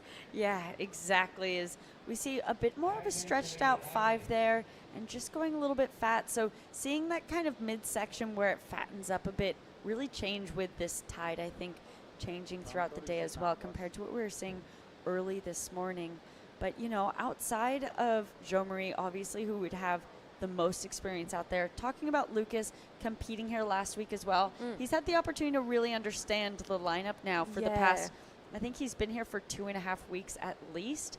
And however, yesterday he was telling me the conditions that he was surfing in were the biggest conditions he's competed on or that he's ever been on in a longboard. Wow. And it's about double the size today. Yeah. So he's absolutely killing it. I feel like the bigger it gets, the more he's kind of locked in. He looks super sharp. Obviously, we're expecting that swell to jump up yet again tomorrow. So maybe he's going to start to get a little bit more comfortable. Now tell me, I'm actually really intrigued. You said you went for a free surf this morning. Obviously, if back in my comp days, when I would compete, it was quite tense, the morning free surfs. Is it the same kind of vibe for the longboard surfers, or is there a bit of chirp going on? Oh, I mean, I think we're somewhere there in between. It can get pretty competitive between everyone just trying to warm up. Like, you know, it's still normal comp vibes. Everyone has traveled 24 hours to get here and wants to really understand this lineup so they can put their best foot forward. But at the end of the day, the awesome thing about the longboard world is that it's such an incredible community, and that's what's kept me drawn towards it and staying really immersed in it, is the people that are a part of it. And so, you know, we saw Tony Silvani yesterday propose to his girlfriend, and surrounded by everyone here on the Longboard Tour as well, which was so sweet on the beach. And that's just to say that it really truly is a community. And as soon as those jerseys are off, you see all our competitors hanging out on the beach together and going out to dinner together, supporting their friends as they're proposing. I know. It's so cool. That was such an iconic moment. I was like, that is incredible. They let out the baby turtles and he dropped the knee. Yeah. I was like, this is incredible. Yeah, I know. It was so awesome and so well planned, and a lot of effort. So he said he's on top of the world right now. Saw him out in the water this morning, and now he can, you know, hopefully take that really positive energy and go into his heat this afternoon. I think he is in heat 13 coming up. But taking a look at this heat, Jesse, it's wound down pretty quickly. I can't believe we're already at 6 minutes and 12 seconds remaining. And, you know, everyone having at least one decent score in their line, but no one really running away with a second strong score yet. Yeah, I agree. I'm actually really surprised about how quick this clock's gone down as well. I was like, oh, we're already down to 6 minutes to go. It just felt like we just watched that 6:33 lock in for Lucas. He's going to use priority here. It felt like maybe Zowie was going to take this one. Lucas here, though, trying to add to this scoreline. Yeah, getting a nice opening nose ride back up there after that repositioning check turn, bringing it around now, really guiding that board with his upper body. You can see he brings with those good fundamentals from his shortboard world of bringing that right arm all the way around, really guiding the board where he wants it to go. So he's looking to drop a 3.03 to improve his scoreline, looking for a 3.61 to take the lead from Joe Marie and be our first international surfer to win a heat today. As we see the surfers making their way over that reef into the next heat. It is a coral reef here. You can see in the bottom left of your screen, it's kind of, you don't want to stub your toe on it, on the sand. But out where they're walking, there's kind of a lot of seaweed, seagrassy type of growth on it that kind of softens it up and makes it pretty easy to paddle out over. Yeah, and these guys opting to paddle wide. There's actually a keyhole just on the inside of that first peak as well. So you can like walk out a little bit on the reef, and then there's this beautiful big keyhole you could just paddle straight out. Especially when it gets bigger, there's this current that starts to push down the point exactly where these guys are paddling out. Obviously, the locals, they would know what they're doing here. I think on a longboard, it definitely would be easier to not get cleaned up by those big cleanup sets that break a little bit deeper. But I feel like maybe the ocean backing off a little bit to what we saw a couple hours ago. This high tide, we're starting to see the distance between sets just grow a little bit more. Yeah, I tend to agree. And watching those medium ones not be as consistent of high scores. That last one for Lucas coming in as a 3.5, so it does add to a score line, but he needs that 3.61 in order to change the situation. So not going to do that. Zowie now trying to answer back and really build upon, get into advancing position. Beautiful opening nose ride, really nice cutback. Goes for a little pedal, adding in some of that flare, build that board speed back up. I think that's a little bit more of a flaring maneuver rather than something super functional adding on, but trying to, you know, bring in his own style and make things look different for the judges. I've seen 2 kicks off a surfboard today. It's my second one. This one just happened to go the other way. It was like a little pedal, like let's get like some on a speed. skateboard. Yeah. I was like, oh, okay. Didn't know that was a thing. I quite liked that way for Zowie there. Obviously, that opening nose ride, really clean, beautiful 5 toes over the nose. I'm still getting used to the scoring, but I'm thinking it's probably not going to go as far as a 5.51. I felt like maybe it was lacking that little bit of extra oomph that it needs to get into that 5.5 or close to that 6 range. So if I was Lucas, I'd be keeping an eye on him because you can see he's building a lot of energy right now, and Lucas staying busy. This is what he needs to do. Yeah, getting straight up to the nose. Beautiful hang 10, lots of levitation. Love him bringing that upper body up, keeping that board speed nice and high. So look, if he gets that 3.61, he then goes into lead, makes that pressure go on to Joe Marie as well. And so that way, if Zowie does end up getting the score, it actually is affecting Joe Marie rather than Lucas. I think that's the heat tactics that he's trying to pull off, because that wasn't a big wave, but he's trying to stay really busy. And I think I agree with you, Zowie, probably not enough to be that 5.51, but will it be enough to improve upon his scoreline? If he gets anything higher than a 4.33, it will lower that requirement as well. But we have a bit of a paddle battle on us. Yeah, thinking back to that first wave for Zowie, it was that 4.33. I just felt like that wave had a lot of speed and energy and power to it. Lucas is absolutely flogging Zowie right now in the paddle battle. He's come from nowhere. This is the answer back from our Japanese surfer. Yeah, looking so beautiful, calm, cool, collected, very traditional in his approach here.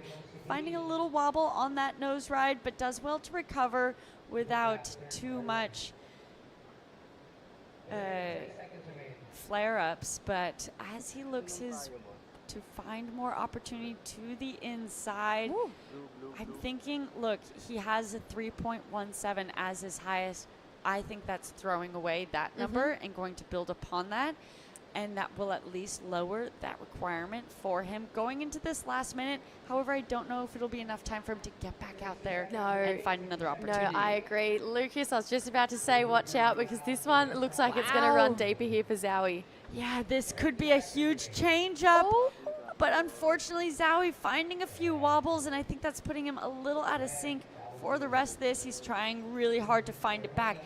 Great cutback there, really whippy, finding some nice loose maneuvers here as We are waiting for still that score just before that he got. It's a 4.3 that he got for that previous one. He's now looking for a 5.62, Jesse, because Lucas's last wave coming in as a 4.73 pushes him into the lead. So really now Zowie trying to take that advancing position away from Jo Marie.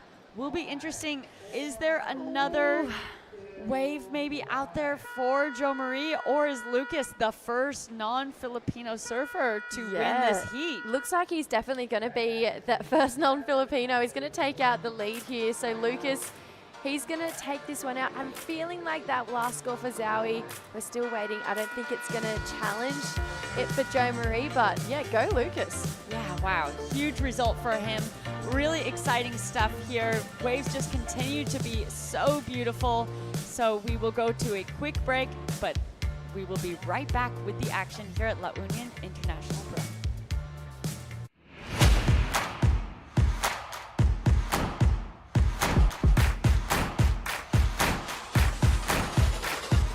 Let's get started.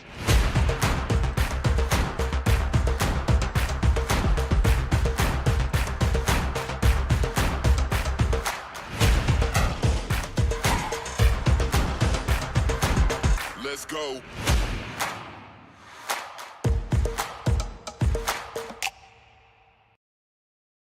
Record revenues from regulated gaming has boosted PAGCOR's social responsibility efforts, bridging gaps in the government's education, healthcare,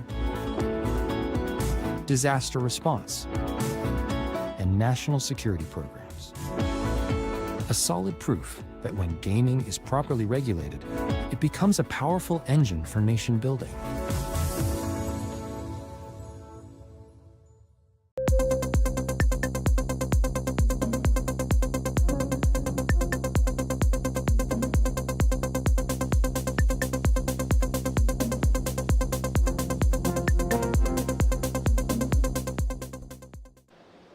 We are here at the La Union International Pro into now Heat 8 of the day. Perry Ventura representing the Philippines, Gabriel Nascimento with Brazil, Hiroshi Sato of Japan, and Kaiden Larrabee from the USA. It's a full international field here for some beautiful conditions.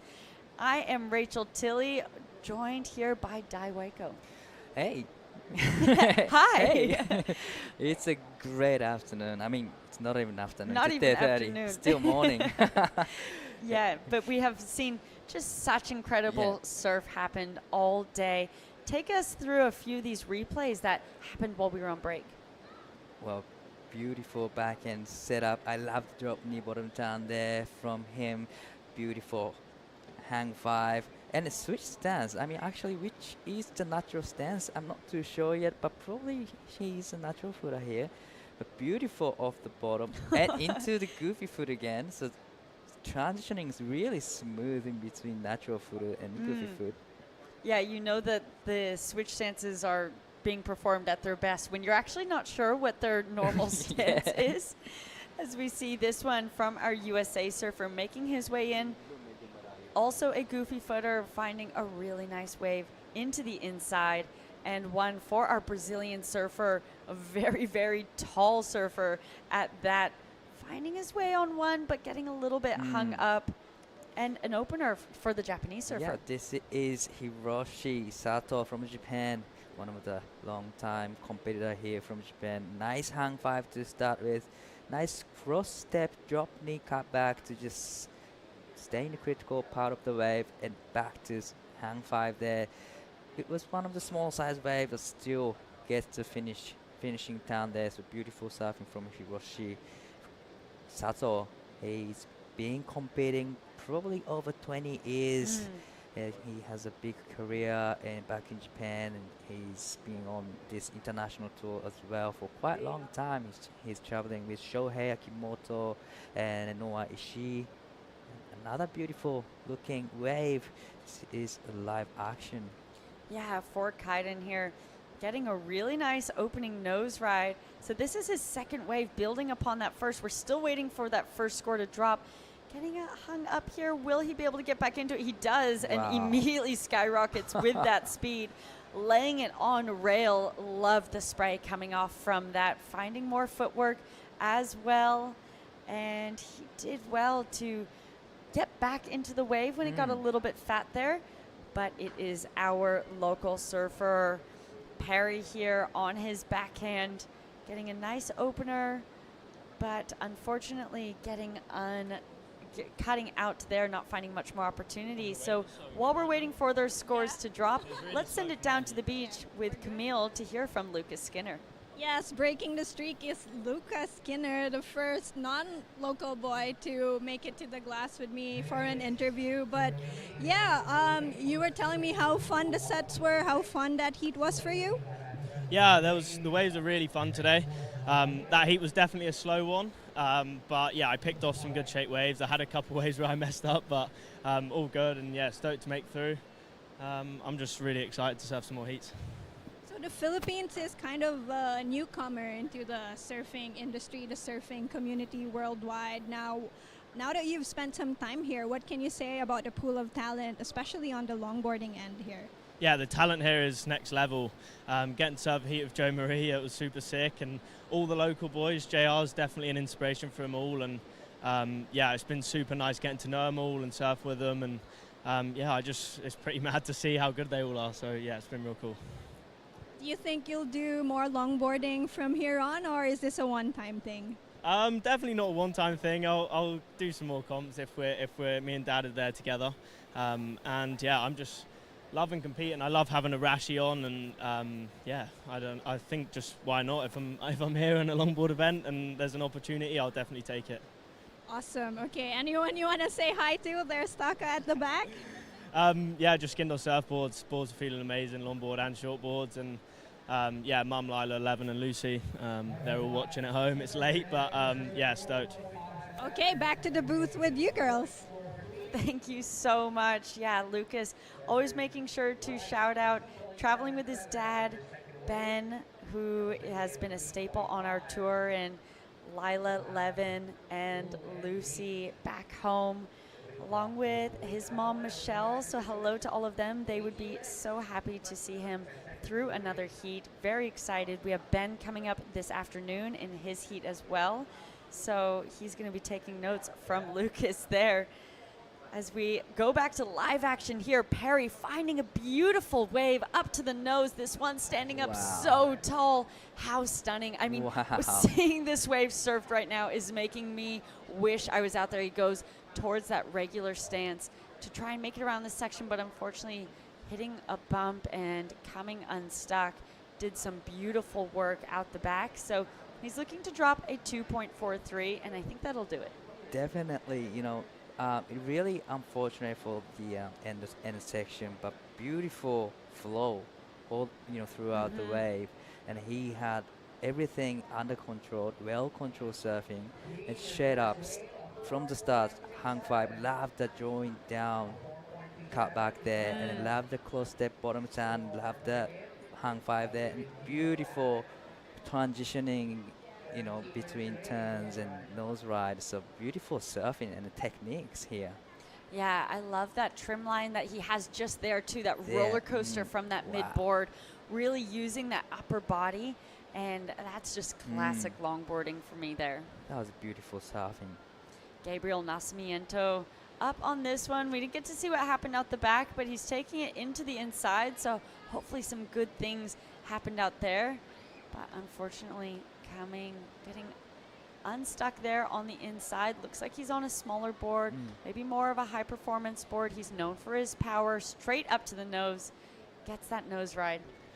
Beautiful, you know, setting up the nose right there, but just like you said, he looks like he's a big guy, and definitely he has a powerful surfing, but also a great technique on the nose. But love that, you know, rail carve there, just swinging around back to the white water, just trying to be staying in the critical section and just surfing all the way to the inside. So great technique of rail game and a nose rise. Beautiful surfing again from our surfer Gabriel from Brazil. Yeah, so with 10 minutes down, situation is as stands. Perry in the lead, Hiroshi in second place, Gabriel in third, Kaiden in fourth. So still waiting for scores to drop for that last of Perry, but he's sitting in the lead with the strength of a 4.57 and a 2.43. But it's Kaiden, as I say that, takes the lead, gets a 5.33 to back up his 4.27. And now Hiroshi looking to get back into an advancing position, straight up to the nose there. Really beautiful technique. Love how traditional and patient he is on his board. Not overdoing any one particular maneuver, having a lot of flow linking each maneuver, and finding that cross-step cutback that we've seen him demonstrate a few times now, adding in that variety. Gets a little bit bumpy on the inside, but he walks out of it clean. And Perry now answering back, now needing a 5.04 to get back into the lead. Really delicate footwork to make his way up to the top. I love that he's not overpowering this section here, as it's a little bit slower of a wave, and that places him in that perfect spot to get all 10 toes over the nose, hits it back to the whitewash. Love how patient he is here. That's really standing out to me, and really just adding to that flow that you feel is coming from that wave. Definitely, you know, he's elegant, one of the most elegant surfer in the men's side, and I love how he matched the pace of the wave, and he doesn't rush anything at all. He just stands tall there. Let's take another look, because it starts with pretty much nothing. Well, the wave didn't really offer nothing, but he just matched the speed of the wave, and he found this critical section. Actually, he was able to go to on the nose and left up, drop knee bottom down, and straight into the hang 5 to 10, beautifully done. Doesn't rush anything, just waiting for the waves and just let the board do the job here. And he's just seems like really relaxed and you know. Yeah, not looking nervous at all. I mean, looking at this tight 5 and then into that 10, just looking so present and in the moment. Seeing that eye line, you could see while he was doing that hang 10, he's actually looking at that section ahead and preparing for what's to come. But we've had quite a few changes in our lineup here now with 13 minutes remaining. Kaiden still in the lead, but Gabriel able to get up into that advancing position. And this is one that we're still waiting to drop as well. Up to that 5, 10, back to that 5, racing down the line, gets the bank off the whitewash. Nice little transition there and cuts out with a bit of flair. That's something unique, you know, just cuts back and just hit the backhand section. We don't really see today, but beautiful power surfing and rail game from Gabriel. And he's, well, actually, Kaiden got a 5.33, so it's a great score he got on the last wave. Yeah, and Perry on that last one actually getting a 7.33. Wow. So he was sitting in that non-advancing position. Right. That pushed him now back into the lead. Kaiden down to second. Gabriel, who was in second, now into third. So we've seen so many change-ups in the lineup today so far, in this heat so far. No one's safe.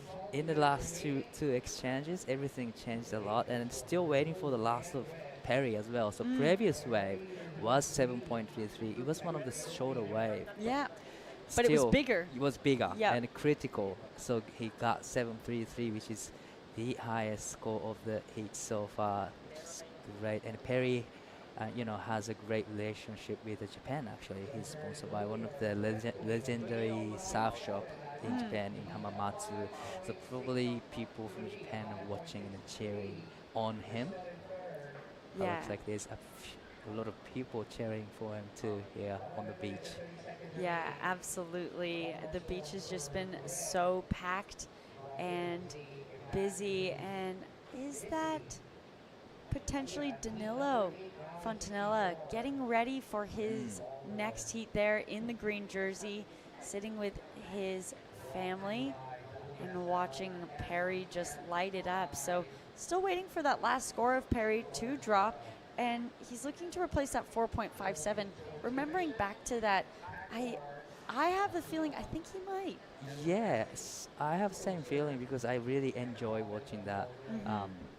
smooth surfing. But this is really important wave for Kaiden, trying to get rid of the 4.27. So far, he's done a lot of things at the back, but this is where you can get the bonus section, that inside section. If you have the critical section here, then you get a good point through this section here. Unfortunately, he couldn't get any critical section, but looks like Perry was on another wave. Wow, and it's such a beautiful one from the takeoff straight up to the nose. Repositions and gets back up there for even a more critical nose right there. Getting some tail action. Love that adjustment and placement. You can see how technical his feet are, constantly adjusting even mid-turn to make sure that his board is consistently on rail. So he did improve his situation. That one previous to that one that we just watched, a 5.2. Wow. So solidifies himself even more into the lead now. But I think we might see that increase now even again with the strength of that last wave. Really love how how he's connecting with his feet to surfboard. He's just doing it effortlessly and just making it look super easy. Yeah, and he's leading over, him and Kaiden leading over someone like Gabriel Nascimento, who hasn't been on tour in a few years, but was a staple on tour for the surfer from Brazil. He's now back up and riding beautiful hang 10, a smaller wave though, so we'll see if he can get anything additionally more critical, keeping his board speed up. Really love that trim line from the upper third of the board, but he's trying to find a 5.69, and I'm thinking that is probably not going to do it. I think the judges liking a combination of course, the critical surfing, but also on some of those bigger sets. Yeah, definitely. The wave height will be one of the key factor when you want to get the good scores. So definitely, Kaiden wanted to have the bigger size of the waves to get a 7.21 to go into the first, and also Gabriel needs to have a bigger size waves to get 5.69. As we see Taka Anui getting ready for his next heat. He's normally riding a Piccolo Clemente, but maybe that looks like a Luffy board potentially. And if that is, I don't blame him. Luffy, of course, the sponsor of JR, so looking like, creating boards that really work for this wave here. All three surfers opting to go to the top of the point in order to get ready. And his sister there, both his sisters are here competing as well. And they have had great heats. They're constantly traveling as a family, and that's just so great to see. They're so sweet out in the water. Taka is a wave magnet, constantly catching waves. He's non-stop.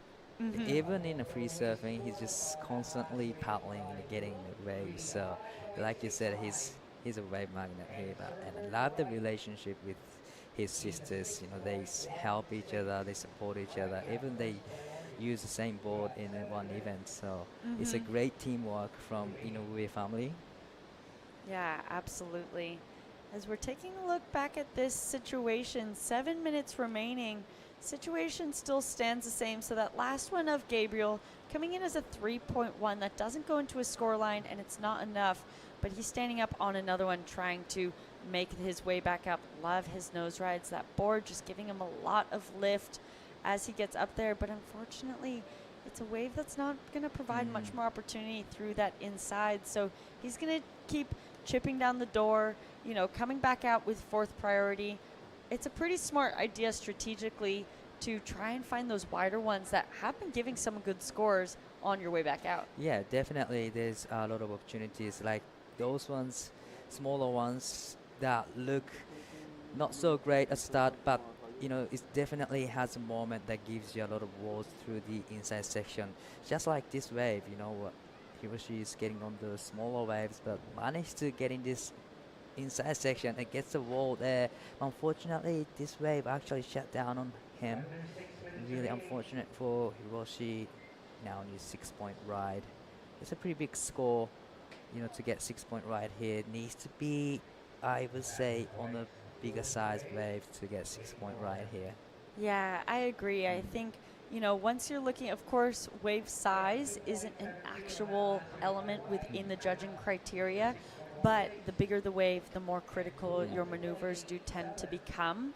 And so I'd say once you are starting to look at trying to get above that 5-point range, your thought process in wave selection has to change a little bit as well. If you're looking for a 3 or a 4, that's something you can definitely turn a smaller wave, surf it up out of its level. Definitely. But as it starts creeping up the scale, that wave selection becoming more and more critical. Yeah, it's now with the 5 minutes remaining on the clock.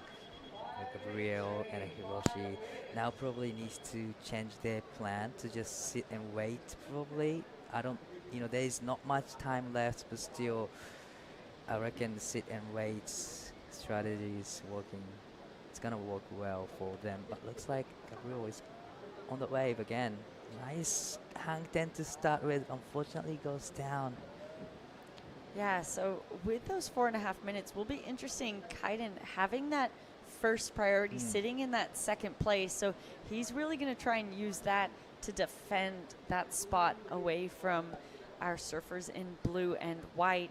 So this is where I'm such a fan of competitive surfing, of strategy within heats. And I'm interested to watch how Kaiden plays these last 4 minutes, if he has to use priority, if he's going to go sit on any of those competitors, or if he's just going to sit at the top of the point and try and find a wave that will help replace that 4.33 to up that requirement. Especially in the last 5 minutes. It's where it really comes to crunch time, doesn't it? Definitely. It's a time that everything happens in the last 5 minutes. You can be the fourth position to up in the first place in the last 2 minutes. That's what surfing competition is, and then that's what this makes an exciting event. But looks like Kaiden just chasing the Gabriel. Wherever Gabriel goes, probably Kaiden now follows. He's gonna use his fast priority and then get this good looking wave here. Yeah, good example of that use of priority on a beautiful wave. Gets up to the nose, finds that 10. This wave really lining up in front of him. Goes for the hit. Comes unstuck, unfortunately. So I'd say had he landed that road out of that, we would have seen him going above that 4.33. But now Gabriel sitting out with that second priority. Might find himself another opportunity, and he does. Paddling into this one, a bit of a smaller wave, but will it line up? That's the question. Great opening nose ride, powerful cutback. That's what we know Gabriel to be, a real power surfer, and finally getting some opportunity to demonstrate that up to a hang 10, bringing it back around. Unfortunately, not offering much more to the inside. So will that be that requirement? I think you'll have enough time to maybe get back out there to find one more. Definitely 2 minutes and 20 seconds. It's not a long paddle back out, so definitely have one more chance. But this is important. Another wave for Hiroshi Sato, needing a big score. Yeah, a 6.16 is what is required. Gets up to the nose, does well to navigate that, keep that inside rail engaged. And it's standing up to the inside, and he goes for that little push on the end, but unfortunately coming unstuck. And he's looking at that clock, seeing that there's a minute 50. Looks like he's going to make his way in potentially, as we see Kaiden back out with that first priority. So super smart for him to get back out there and try and hold that over Gabriel from a heat strategy perspective. Score is still to drop for every surfer at the moment. Well, interesting to see what Gabriel will get on the wave. But let's take another look on this wave from Kaiden. Beautiful hang 5 to hang 10. And then this turn. If he could have made that turn, and like you said, could have gone to maybe like 6-point range or 7-point range. It was really vertical off the top, using his back foot really well. But this was the important wave from Gabriel. Nice hang five to start with. I love this powerful cut back 10, just rebalancing white water, and it gets another hang 5 to hang 10 to finish up this wave. It was a short wave, a lot of damage at the back, so it can be a requirement, you know. And Perry, of course, finding himself on another beautiful looking wave. You know, his surfing throughout this whole heat and the waves that he's been choosing makes me really want to be surfing at the moment. Exactly. I really want to go surfing now by watching his surfing. But he's, you know, dominating in this heat, having a great heat now. But this is the last wave, actually, from Hiroshi. He had a moment that he was able to go on the nose there. Unfortunately, after this, there wasn't much more of a steeper section through the inside. And there we go, Kaiden using that priority to keep Gabriel off there. And it looks like positions will stand as they are. Perry in the lead, still waiting for the score of his last one, but Gabriel's one previously coming in as a 4.63, so that did lower that requirement that Gabriel needed to a 5.04. So really smart of Kaiden to use that priority in those last seconds, because that's where we see those switch-ups happen. Wow, what exciting heat, and what a finish from all the surfers, and a great performance from Perry Ventura. Yeah, well, it's back into, we had a one heat break where Lucas Skinner won the heat, but it's back to now the surfers from the Philippines winning these heats. So Perry Ventura taking that one out, and we will be back after a short break here at the La Union International Pro.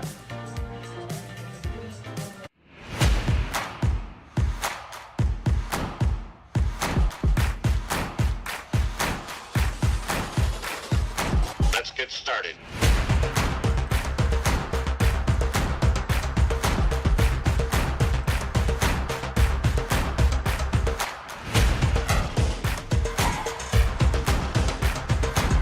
Let's go.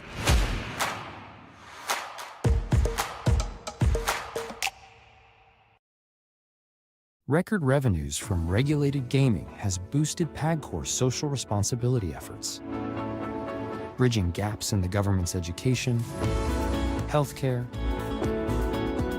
disaster response, and national security programs.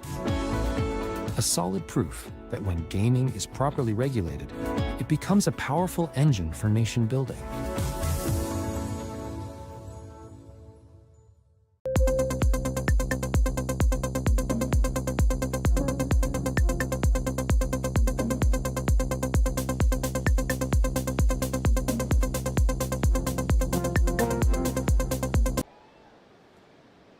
Welcome back to the continuation of the round of 64, the men's day 2 of the La Union International Pro World Longboard Tour Qualifier, an opportunity to win a wild card on the World Longboard Tour for the top 24.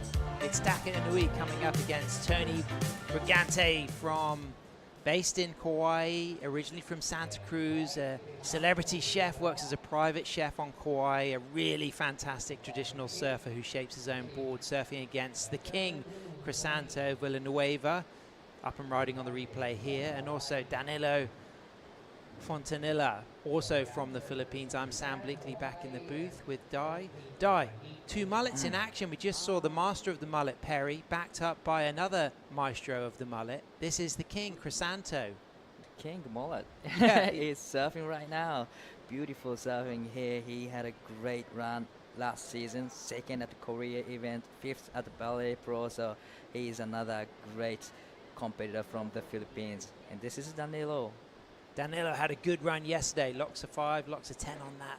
Nice surfing, controlled and critical. We've also got Taka Inui as well in this heat from Japan, a real firebrand. Real fire. He's always fired up in the heat. Well, talking of firebrand, fashionistas, get your photographers out, because this guy's got the coolest mullet in the country. It's Perry Ventura, and he just took the win. Okay, yes, so everyone wants to know who does your hair. Let's get it out of the way first. Who cut your hair, Perry? Actually, I cut my hair. It's a dog, like si Carl. She's the one of cutting my hair every time. All right, so shout out to that dog who does all the craziest, coolest, stylish cuts here in La Union. All right, back to that heat. You started off pretty strong. I remember the first time you showed off your switch stance during a competition. That was last year against JR Esquivel nonetheless, and now you're bringing it early. I don't want to spoil the surprise, but do you have any new tricks up your sleeve this year? It's a secret, actually. I don't like to show them. Yeah. All right, that's good. How were the waves? The walls were getting longer, the sections were connecting, and how was it surfing on your backhand out there? Actually, it's good because the wave it's really good for now because the tide it's come up, so it's more longer than this morning because this morning it's super low tide, so there are a lot of sections. Yeah, but now it's really good because it's more longer. Okay, and what about the board under your feet? Talk to us about this beautiful bright green board over here. Yeah, actually, this is the new one. Actually, it's a Bondwagon model also, but I adjust the tail. It's more like narrow, so it's easier to turn and more faster. And then also the nose. Yeah. Okay, so that's a little bit of a giveaway. He has a board that's easier to turn, lighter on his feet. And who are you looking forward to? I don't know. We'll see if who is the win here in the second round and the heat 9, I think. Okay, anyone you want to give a shout out to? Actually, shout out sa mga sponsors ko, especially sa Zamora Surfboard, kay Coach Carla and kay Kuya Ian Zamora, and then also sa Alima. Thank you so much, Kuya Luke and Kuya Archie, and then also kay Kuya Wendell din, and then sa Grass Green kay Naoki DJSG. Thank you so much for supporting me. Thank you so much. We're about halfway done for the day, and we have a couple more heats to watch. Let's keep watching. Keeping the mullet alive, and big shout out to Ian Zamora Surfboards, the bandwagon model looking good under the feet of Perry Ventura, who takes the win as we move from one Philippine surfer to another, kicking out Crisanto Villanueva, known by his nickname King, a stylish regular footer, and he's just dropped a second score to add to that 6.0, and I think it's also going to be very strong. He's going to put himself in a commanding situation, surfing against a very stylish all-rounder, legend of longboarding, a celebrity chef originally from Santa Cruz, moved to Kauai, age 21, also shapes his Tigra Bona label. Tony Brigante there is up in blue, Taka Inui in red with priority, no waves yet for Taka, but we're expecting a score to come through for Danilo, and it looks like we can see that star on our scoreboard for Taka as well. So we will have scores coming through for white, red and green. Dai, as a fellow Japanese surfer, talk about Taka's approach and, you know, what kind of Japanese energy he brings out here to Mona Lisa Point. Oh, he definitely brings a samurai spirit here. You know, always psyched up, fired up, and he, you know, but he's good at shortboarding as well as a sub. Oh, he's an amazing shortboarder. As we can see, this is Carla Roland Zamora, the wife of Ian. Ian, the shaper of Perry's boards. So really great promo. You know, when a shaper's board is you know, flying the flag and doing well, I mean, what better advertising? I know, and then his board looks like really has generating so much speed in the last race, just like he was, you know, saying in the post-scene interview. And talking of speed, I mean, I've seen at many longboard events when Taka goes out for a free surf on his shortboard, he can do alley-oops and air reverses at the click of a finger. He's a real good shortboarder. He's amazing shortboarder where he can do all kind of airs and tricks. Looks like this is a more experienced surfer in this heat. Tony up and riding, all smooth, all style. I love that elegant bottom turn, but with power and precision, keeping that footwork clean and controlled. Nice nose ride, and then back to the tail, and just stalls it on his self-shaped equipment. A fantastic chef who'll be really enjoying exploring the culinary delights of the Philippines. We have a great conversation at the opening governor's party talking of the great Anthony Bourdain, the late great chef who himself had a fantastic travel channel, and Tony was talking about the opportunity to push that idea of having a surf travel show connected to food where he gets to meet surfers and cook with them local food. Wow, that's amazing to have, something like that, because he's a pure, craftsman. He loves making stuff, Trained surfboard. sushi chef as well as Tony. You would love his sushi. I've never tried it, but I love to try sushi, and he, loved to cooking. He loved making stuff, but he's showcasing his skills on surfboard as well. A beautiful surfing. I love the turn of bottom turn, elegant bottom turn there from him. So beautiful technique. Yeah, and really nice controlled approach, precise, smooth, and of course we're really having a feast of the day here at the La Union International Pro LQS of the World Surf League. And of course this is an opportunity to really experience the stunning waves of San Juan, La Union, the Philippines, as we now see one of our local surfers, Danilo, coming unstuck there. He's got a 5.5 for his opening wave, backed up by a 2.33. He'll wait for his third wave to come in as we celebrate that this amazing event is a collaboration with SDMI Sports, the world-class sports management, made in the Philippines, the Philippine Sports Commission, proudly supported by PAGCOR, PAGOR, and also ALIMA, LUSC, which is the La Union Surf Club. Of course, the chairman of the La Union Surf Club is Marvin Abat, who's styling in the competition, and big shout out to Kudo Surf and the province of La Union, DOT Region 1 and the municipality of San Juan and San Miguel Corporation. And it really is a coming together of a lot of national and regional support, welcomed by the local surfers as we see Taka Nui paddling for that wave, kicking off with a 4.5, but Dai, he's just lost his priority on that situation. Yeah, I would say it was a little bit of a mistake from him. He usually gets on the wave once he's hunt for it, but unfortunately for Taka, he lost his priority, but it's okay. There's still 40 minutes left on the clock. This is Tony up and riding. Stylish bottom turn setup. He's got 2.67 and a 3.23 to his name, just streaking through that wave and kicking out cleanly onto the shoulder. So he's in third, waiting for that score to come in, chasing a 4.61 to move up into second. Crisanto Villanueva, the king, is out there in first with a 6 and a 4.83. But what about the style from Tony? All clean, all controlled. Yeah, he's such a stylish surfer here, Didn't get the chance to go on the nose, but still showcasing his style, like upper body movement, just beautiful. And then he's just so relaxed and, super stylish surfer.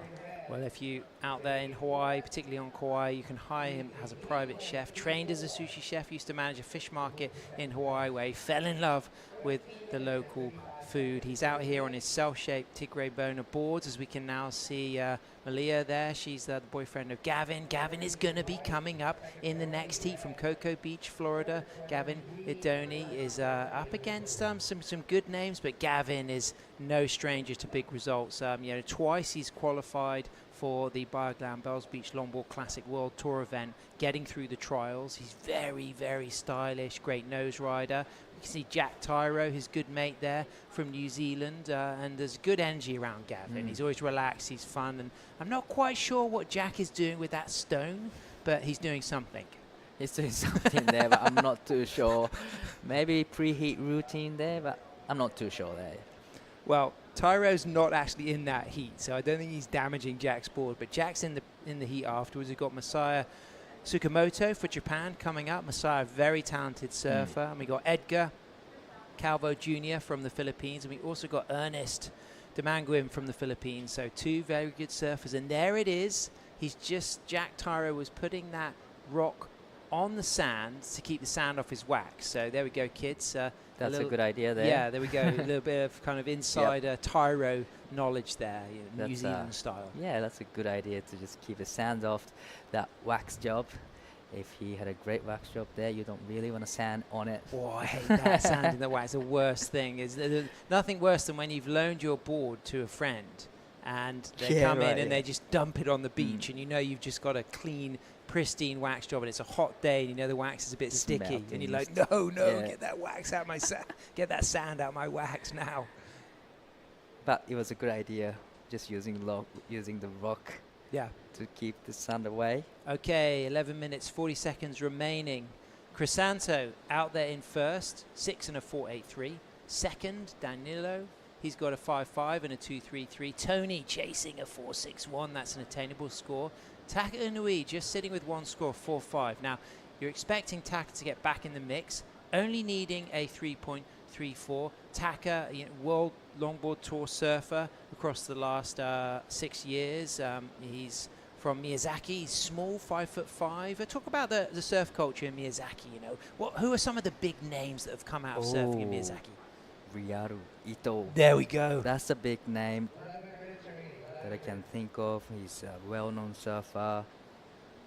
Looks like a few actions. Here we go, live action. Crisanto, bottom turn, stalls, keeps it cool, cross steps forward, finds the 5, walks out of that nose ride, keeps a high trim line, back up for a really controlled, beautiful second touch of a third nose ride, and as things accelerate, he just comes cleanly into a nice drop knee, little touch down drop, back up to a tip ride, little back arm uplift, and kicks out cleanly on the corner. So a lot of trim work, good wave. He's going to back up his scores, may well improve on that 4.83, may not beat his 6, but up and riding Danilo in second, looking to improve on a backup score of a 2.33 into a floater. Comes unstuck from that floater, so he's probably not going to improve his situation. As we can see, our surfer in green coming up next. That is our fantastically talented Ernest, who's one of our local San Juan legends, who is very skilled on the nose, rides all boards, reads this wave extremely well, and is going to continue to represent the local talent, as we see Crisanto on the replay. Wow, I love the face down to start with. Nice step work there to the nose, hang 5, a quick steps back, and again step, hang 5, just generating so much speed through that nose right there, and back to hang 5 to hang 10, back to hang 5, and kicks out nicely. So it was a beautiful surfing and finishing off nicely. So it's a great way to show the judges that he finishes super nice here. Nice rail work, nice footwork there, a couple of great turn as well. So great surfing again from surfer Crisanto, trying to get rid of the 4.83. I think he's gonna meet that requirement, but this is Taka. I think, it kicks out. So quick in and out from Taka using first priority. And this is another important wave for the needle. Trying to get rid of the 2.33, but unfortunately it comes unstuck. So a lot of pressure now on Taka. He isn't already automatically re-qualified for the 2026 World Longboard Tour. Last season he got a 9th in Huntington and a 9th in Bells. This is the replay of Tony, all cool and smooth. Beautiful, nice, stylish, polished surfing, I'd say. Beautiful trimming down to the power source. I love the bottom turn there. Gets to the hang 5 to hang 10, steps back nicely, transitioning really smoothly here from the surfer, and it gets out. So beautiful surfing again. He's just showcasing his skill and showcasing his style there. I love the way he leads up to this more critical nose ride through the last section. Great flow, great setup, and then just as he comes through to the steeper section here, he's set himself up so nice for that 5, into that 10, walks out very cleanly with good footwork as well. Yeah, he walks out really cleanly, so beautiful surfing, and probably that will be going to his top 2 score, because his lowest score is only 2.67, and this is another wave from Crisanto. Beautiful time, beautiful footwork and well managed in a critical part of the wave. He just matched the pace of the wave there. Wow. Beautiful hang 5 to hang 10, little bit of solo arched on the nose, That was really nice. That's the feeling these loggers are searching for, that lift on the nose, to lean over the 10 with a high degree of difficulty and feel that weightlessness. It's akin to kind of, being on a cliff edge, just, leaning forward and feeling the kind of air under your board, as we can now see our surfer in white coming up for that next heat. Another local surfer, another very strong talent. That's Edgar. Again, somebody who could go very far in this event.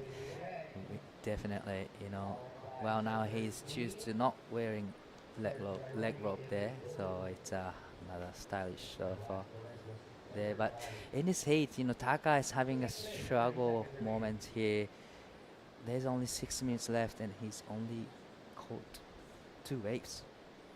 Absolutely, as we can see everybody sitting out there hustling for position in priority. It's Taka. So he's got the first pickings of this set. Crisanto in the lead is in 4th priority, so he'll be relaxed. He'll be able to swing wide as Taka turns, and he's going to go for this wave. He's got a trim takeoff straight up on his piccolo board, just driving off the bottom. He's got foam to deal with. He's having to grab the rail, just a little bit of chandelier over his shoulders as he goes into a nice cutback and just whips back off the foam there, stalls it. Now's the 5 in the 10, little stretch of the 5 after the 10, and now to the tail with a big projected re-entry.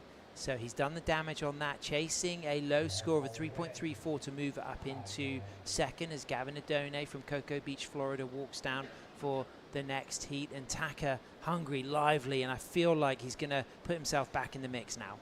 Wow, he's back now. Is that right? Definitely it was an important wave for Taka, but he finished it really strongly. Yeah, it was unlucky. The start was challenging. He had to come from behind the foam, and then it started to open out, and he did get that dynamic 10, and he ended with a very critical roller coaster floater. So I felt like he maximized the second part of that wave, but it was difficult at the beginning. Definitely a little bit of a downtime at the start, but he managed really well to hold on to it, and this is where he gets the critical part of the wave. Now he goes to the nose, hang 5 to hang 10 to stretch hang 5, and eyeing for the section coming up, and gets a big, strong finish there. So even he had a downtime at start, it was a great technique in the last half of the wave. Well, he gets a 4.9 die, so he moves from 4th to 2nd. It puts him right back in the mix. So he's now behind Crisanto Villanueva. He needs a 6.87 to go to first, as we get to see the drone of this first section. A lot to deal with. Almost had to grab that rail to hold on, but gets in that whippy cutback and then stalls it, and then goes for those 2 steps into 4 steps. There's the 10, and he stretches for the 5, and then he accelerates for a big roller coaster there, grabbing that rail and getting the score he needed, meaning now Danilo is chasing just a 3.9 to go up to 2nd, and Tony's still in the mix, chasing just a 6.07, and he's up and riding. Bottom turn, high line, cross steps forward, accelerating on the middle part of the board. And as that wave just starts to get foamy, we see Crisanto out back on the second wave of the set, in and out of 2 nice nose rides, back arm up, soul arching. Little drop knee there as he just looks at the foam ahead and keeps things in trim. Very cool and composed. Crisanto represented Team Philippines at the ISA World Longboard Championships in Sunzal, El Salvador last year. No mean feat to get in that team of 4, top 2 men and top 2 female long and short boarders. So that's a big achievement. Says a lot about Crisanto's performances in national events here in the Philippines. Beautiful surfing again. Really unfortunate for the last section, where he goes down, but still beautiful nose ride to start with, and then he holds on to the nose ride quite a long time, and that was beautiful surfing, and the great wave selection as well from Crisanto. Absolutely. As we move down into the last 2 minutes 45 seconds, Danilo chasing a 3.9, nice bowly takeoff, bottom turns in the mid part of the wave, cuts back. He sets himself a high line. Things are slopey. There's not a massive amount of scoring potential so far, but he's finding that peak. He locks in a 5. He needs to go critical. Gets a quick touch of a tight 5 there, almost a 10. Has to go back on rail. Chasing a very attainable score, but Dai, do you think this wave has got what it needs? It's gonna be close, but I don't see that it's gonna go to pretty much 4 points. So I wouldn't say yes, but you know, he managed to surf all the way to the inside. But there's a moment that he went on a hung 5 and hung 10 for a quick one. But I wouldn't say it's gonna be a 3.90. We'll wait to see what the judges deliver. They'll study the video replays, chasing a 3.9. Taka hanging in there in second. He's now out there with first priority. Tony chasing a 6 in second priority. You've got Tony turning and going. This is a nice wall ahead for Tony, based in Kauai. He works as a private chef, cross steps forward, finds the 5, holds that 5 on a cell-shaped design, and then just comes through that foam with control. Kicks out, Taka on a wave out back, soul arch, runs out of that nose ride, accelerates, and then he'll widen his stance for the float, projects off that float on his purple board and bottom turns, and he's staying poised and low. This wave may well reform for him on the inside as he starts to put that board back on rail just to stay on the pocket. He's got a little section ahead for another 5, and I feel like now Taka's really in the mix. He's got a 4.5 and a 4.9. This could replace that backup 4.5, and I feel it's going to put a lot more pressure on the surfers to move into second position now. Wow, he surfed from the out the back to right on the shallow reef there, but he did an amazing job to come back to the heat. He's done the 2 waves in about 5 minutes. Good vibes there. Local crew in front of Surf Star LU, owned by Mylene and Lemon, one of the local legendary surfers here, just next to Grover's as we move across there. Perry, of course, just took the win there in the mullet. Carla next to Perry. Carla, of course, has been coming out here since 2012, spending seasons here as we move into the last 10 seconds. And Taka Inui coming in there on the board that looks to be a Garmendia board, actually. I'm looking by the butterfly logo. John Garmendia from Basque Country, northern Spain. So it'd be interesting to find out. You can see one of his sisters. He's competing with Sakura and Kaede. Taka dropping a 5.47 for that last score. So fantastic for Crisanto and Taka, but commiserations for Tony, and you know, big shout out as well for the performance of Danilo. He really surfing with a lot of style and flavor, but unfortunately eliminated, and it's Crisanto who takes the win die. Well, beautiful surfing from Crisanto always, and what a comeback from Taka Inoue in the last 5 minutes. So great, exciting finish there, heat number 8. Well, stay with us. We got a good one coming up. USA, Japan, and 2 local surfers from the Philippines. We'll be right back after these messages, and we've got Jesse Starling coming in to call the action with me. Stay tuned. The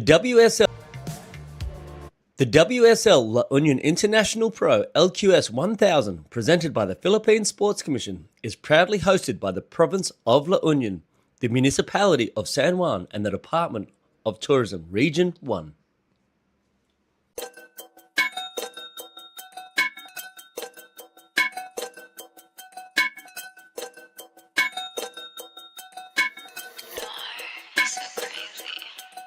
Gumagaya na sa aking mga di ko kilala. If you wanna sneak a peek, dapat kay tumingala. You know I put the work in, hindi to himala. I don't wanna cause a scene, so wag kang magpadala. They call me most high, I'm the prophet. Busy on the uprise, don't you try to stop it. See me at the front line, everybody watching. Do it all in one try, you look exhausted. You know I'm pretty, never modest. I don't ever wanna hide. I wanna be the that no one ever asked to step aside. I always want attention, I'm always picking fights. If I don't get what I want, better hope that you'll survive. I got on my six, they tryna copy all my tricks now. Sticking to my that's why they think you need to sit down. I got the drip, I'ma get out. Don't think you understand, you're in my lane, you better get out.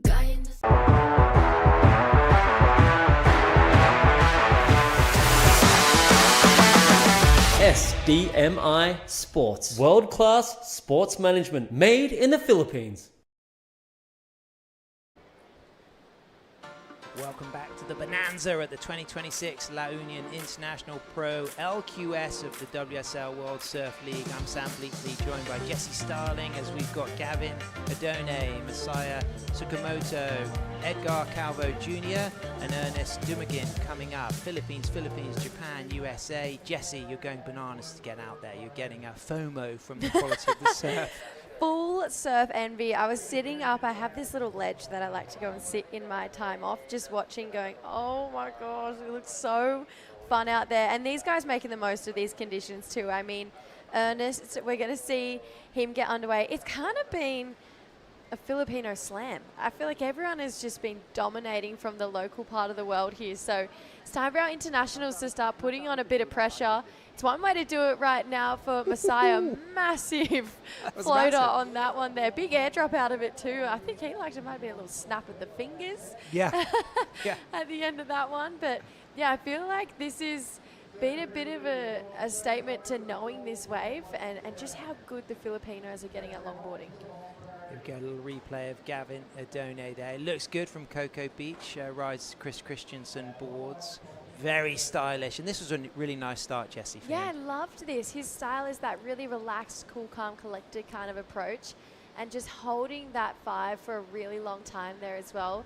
Feel like spent a lot of time in the middle of his board trying to keep that momentum consistently progressing down the line here. So a couple of good-looking starts, but yeah, really love the drama from Messiah.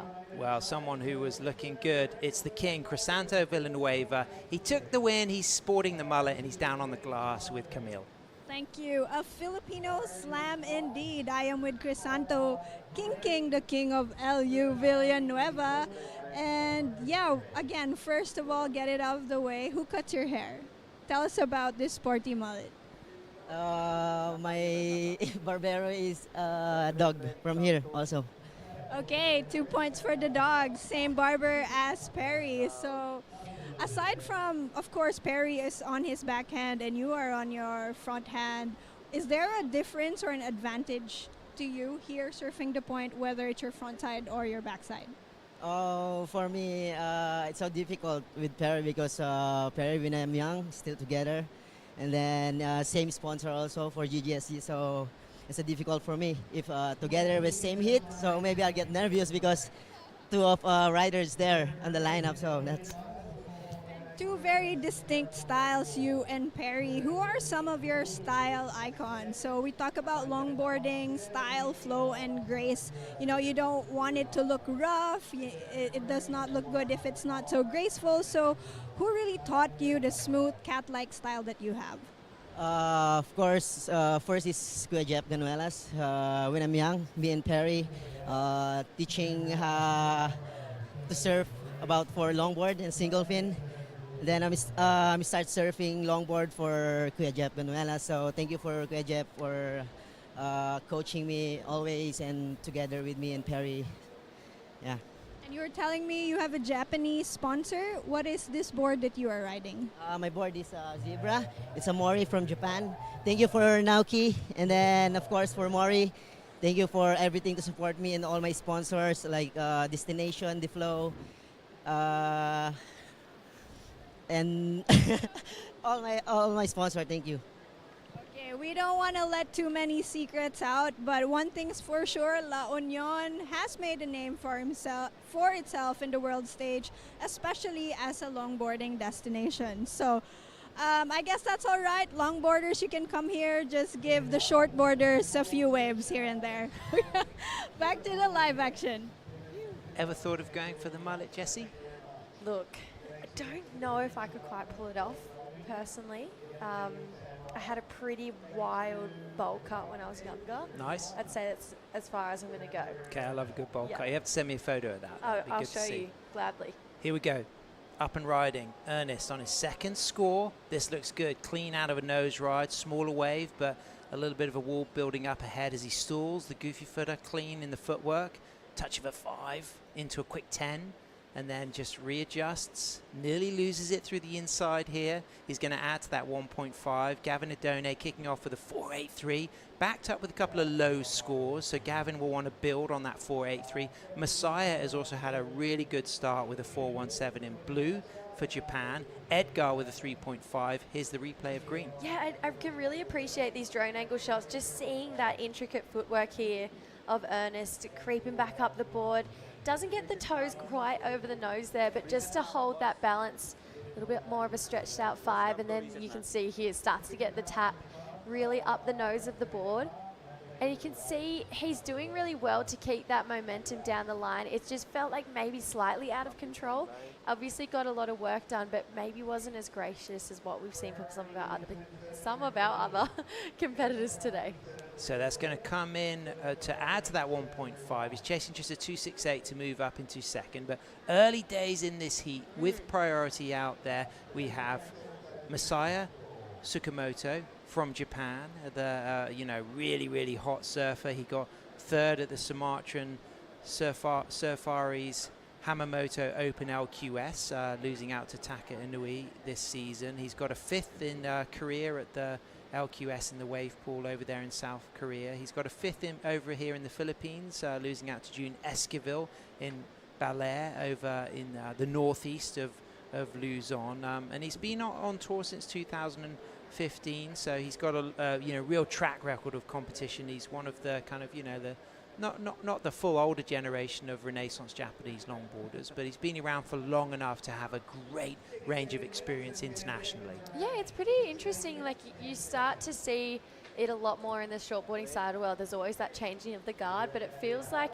you can compete and be incredible at competing in longboarding for a really solid career. I'm just noticing that Gavin is bringing back the super long boardies. Oh, I'm all about it. There was a point where boardies were so long that you'd get cutback malfunction because your knee would get trapped when they'd go over your knee in a flex, and you'd go into a turn and you'd realize you couldn't bend your knee. Oh, stop. The full kind of parko Parko length kind of super long boardies, but Gavin bringing it back in style. That's going to be a good backup score, 4.83 for his opening wave. He's going to certainly improve on those 0-point scores that he's currently carrying, and it's going to put him in a solid first place. Yeah. He's looking relaxed. He drops a 3.43. He's in the driving seat, and now he can start to build on that. I really, really enjoy his surfing. I think that just that style where it looks really relaxed. You can see he does bend at the knees a little bit more, and just keep that kind of real composure. He just seems like he's got, I use the word a lot, but I quite enjoy this word, he's got a lot of swagger. Yeah, that's about him. cool. I haven't heard you use that word in the heats working with me, so I'm happy for you Beautiful, to throw that throw one. it in We here. had Ever-Fluorescent was the word of the day yesterday from Rachel Tilley. I think Amazing. swagger is the word of the day today from Jesse Starling. Yeah, I just think he kind of oozes it. It looks really cool. So I can appreciate the all red moment that he's got going on as well. Red rashi, red board shorts, red board. Important to think about. So have there ever been heats where you've suddenly panicked because you didn't have the right color coordination No, when no. the jersey was changed at I've the last become moment? prepared. Oh, you got to back up. Yeah, always. I've come prepared. Right, Yeah. okay. So you always know if suddenly you're not yellow and you thought you were going to be white and you're therefore blue, you might have to change. Yeah, I would have had to swap out the Cosy for that one.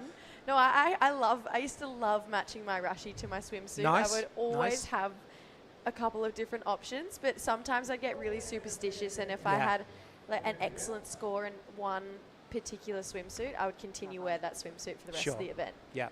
There's a bit of good juju in it, you know. Yeah. I love that. I love that whole element of superstition. And you get a lot of guys who they won't shave during an event, and that's really interesting. out the beard. Yeah, Bo Young used to be like that for luck, and he won two world longboard titles. And one of his good luck charms was he wouldn't shave during the waiting period of the event. Oh my And, gosh, that's there's amazing. all of these good luck elements, and it's really interesting how these psychological things have a huge factor in your confidence levels. Absolutely. I had this same crystal necklace that I took from my Grand Comp days all the way through to the QS, all the Pro Juniors, and I took this crystal necklace everywhere with me, and before my heats I would sit and hold this crystal necklace. Nice. Beautiful bottom turn setup there from Gavin. Back to the 5, holds it on his Chris Christensen board. Of course, Chris Christensen's in-demand boards, in vogue, beautiful big wave guns, mid-lengths, eggs, and great logs as he just gets lock and lift and hold on the nose, on the inside, sweeps Wow. that back. Good radical turn, not finishing that cleanly, but I love what I saw up to that point. And now we see Messiah answering back. He's got a 4.17, and he's up on the tip, holds that 5. walks out of that nose. This board looks really peppery and fresh. It looks light and lively, and it definitely looks like it's got a lot of flex in it. You could see by the way it's moving through those turns. Yeah, that board, see, again, love the color combo, the blue and blue. And it looks super lively. I'm actually really a big fan of Gavin's board as well. I feel like that looks really nice and loose under his feet, but beautiful 10 here. Nice work. And talking to good boards, I just noticed that Billy was coming up next on a Thomas Beckson board. Of course, Beckson, the doc from Noosa, one of the great longboard shapers. But watch out, because Green is looking good on this, Jessie. Yeah, it looks incredible. That opening 10 as well, just the way he was holding it for such a long time. We spoke about it, Rachel and I spoke about it in our last heat together, being out the back, you've got to get crucial points out there. Now, that is a board you want. Now, Billy there, Thomas Beckson rider, Beckson's a beautiful boards. His partner Emma unfortunately eliminated yesterday. But, you know, when you kind of grow up as a longboarder and you set your eyes on your dream board, you know, some people might want a Skin Dog or a Luffy or a Michael Takayama, but Thomas Beckson's are those boards that you really want to get the opportunity to surf at point breaks. A beautifully designed boards, a full range of shapes available, and the craftsmanship there is just tip-top. Would you say there are a couple new shapers starting to come through and they're starting to filter onto the competition stage?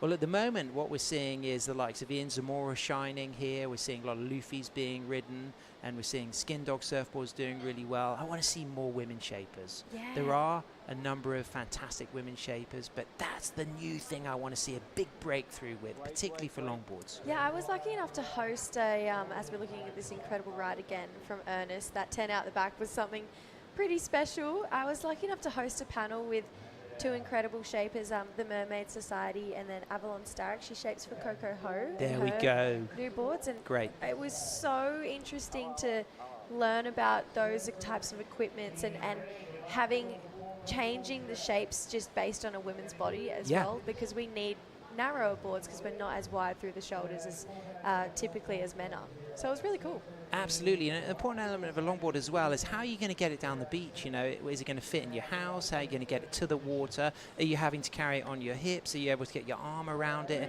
And these are factors you need to think about when you're investing in a longboard that's not cheap. And my recommendation is borrow boards from friends, get a feel of you know what's nice to get down to the water. And are you someone who likes to knee paddle? Because a board that you can knee paddle is going to be bigger and more buoyant, as we see now. Gavin cruising, styling, locked in a nice 5, reading this wave very well, going into a cutback, snapping that back with a bit of panache, and then going into a drop knee. So already demonstrating some variety in the way he's engaging that rail, just holding a cool cross-step poise and then getting a high line. A lot of flavor to his surfing. East Coaster energy, but he's also got that poise, that kind of finesse that we really love to associate with all the great world-class longboarders. Yeah, I'm a big fan. I'm a really big fan of his surfing. I quite like the little idiosyncrasy he has where he attaches his thumb to his index finger through his rail calves. Not sure if you noticed that one. That attaches his thumb to his index finger through his rail calves. Yeah, watch he that's like a PhD in physics. Together and then he'll hold it there and he starts to loosen them up through this inside section. I was kind of noticing it through this wave. I love the fact that he stepped back through that moment to really regain the energy here, and then again those fingers go back together with his rail calves. But they don't with his nose riding, I've noticed as well. Great. So a little idiosyncrasy there. Really appreciating that detail there as we see the replay of a really nice locked 10 from Messiah. Yeah, just needing to work down the face a bit, but solid connection there. I mean, there was a lot of water. There's a great amount of energy in the ocean today too. So meeting that with his board here and pushing him back down the wave. Hang on a minute. What is the date today? Today's the 21st. You know what? It's Messiah's birthday on the 25th of January. No way. He's a birthday boy coming up. Yeah, no way. I love that. There's lots of birthdays going around at the moment. Big sister turned 25 last week. Yep. My granddad's 75 today. Good on him. Still surfing? No, God, no. Okay. He doesn't. He hates the ocean. Well, that guy on your screen, Green, go through the family. Luke Landrigan's dad, Brian, well into his late 80s now, still surfing. As we can see Jack Tyro in the background, Luke Landrigan in the foreground. His father, Brian, was the pioneer of surf tourism here, an Australian who moved out here in the 70s, explored the country, and found this place to be his new home and has invested his whole life and family into the area. And this is the fruits of his labor. You know, this international event here, thanks to all of the collaborations, of course, with SDMI Sports and the Philippine Sports Commission and Pago, Lima, La Union Surf Club, Kudo Surf, the province of La Union, DOT Region 1, Municipality of San Juan, and the San Miguel Corporation. You know, going back to what Luke's dad did, that was the founding moment to really make these things happen. Oh, and it's incredible. It's actually a really cool part of the world. There's so much energy going on. It's really lively, especially on the weekends. It's all hustle and bustle on the weekends. Everyone comes here. It's turned into this real tourism hotspot, not just for surfing, but from people from Manila to come over and enjoy the coastline. And I understand why. I love being in La Union. Here we go, nice lifting 10. Little jump off the front of that 10, won't go into his top 2. Gavin out there in the lead. Messiah in second. Chasing a score, Ernest needing a 4.67. He's not going to get it on that wave. And chasing a 5 in white, Edgar needing a score that is pretty attainable, but getting a 5 today, you can get them on some of the wide swingers, but it feels like you need one of those significant sets to go above the 4 range. Yeah, absolutely. We're looking at another northwest swell today, a little bit more north than what we saw yesterday, and you just need those ones that have that direct north. They wrap in along the point really beautifully. The reef as well, I was telling Rachel, they had a big storm here in December, so there's a lot of finger-like crevices throughout this reef, and a lot of sand started to fill that in, so it was making it more like a beach break. But with this swell, it's starting to iron out and look more like that traditional point break that we're used to here. Drop knee setup, Ernest chasing a score of a 4.67, floats it, climbs out of that, switches stance, faces the wave. Carla Rowland Zamora style likes to do that as he goes back into his natural goofy stance, just grabbing the rail. He's going to kick out, probably not going to be the score, but good surfing as we move down into the last few minutes. Father and son duo there. That's a lovely moment. The Bagé boys, Bagé family. We've got Rayoni coming up in blue. His dad, Eduardo, also in the event. Gavin out back on a 10, lifting, running out of that 10. Very stylish from Gavin. Snaps that back, looking to improve on his backup score of 4.4. So he stayed lively and active. This will be his 7th wave, Jessie. Yeah, wow. And he's surfing really brilliantly as well on every single one. Solid carving turn here. He's feeling it. He's having fun. He's expressing himself. As he should be. At the end of the day, you know, these guys would have started competing because they loved it, because they were having so much fun. To carry that through with a jersey on, it's an art form, and Gavin has it on lock in this heat right now. Bagé from Brazil, his wife French, Audrey. The boys are all grown up in France, based in Bidar. So representing France, Rayoni's going to be coming up against Jack Tyro from New Zealand, Billy Bermit from Australia riding the Thomas Bexon boards, and good local surfer Jeruz and Arbobo, who is a very stylish surfer. So again, local talent on display. And talking of local talent, I've got a little list of some of the good restaurants here. Seabuds La Union, amazing. Coast Cool Restaurant, amazing. Funky Quarters. Haven't been there. Really good. Tagpan, Kermit La Union, Great Northwest, Port San Juan, Hello, Halu, Massa Bakehouse, Clean Beach, El Union, Coco Lover Hut, Salad Stoke, Kuro, Little Canggu, Cabsat, all of those places and many more. I mean, there's going to be some heartbreaking moments. Maybe some locals listening, and I haven't mentioned their restaurant, and I'm really sorry. But they are just some of the names that I've listed here, places I've eaten at across 2 years ago when I was last here, and in the last couple of nights. Say, the food is great. Not in 3 days you've gone to all those restaurants. But it's I think it's a really important part of surf culture and surf travel is how these surf beach towns develop their cuisine and offer a range of different options, and that's what makes the likes of Byron and Kuta and El Tunco in El Salvador special. Is a range of food available, and San Juan is right up there with that. Absolutely. There's so many good restaurants here. The people are so lovely, and the locals right now, just like Edgar, showcasing the incredible waves on offer. This one has an incredible pace to it. Wow, how was the whip on that turn at the end? He's chasing a score 5. I felt like that wave had a lot of potential. Does fall, looks like hasn't got his leash. Answering back in a long lifting 10 is Ernest, chasing a 4.67. You feel like both of these surfers are hungry and really putting the time in, and they may well get close to the score they need on these rides, Jessie. Yeah, quick tap there for Ernest. They want to keep this momentum going for the Filipinos. Obviously, Gavin, Messiah with some solid surfing, but when your friends are making heats, I feel like the energy and desire to keep making heats also really starts to lift. And right now, Ernest and Edgar, they still want to be a part of that conversation who's moving on through to the round of 32. I really loved both of the opening starts to their waves. It's a shame that Edgar lost his board there, because to have that and get back out the back for at least one more opportunity would have been really nice. So as it stands, they're both chasing scores. This needs to be a 4.67, Jessie. What do you think? Yeah, really long 10 to start that one off here. And I just love the fact that he got back up for another quick 10 there, but still had a good looking 5 as well.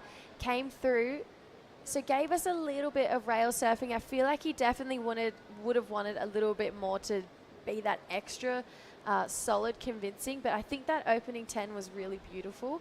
And you can see him check the clock. He's got enough time to go and get one more wave.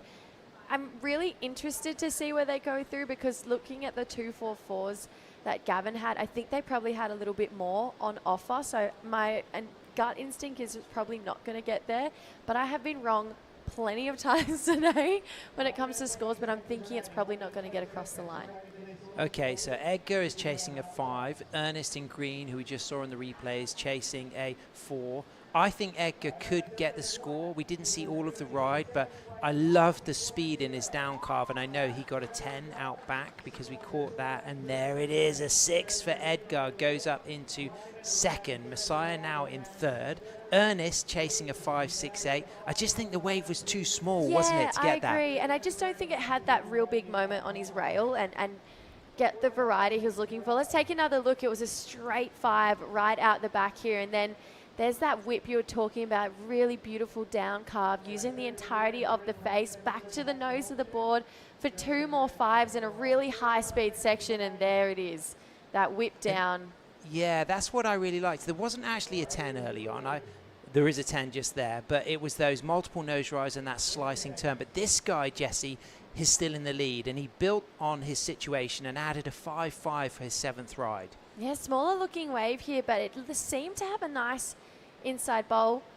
As Stace Galbraith will quote, bit of a Perso wave, this one, taking it through. Got a 5 to start it off. I don't think this will go into his top 2, but just again, total control of his equipment here. Okay, Messiah, looks like this is probably before the heat has ended. Can't confirm that, but he needs a 5.18, and he's still going strong, but he takes a nosedive on the inside, and he may well be penalized for that. Yeah, I definitely think so. It was going so well, and you could see a bit of frustration when he was coming up, so he knew that as well.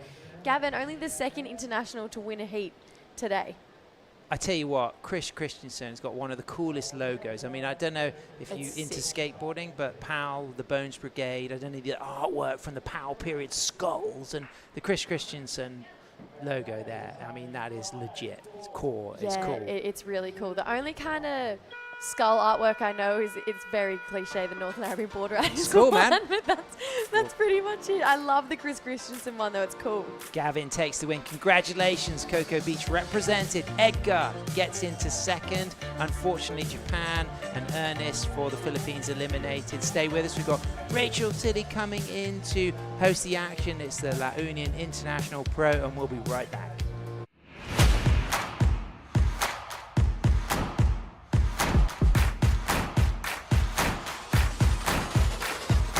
Let's get started.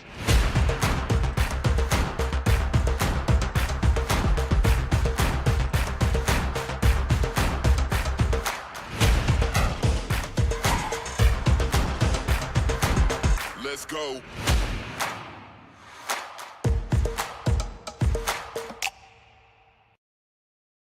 Record revenues from regulated gaming has boosted PAGCOR's social responsibility efforts. bridging gaps in the government's education, healthcare, disaster response, and national security programs. A solid proof that when gaming is properly regulated, it becomes a powerful engine for nation building.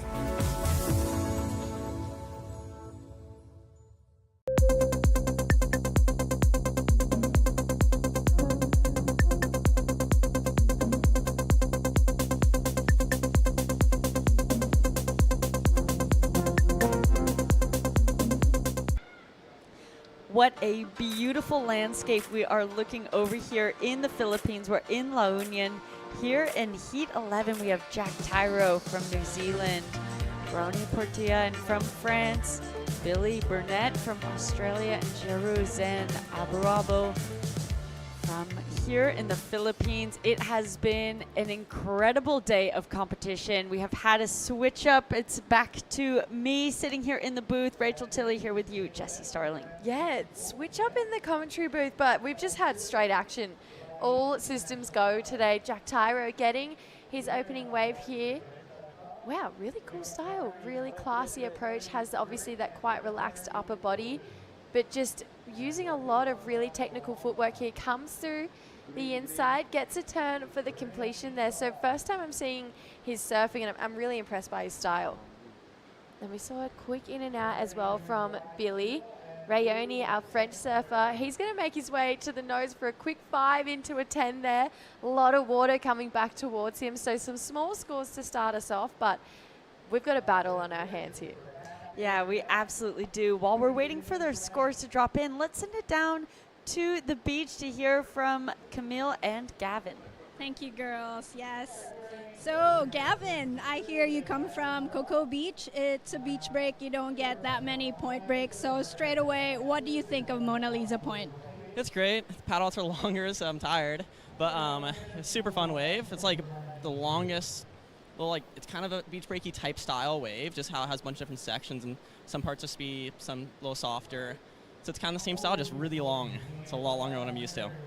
That's a great insight, and I agree. Mona Lisa Point does have its sections. Which one's your favorite? Definitely the little like double up right on the shallow section. If like, you get the smaller waves, it's hard trying to force myself going for sets. Okay, and is it your first time in the Philippines? Yes, it is. Are you here traveling by yourself, or you're with a crew? I'm with a little group of friends. I got my girlfriend, my family, and a couple of friends from all around the world surfing together. Okay, now that you have the heat out of the way, what are you up to? What are the plans?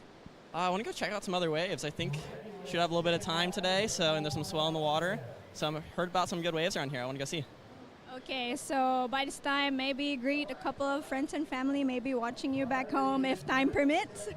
I want to say hi to hopefully Christensen, making great boards, and then all family and friends back at home, Florida. Yeah, that's about it. All right, that's about it. Back to the live action. Thank you so much, Gavin. Thank you so much.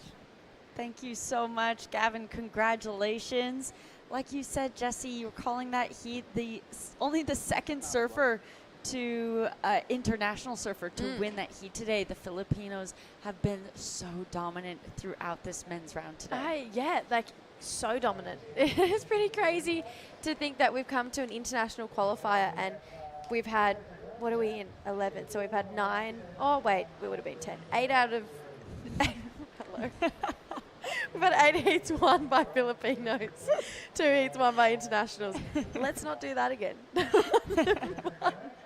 Well, we're back to the Filipinos as we see Jeru up and riding on his backhand. So beautiful. Something I've been noticing is that a lot of the locals actually are goofy foot, including JR, and they know how to just stand and perch on this wave so beautifully.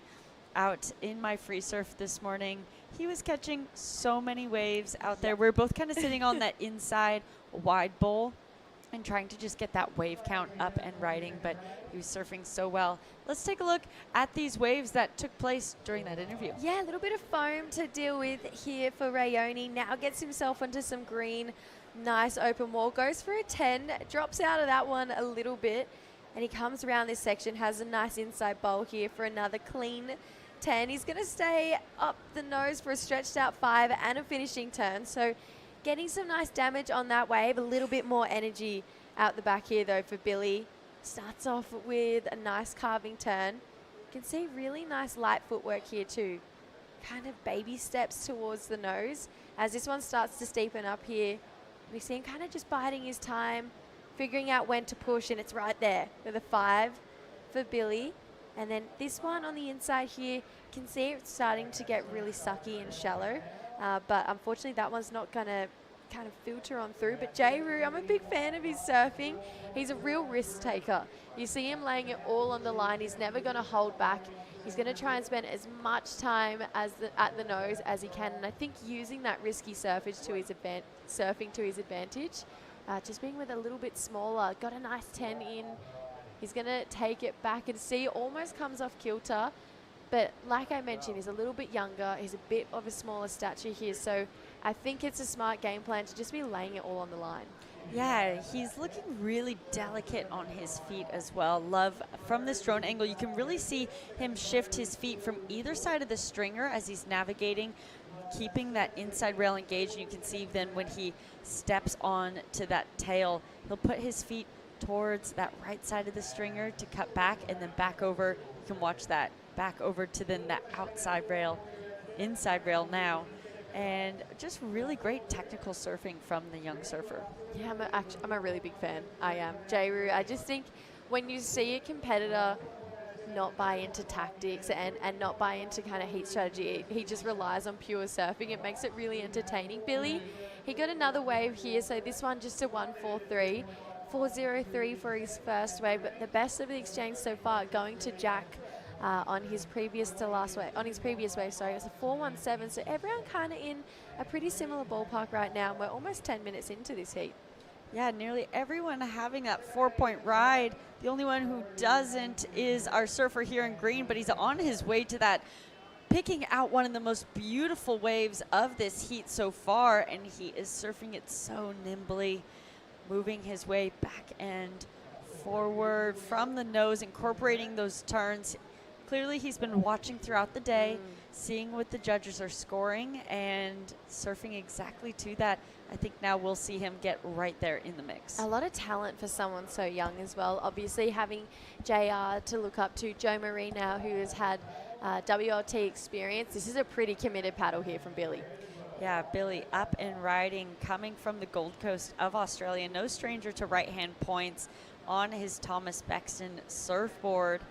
Looking really nice and calm, cool, collected. He's traveling here with his girlfriend, Emma, who's also competing in the event, a great surfer herself, and putting on a nice performance on this wave. So trying to build upon that 1.43. He's only looking for a 2.55 as it stands in order to get into that advancing position. And with him bringing that all the way into the inside, I think we'll see that change up his situation. Sam really frothing over that board. He was saying that's the type of equipment you want to be on out there.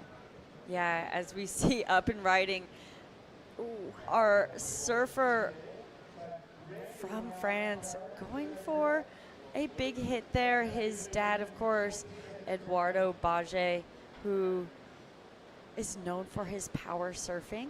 And as we take a look at this replay from J-Roo. Yeah, I really appreciate his risky surfing here. And like you mentioned, he spends a lot of time on either side of the stringer because he's a small stature, just getting that kind of whip, I guess, using the board to his full advantage. But what a wave, picking out such a solid wave selection there, getting some nice footwork done, a bit of nose time here though for Jack out the back. Really classy style. I think that's the best way to describe it. It's quite elegant.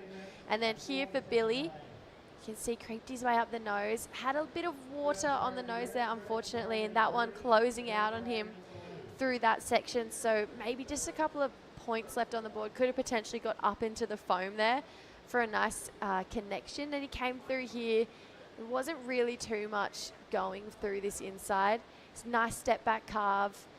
But I feel like Billy, he's obviously got power to use to his advantage here, but maybe needs to meet that power with a wave that has a little bit more energy behind it. And then just unfortunately a little too over the toes. Could get the better of all of us, can't it? Yeah, absolutely. Couldn't quite get that rail up and over that section. So we're going to see him now have another attempt, a big paddle. You can see that wave lining up in front, but I think he opts to decide that it's a little bit too small. And we do see a situation change. Billy gets what he needs on that last wave. Only just a 3.33, now putting him into advancing position. And that last one for Jay-Roo coming in a 3.47. So he actually needs just flop those numbers around. He needs a 3.74 to now take that advancing spot from Billy. And that last one, a quick in and out for our surfer in blue. So we see a big paddle for Jay-Roo up on his backhand, straight up to the nose, hang 10, bringing it back around. Really love how lively his surfing is looking. He's very exciting to watch. Love how much board control he has as he just navigates that equipment really well under his feet. And how delicate, you know, all of those extra little flavors that he's adding in, those single little cross steps on those cutbacks. Let's see how he finishes this out here. He's looking really comfortable at home. Yeah, I'm loving it. I really am. I think his surfing is really vibrant. It has that youthful feel to it as well. Obviously, there's this cool span of ages in longboards where you can get some really young surfers, even someone like Lucas Skinner, 18 years old, to someone in their 40s. And just to see like this really youthful, vibrant approach to his surfing, it's really fast twitch. So it's quite cool to watch here from Jay-Roo. Like you mentioned, just really delicate, but staying quite quick as well. I think maybe what he'd be looking for on a wave after this one is to hold that nose ride for a little bit longer. They'll just short taps at the nose. Got some great surfing done, obviously rode this wave, used the energy to his advantage, but I think where he's going to need to start to look to add some more points is holding that nose ride for a little bit longer, because we can see him navigating that board and using those rails. It's easy for him, so let's see it hold just on the straight for a little bit longer. Yeah, that's a really great point. That wave coming through as a 3.63, so just under that requirement of a 3.74. All of those last few waves you've seen him on staying kind of in that 3 range, and exactly for what you're saying, Jesse, is it's kind of been stopping him. He hasn't had any one major maneuver. He's had a lot of really beautiful maneuvers, staying really busy and vibrant, and it's been pleasing to watch. But in terms of what the judges are looking for in their criteria, they want to see one major critical maneuver out the back, whether that's a beautiful turn or a big nose ride. We've been seeing those critical hang 10s out the back off the takeoffs, really scoring well this morning. Yeah, definitely. And I feel like those hang 10s or those really long committed hang 5s, the tight ones specifically, it's kind of like bull riding. You know, you're watching and you're like, hang on for that full 8 seconds. It feels like you get that same feeling when you're watching a surfer just sit on the nose of the board saying, keep holding on, you know, because it's so entertaining. And it's this moment of like, wow, they're still going, they're still on the nose of the board, they are flying right now. And like Sam says, that's just the feeling that all of these surfers are trying to chase right now. And I think Jay-Roo needs to come back to that, because it's something that gets the judges up and out.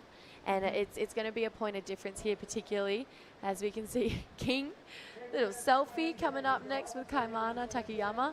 And yeah, I just love the energy that these guys are bringing too. But yeah, like I mentioned, I think hold on for that full 8 seconds. It's going to get the judges rewarding our surfers with pretty big scores. Yeah, absolutely.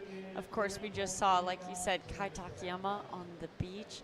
He's riding his Michael Takayama surfboard, his dad, shaping a lot of these competitors' boards out here, and these boards looking really well on this wave here at Mona Lisa.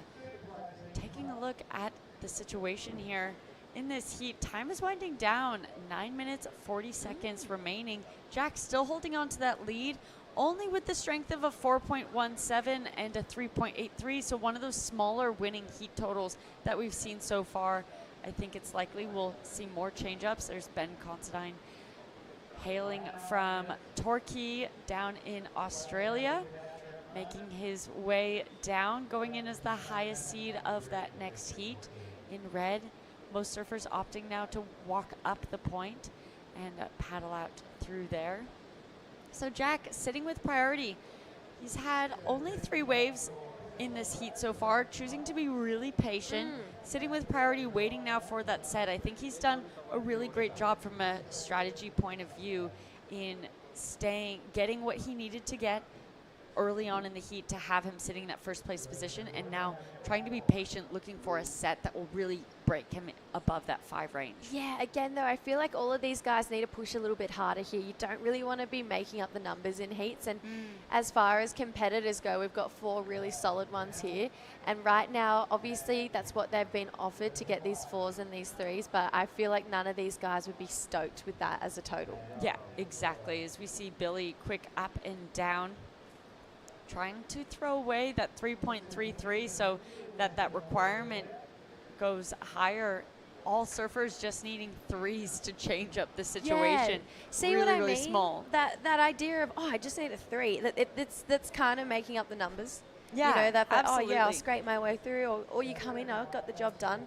I feel like considering the incredible performances we've had today and those real standout guys, you kind of want to be putting your name in the hat as that guy who's amongst that crew.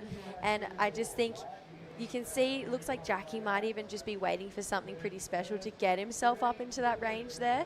But yeah, at least a 6, you know, at this stage, because you want to be setting standards pretty solid for yourself moving on through, because they think this round is hard. That next round, the round of 32, is going to be insane. Nico Espinoza making his way to his next one, coming from Pacific Beach down in San Diego. I was surfing with him out at Sunset Cliffs right before coming out to the Philippines. He's a really great surfer from San Diego. Love the hair. Yeah. That's awesome. Yeah, actually, it's getting just long enough. While we were surfing, he had 2 hairbands on his wrist, and it was long enough to put into 2 little buns Like on space either buns? side. Yeah, exactly, exactly. Be quite curly ones. I like that. That's a solid looking heat. Coming up next as well, Ivan Sudena from Indo, Nico Espinosa as well. Sorry, we just mentioned Nico. Hello. But Ben down from Torquay, like you mentioned too. I've got to see a little bit of his surfing snippets through social media. I'm actually really excited to watch that heat. I feel like 4 quite different styles in that one, so it's going to be a really big contrast between those 4 surfers. But again, this is where that competitive edge really does need to start coming into play. Yeah, absolutely. And one of those few heats that actually doesn't have a surfer from the Philippines in it. So, you know, we've been talking about how the Filipinos have been really dominant today. That's one heat that we won't see someone win. As we look to Jay Rue trying to work his way out of that 3s, and he's not feeling it towards that inside. So he's going to cut out Jack now, finally using that priority straight up to the nose, bringing it around. Love his cutbacks. Love the way that he just drew that line, really using the upper body to draw that rail up into that upper portion of the wave. Billy now answering back, trying to stay in that upper advancing spot as he makes his way towards the inside. Beautiful cutbacks. Will he get one more opportunity? He will choose to cut out. So we'll see if any of those, I mean, like we have been talking about, really small scores that all of the surfers need to change up any of the priority. I think there's a chance. Yeah, a couple interesting moments here. Obviously, Jay Rue, we know he's going to stay busy. He got a lot more of a longer nose ride there. So he listened. He heard us. And held that one for a lot longer. Unfortunately, didn't go onto his top 2 based on the end of that wave. Great looking outside nose ride here for Jack. Something that I really want to note, that hip drive. Beautiful. Love that. Lots of power.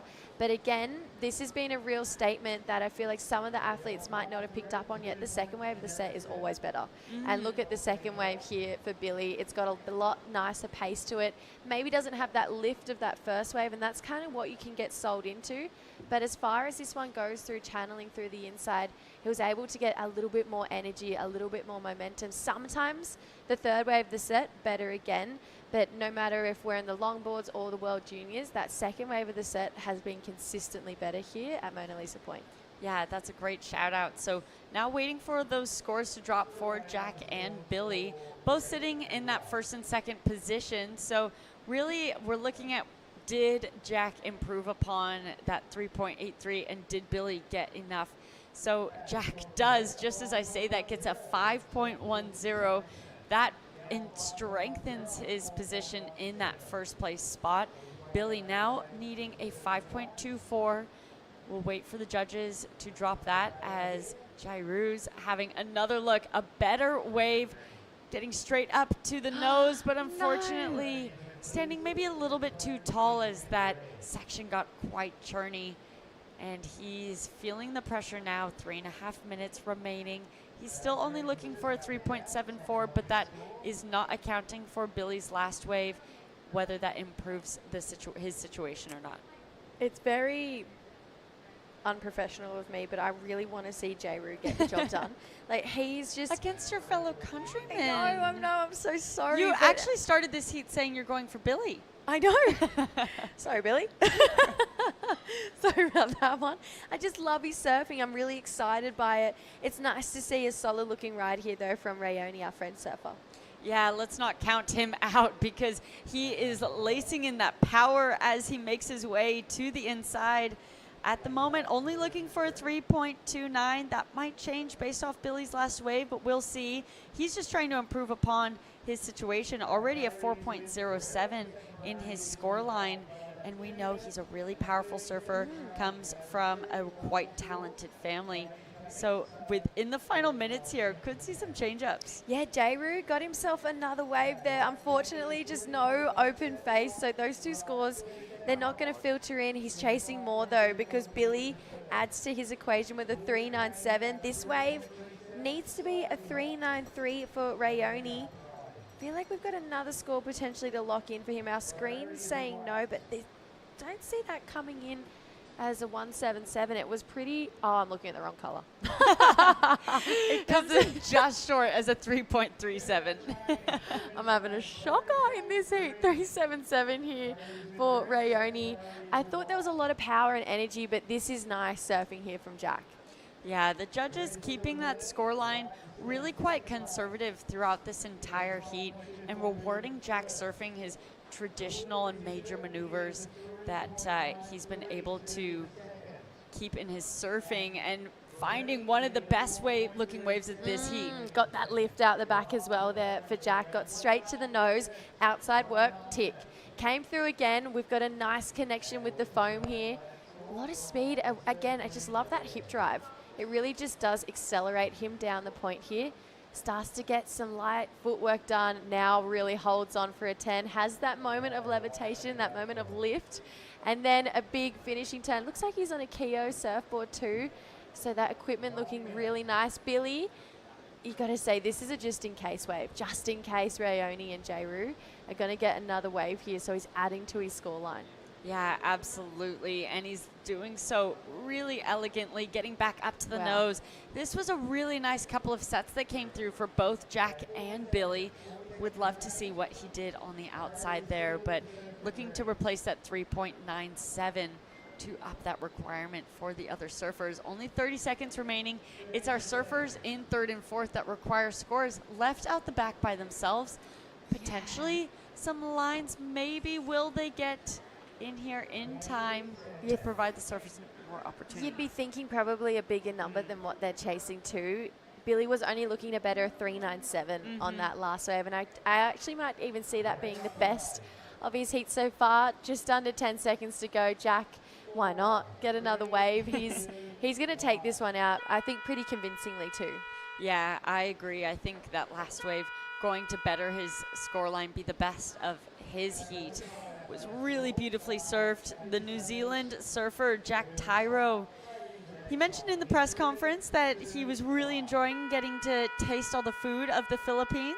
And now he's gotten to taste some great waves as well as he wins that heat. And it's official, Billy Burnett gets the second place advancing position. We are here in the Philippines. More action to come. Stay tuned. We'll be right back. The WSL La Union International Pro LQS 1000, presented by the Philippine Sports Commission, is proudly hosted by the province of La Union, the municipality of San Juan, and the Department of Tourism, Region 1.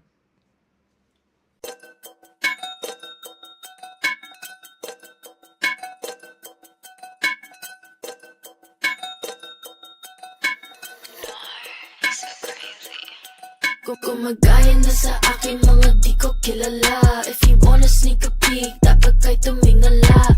You know I put the work in, hindi to himala. I don't wanna cause a scene, so wag kang magpadala. They call me most high, I'm the prophet. Busy on the uprise, don't you try to stop it. See me at the front line, everybody watching. Do it all in one try, you look exhausted. You know I'm pretty, never modest. I don't ever wanna hide. I wanna be the bitch that no one ever asked to step aside. I always want attention, I'm always picking fights. If I don't get what I want, better hope that you'll survive. I got on my six, they tryna copy all my tricks now. Sticking to my that's why they think you need to sit down.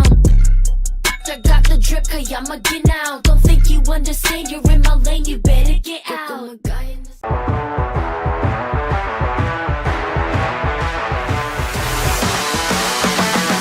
SDMI Sports. World-class sports management made in the Philippines. Welcome back to the La Union International Pro.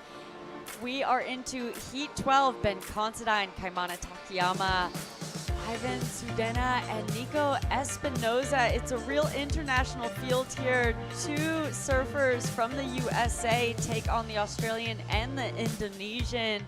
And it's a quick start for our surfers in blue, white, and green. All have scores to come. And Ben now sitting out the back with that priority. Nope, he's just caught a wave as well. So judges waiting to drop. We're waiting to see what they come in through as Ivan getting the first one of the action. Beautiful surfing from surfer from Indonesia. Strong competitor in the 5th at ballet event and 9th the Korea event last year. So beautiful result for him. So definitely he's really hungry for the wild card on that tour there. Beautiful hang five to start with. Another quick hang five. Holds it a little bit longer. A bit of flares in surfing.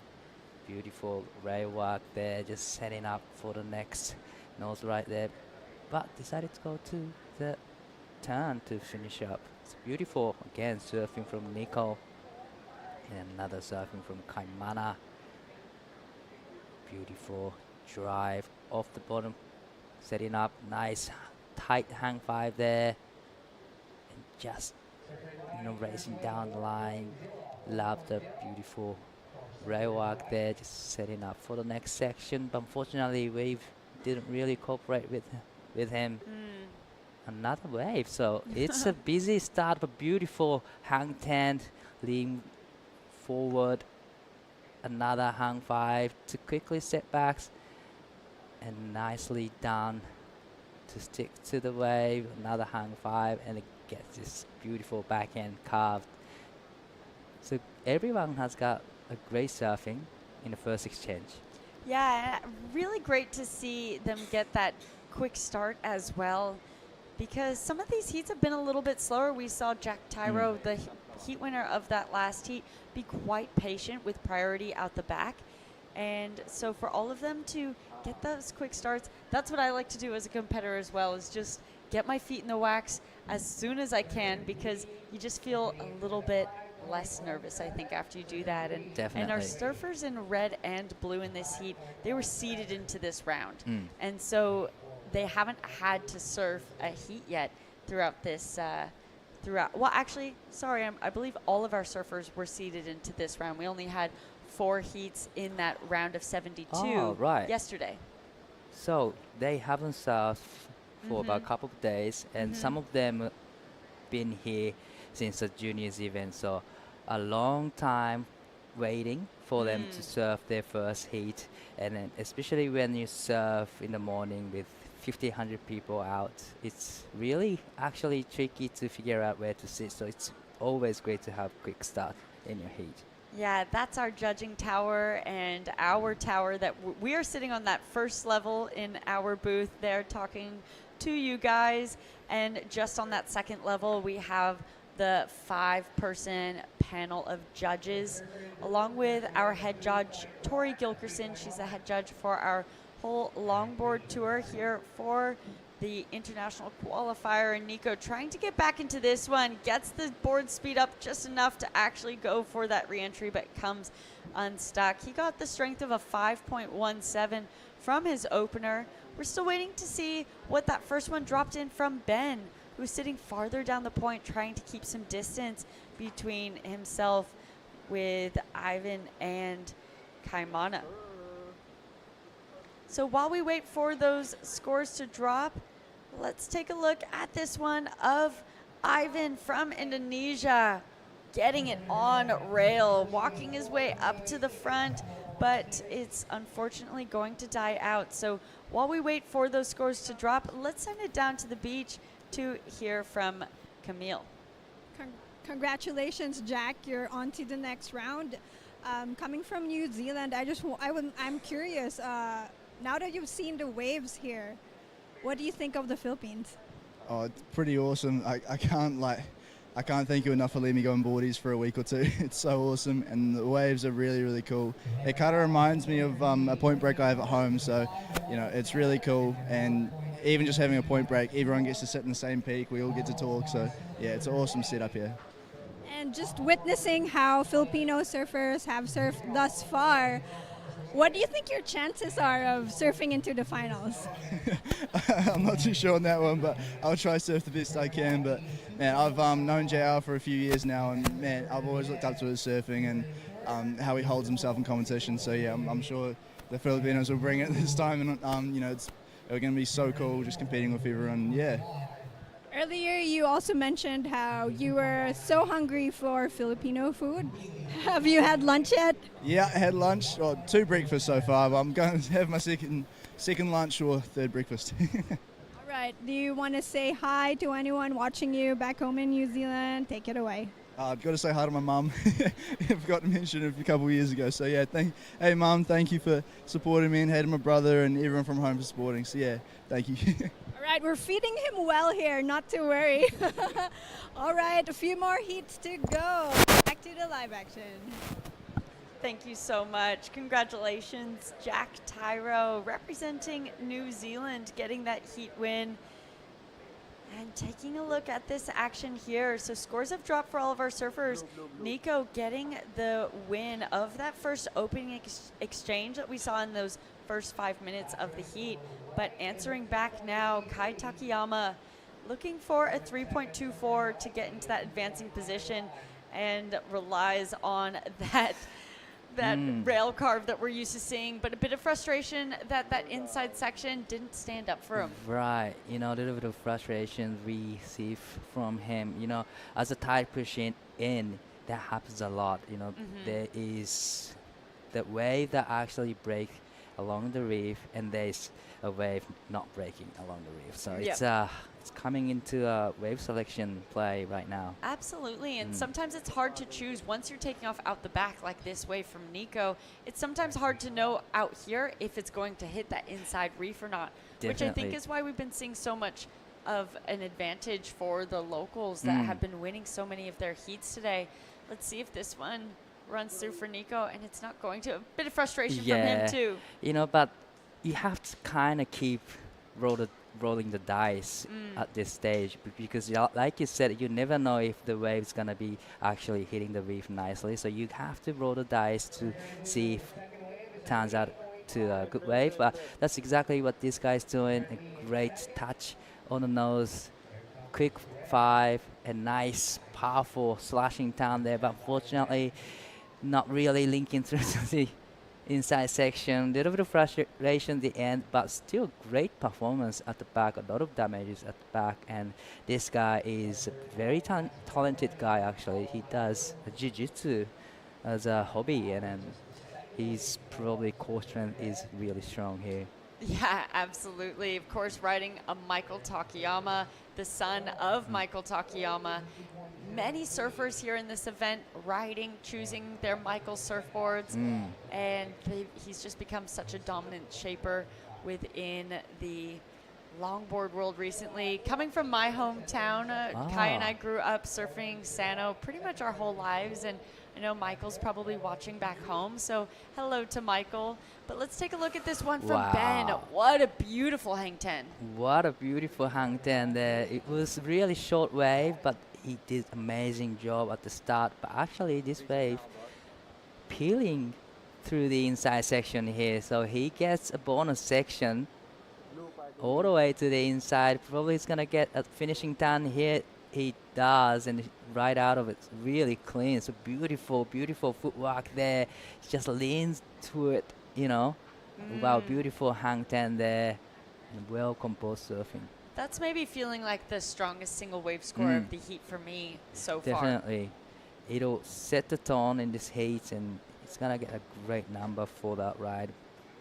Yeah, taking a look at this one from Nico, a bit more of a wobbly one as he was trying to connect those two sections together. But unfortunately, it not really offering much more than that. So that'll just come through as a small one to match that 2.47 that he already has in his scoreline, I think. Unfortunately, he goes down on that one. Yeah, sometimes the wave starts to open up from there, but unfortunately the wave kind of shut down on him. Looks like Kai is up and riding again. Nice setup. Goes to the nose. Quick. Finishing strong. Hold on to it. Come on, Kai. He did well to hold on to that. He's known for those layback turns. And then this one finally offering some opportunity through the inside. So he's happy that he worked as hard as he did to hold on to that maneuver. So, you know, looking to replace a 3.53 to strengthen that second place position, or even get a 4.12 to take that leading spot from Nico at the moment. But we're still waiting for that score from Ben to drop as well. But taking a look at this replay of Kai getting up to the nose, adding that hit, going layback, recovers that. I love how he recovers it from that finishing time. Beautiful technique in such a short distance of the wave. Nice hang 5, quickly steps back, ready for the section, and just hit it. Fumble, but you know, holds on to it. So great job to manage to hold on to the surfboard. And actually he got the bonus section through the inside section. So. And I like that he was smiling through Yeah, that. You can finally. see after he recovered, he's like enjoying himself out there here in the Philippines, competing. You can't not enjoy yourself out here, really. right? What have you enjoyed most on your trip so far? You've been here for a couple of weeks. Oh, a couple of weeks now. I'm actually enjoying morning walk on the beach. Yeah. It's such a good weather. I mean, good temperature in the morning. It's not as hot as now, but it's not cold.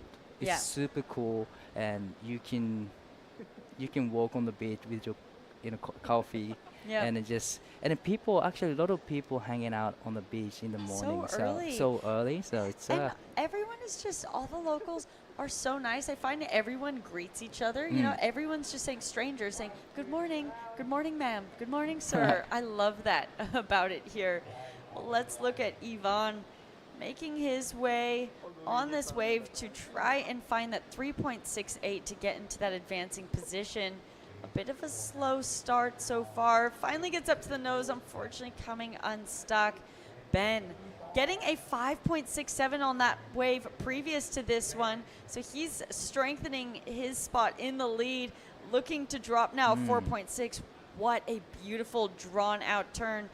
Coming from Torquay, really used to surfing his backhand, Bells Beach being one of those regular waves that he surfs, and looking really comfortable. Locking in those hang 10s have just been so beautiful in this heat so far. Really noticing how he keeps those ankle bones pretty much touching when he does those hang 10s. I find on the men's side, hang 10s can sometimes be a little bit more spread apart, and I love how tight he keeps that one. As we look at Nico now, going for that parallel stance to get through that section, whipping it around now.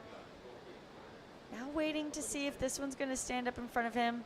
Love some of those traditional aspects that he's adding into his surfing. as he is trying to maintain that board speed, going for some of those more cross-step turns and readjustments are really, really nice. So if he can drop that 2.5, which I think we'll see that happen on that wave, he'll strengthen that second place position he has now with Kai and Yvonne trying to chase down that door. Wow, I love that tight 5 to start with, and I'm loving the right work from him, drawing out carve, throwing a lot of stress coming from, he's used to surfing bells like you mentioned, so he looks really comfortable on his backhand, well-timed, precise decision there, and nice hang 5 to hang 10 again, all the way to the inside section here, so he also gets a bonus here. It's a great surfing again. So this was what you're talking about. Look at how nice and tight that is together. You can really see how beautiful that is, that slow-mo of that, and straight into that cut back. Kai Takayama now looking for a 4.11.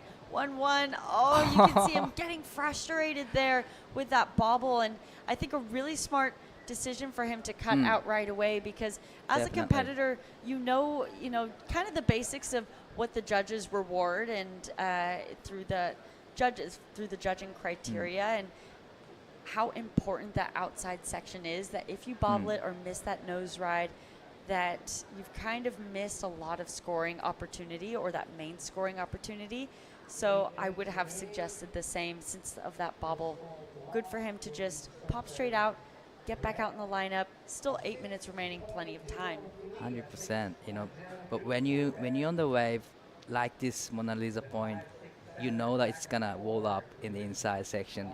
It's always hard to just kick off early. Yeah. Early, and then but those like decision making are what you need to be on the world stage. So it's a great decision making from him, and there's, like you said, still 7 minutes and 30 seconds left. So plenty time left. So yep, he needs to just get back out there in the lineup and just regroup.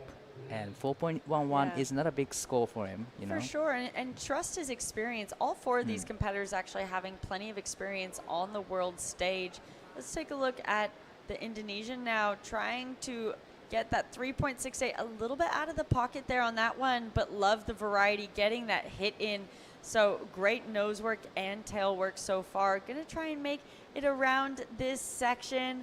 We'll see if this one stands up, and he's going to cut out so he can get back out in the lineup. You know what?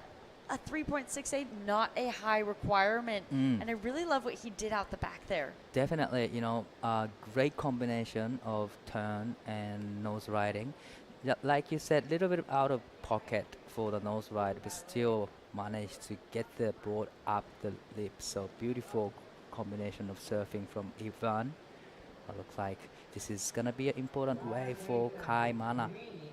Now he needs 5.47 on this one, but this wave looks like it's going to link up all the way to the inside. So he's going to now stick to the wave. Nice carving down to get back to the parcels.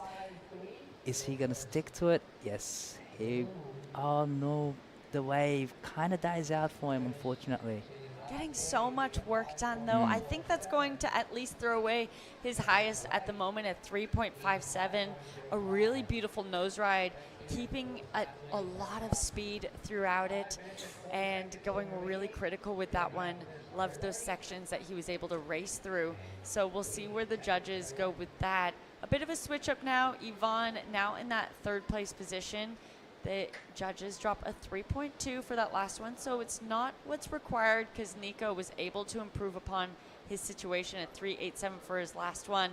Now trying to go even bigger here. Goes a little bit too big. Unfortunately going to lose that board onto the inside. Still enough time, hopefully, to swim in, get it, and make his way back out. But taking a look at this one, bit of a wider nose ride, which I think kept it into that 3 range. Right. But beautiful, finishing down there. So if he could have done the nose ride in a critical part of the wave, then potentially it could go on to 5-point range or 6-point range. So it was a good surfing, but maybe staying in the pocket is really important factor for the judging criteria. Yeah, absolutely. The judges, knowing that this is they're all competing for a spot on the World Tour. They're being really strict, you know, with their judging and what they want to see there. So still waiting for a few scores to come in. This one drops through as a 4.67. So Wow. Kai Takayama's best wave so far. And really look at that speed of those nose rides. So critical. He had so much lift towards the nose area, and again, he had a great lift.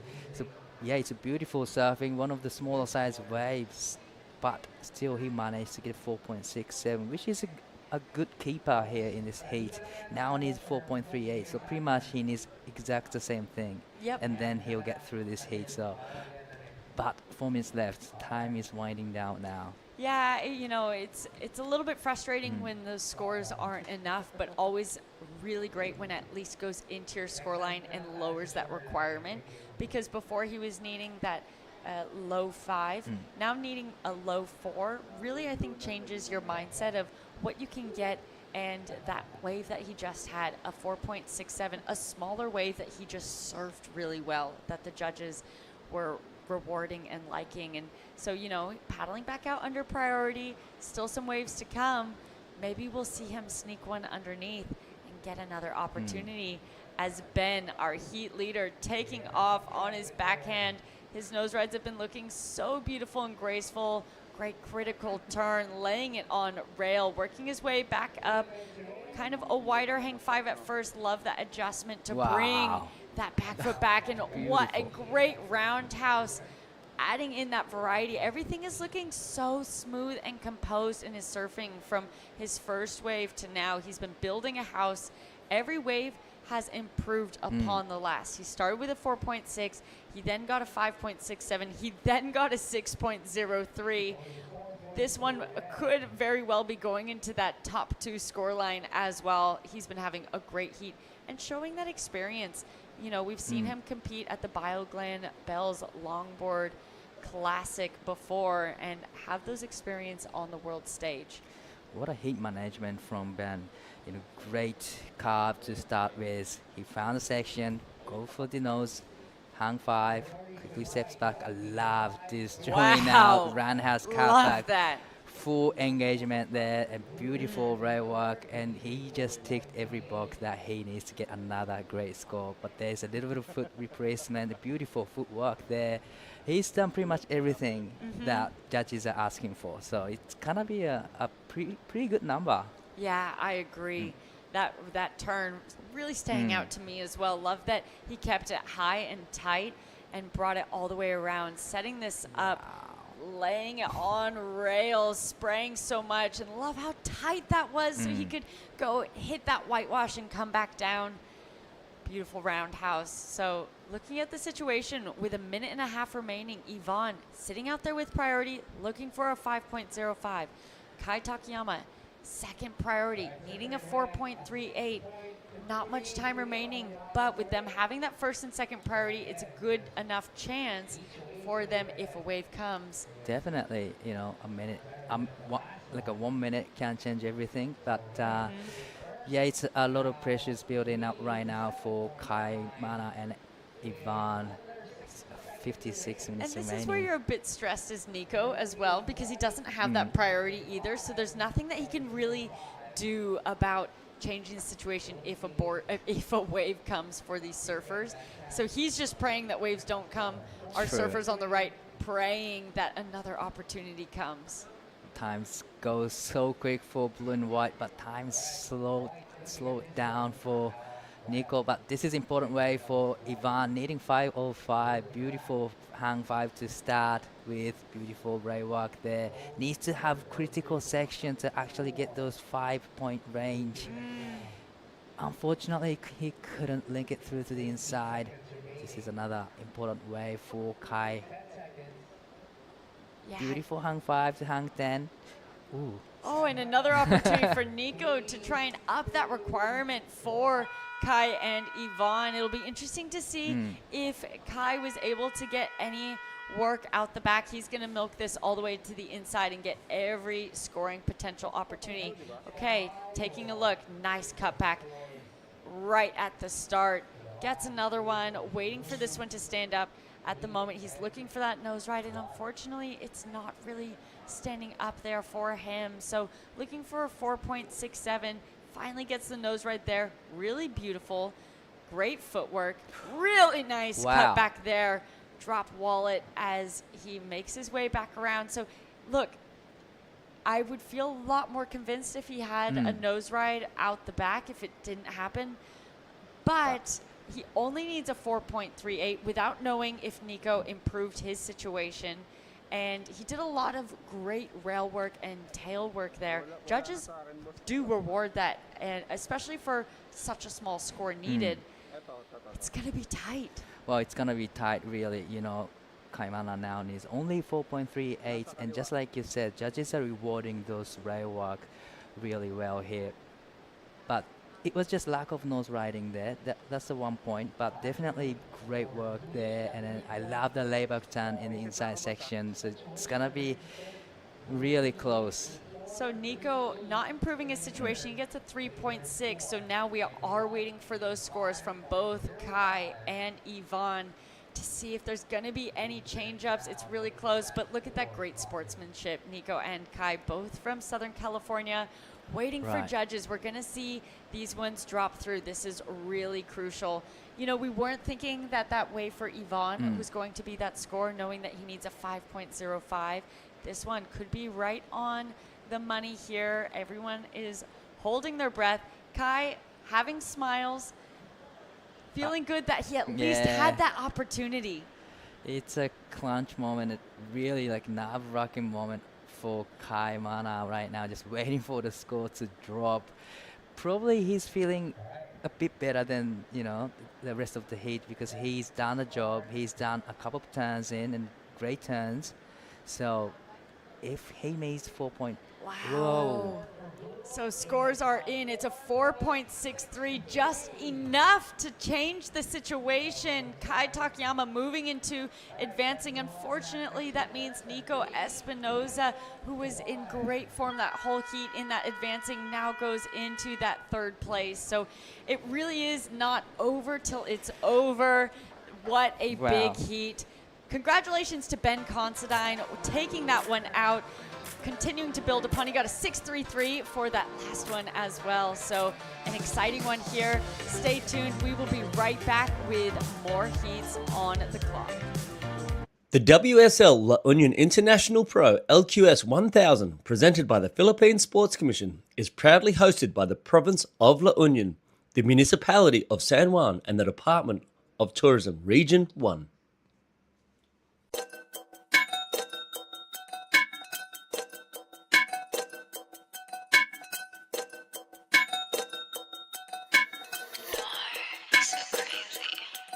Gumagaya na sa aking mga di ko kilala. If you wanna sneak a peek, dapat kay tumingala.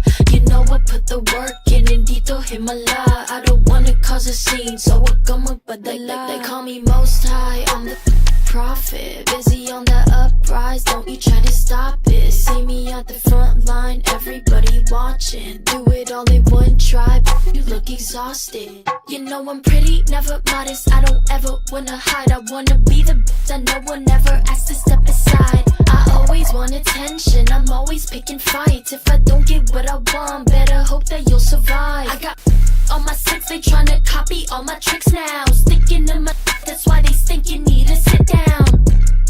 I got the drip, kaya maginaw. Don't think you understand, you're in my lane, you better get out.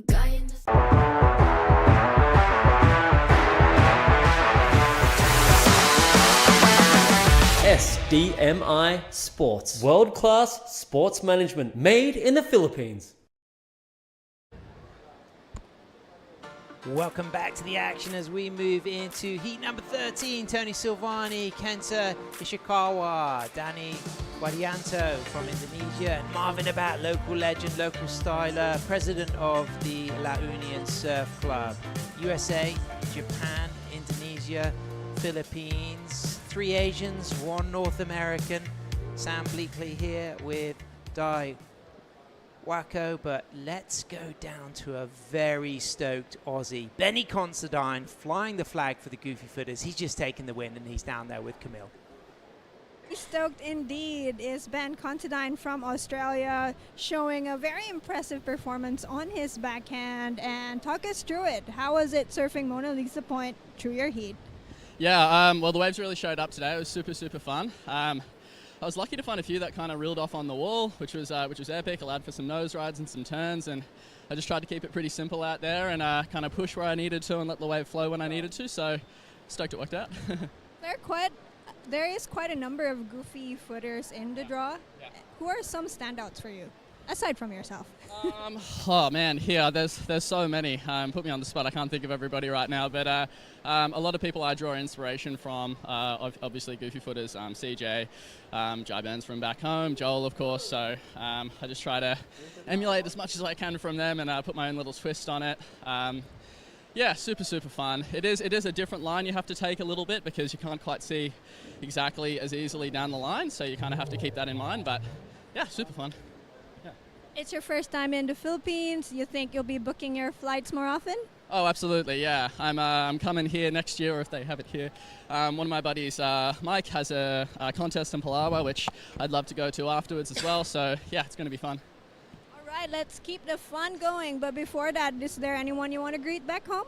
Yeah, of course, just all my friends and family, my fiance, love you very much, and thanks for all the support. Yeah, it's South Coast Surfboards, obviously, for building me incredible boards, Spy Optics, and yeah, just everyone for their support. It means a lot.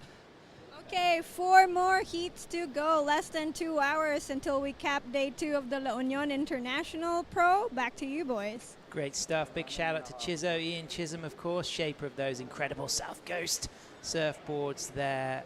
From Barron Heads, Benny Considine, representing the Victorians in style. The Goofy Footer giving some really good insight as well, Di, to the dynamics, the physics of, having to look over your shoulder here when you're surfing at Mona Lisa Point.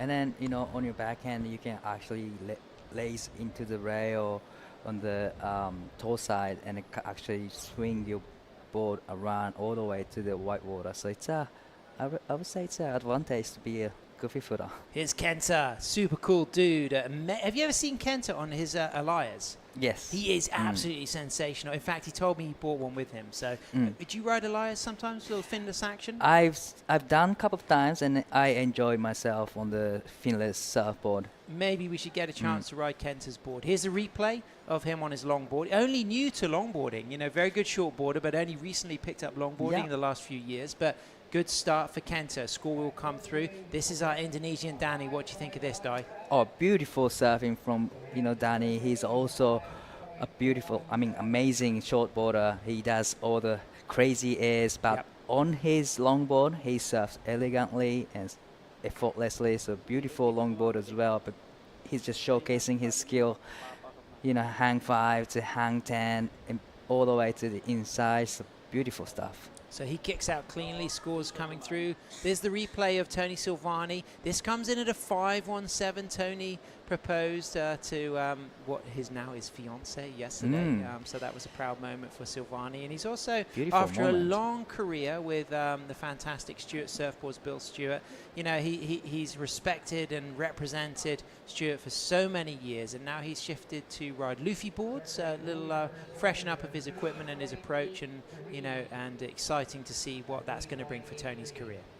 Is that I think there's going to be a switching equipment here. Yeah, might have knocked the fin strategy out. No, it looks like Finn's still in, and maybe just a decision. Maybe that was part of the plan. He wanted to kick things off with that board, or maybe he was worried he knocked the fin. And got Marvin the Bat, cool dude as well, live action.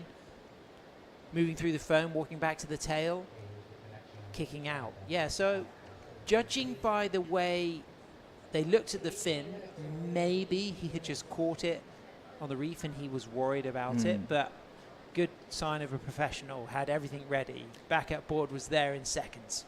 And then, moment like this gives you a really nerve-wracking, heartbeats, but after he's having a 5.17 on the first wave, it'll be fine for him.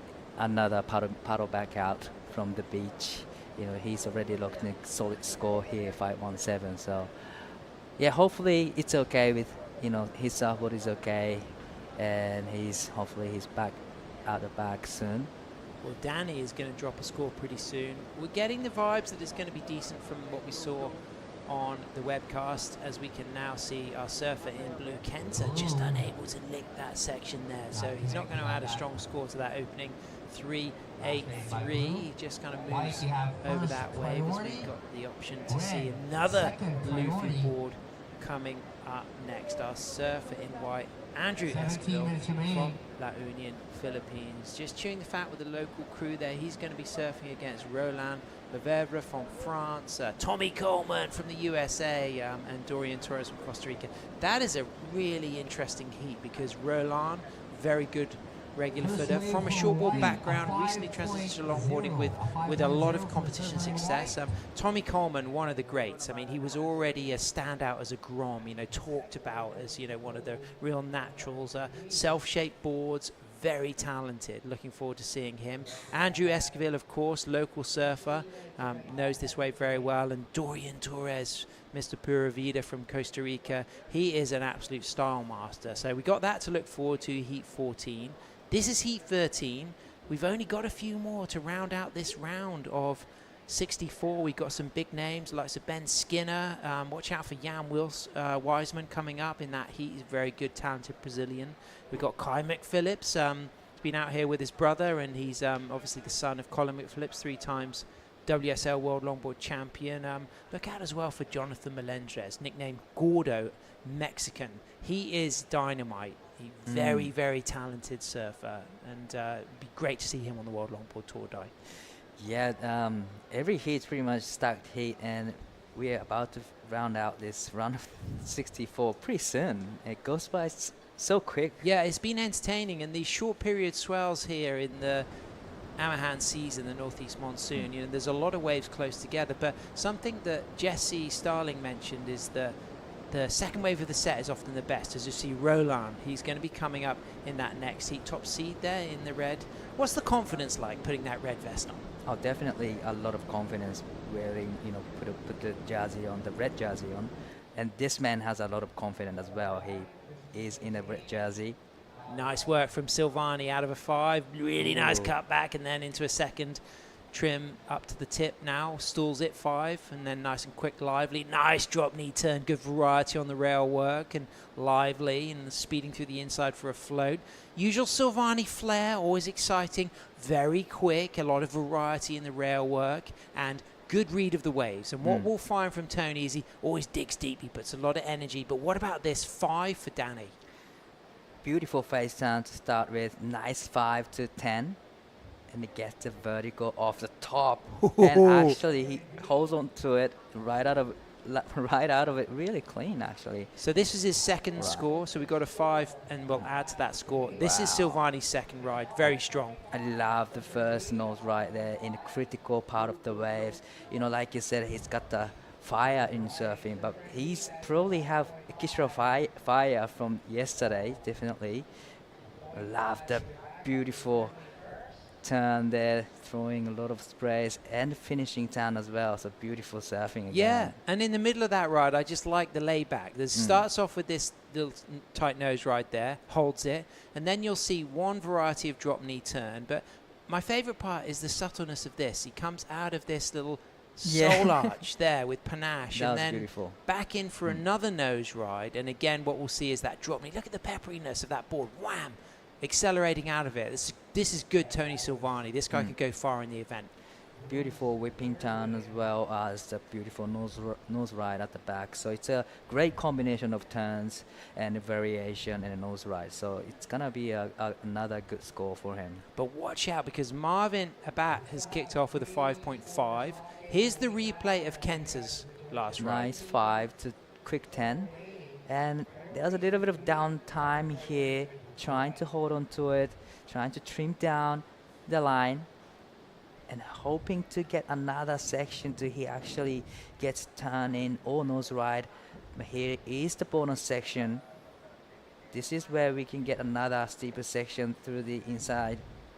Hoping to get one more nose ride there. Gets a 5 there. Still surfing all the way to the inside. So this is a long, long wave, and it gets a beautiful Kenta. finish, just right on the shallow reef there. Kenta's shortboard career, how successful has that been as a competitive shortboarder in his past? He's been competing since he was like 8, and he's getting those national titles, and he's having a great result in the shortboarding division. Well, we just got a little bit of excitement there because we've got some intel from Camille. Yes, we do. What's happening with Tony's board down on the sand? Okay, Sam, I am here with Noah, who, as you all know, after Tony got his first wave, got one wave, he ran to the beach and did a little board swap. So, Noah, talk us through it. What happened? Yeah, so Tony was actually ripping outside on his first one. He came up on it, watched the speed, hang 10 all the way through the flats and into the steep section. And then homie kicked out too hard and there was a rock and like chest-high water sticking out. And he just hit the edge of it and it broke the front of his box. There's like a perfect line right there, right before his box now. So we're hoping it's skin deep and he might be able to fix it, but chances are, we just don't know. Okay, so there you have it. If you want to come closer, take a look at the damage. Does it register on cam? So straight away, as Noah said, just right in front of the fin box. But fortunately, Tony came prepared. He's got a couple of boards, pretty similar shape as Noah said. Thank you so much. And there you go. It was a rock.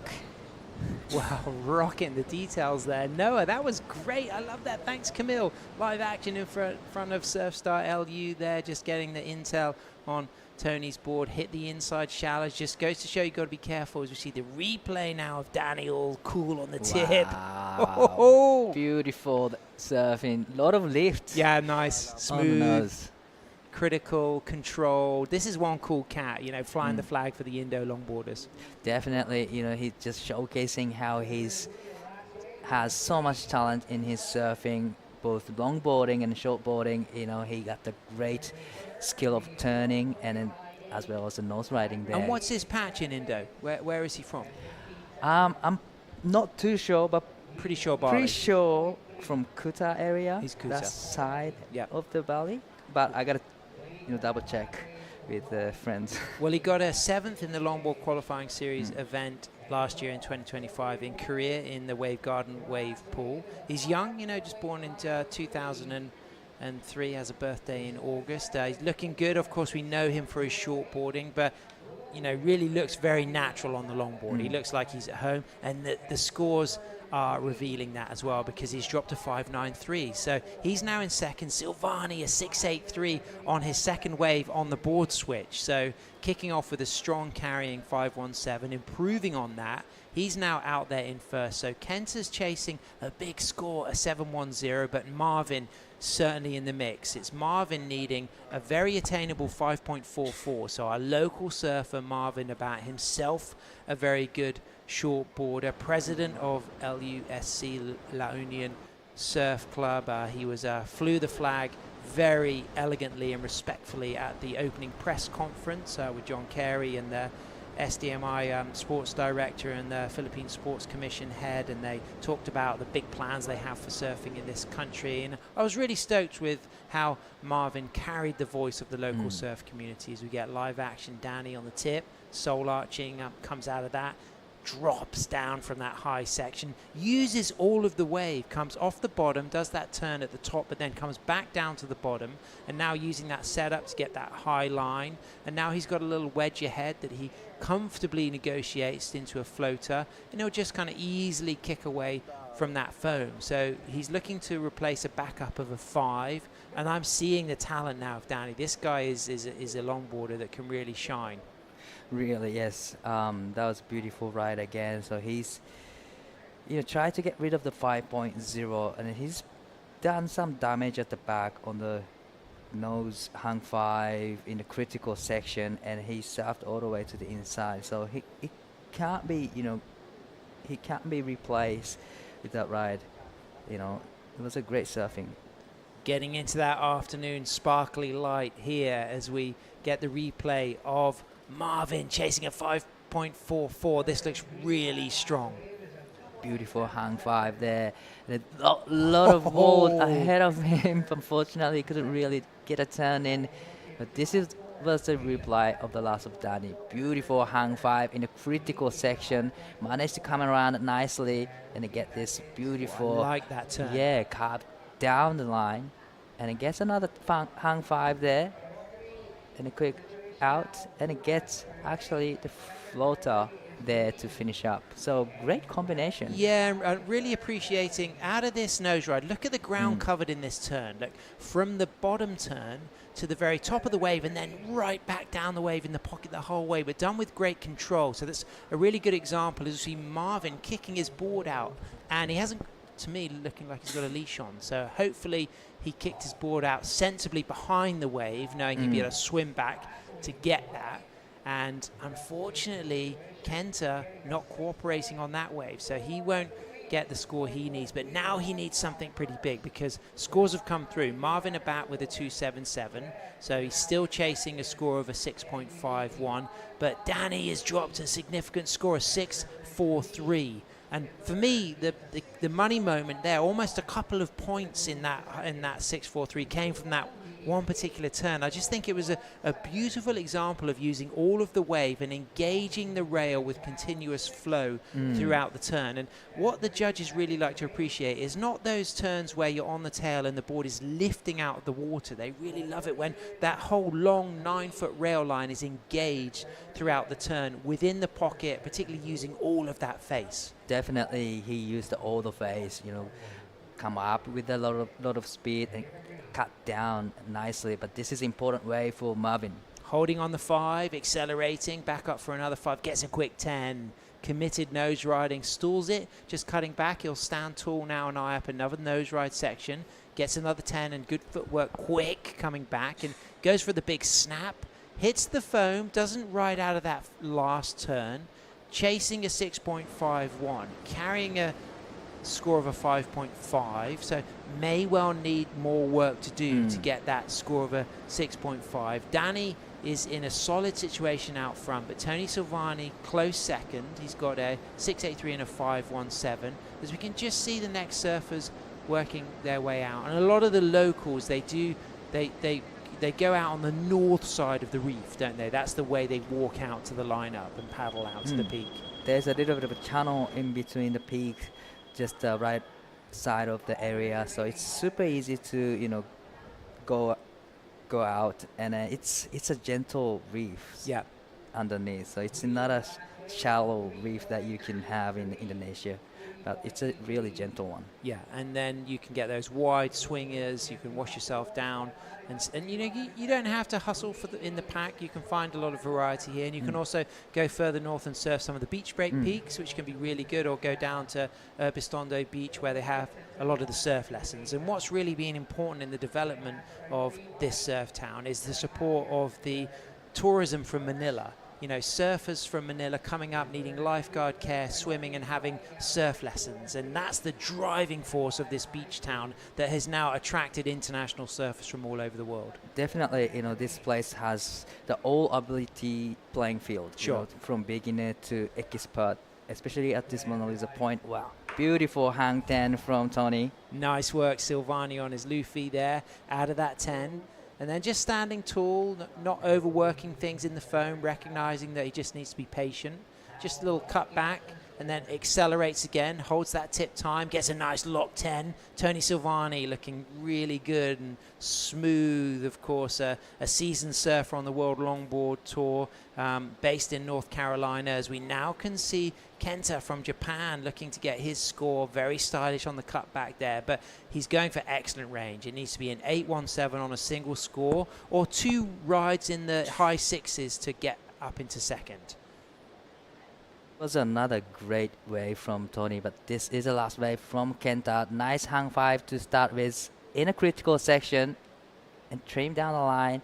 A little bit of a stall there, just waiting for the wave to actually stand up. Nice trim line from Kenta. Nice hang 5, steps back nicely, and just like you said, beautiful cut back down there from Kenta, but this wave from Yeah. Tony was one of the best. Two surfing. dynamic tens. I mean, that first 10 alone was strong.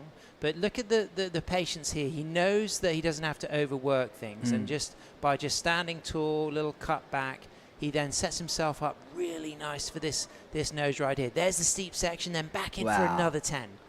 There was a lot of lift to it and then a lot of speed as well and well-controlled surfing. So he ticked every box that he needs. But beautiful footwork from the start, hang 5 to hang 10. Just like you said, he doesn't rush anything. He just wait and then, you know, until the wave actually stands up. Love how he back to the parcels and here goes to the nose, generating so much speed and lift. You could really see how he pulled that back foot into the 10 with those toes even further over the tip than the leading toe, as we can now see a nice roller coaster from Danny. Comes out cleanly out of that. Good rail engaged surfing. Back to the tip, holding a long trim line here on cutback.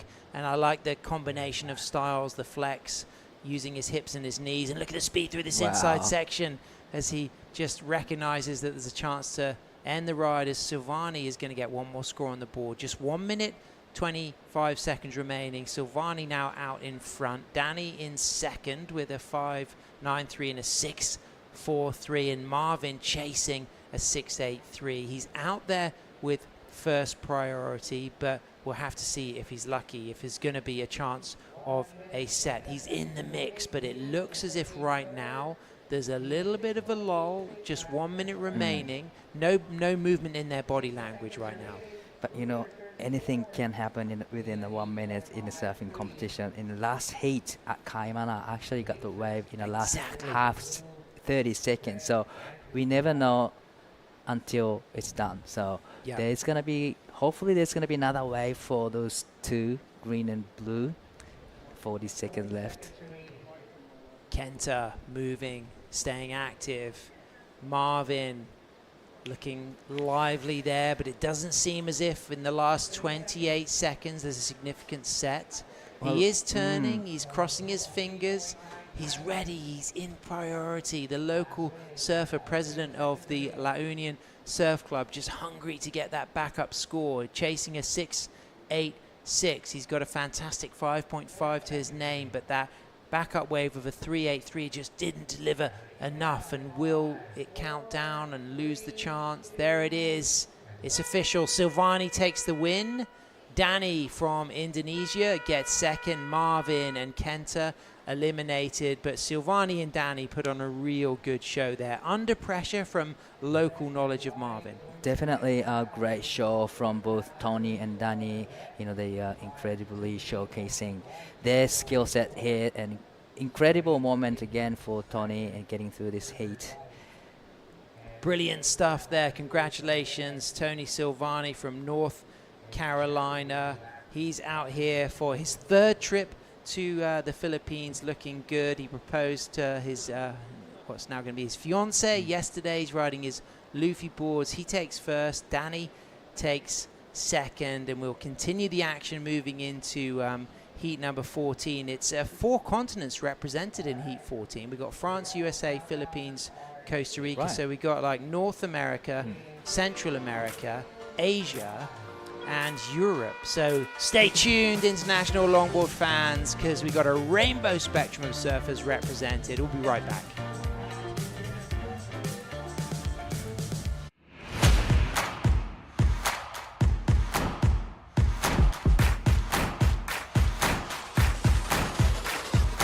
Let's get started.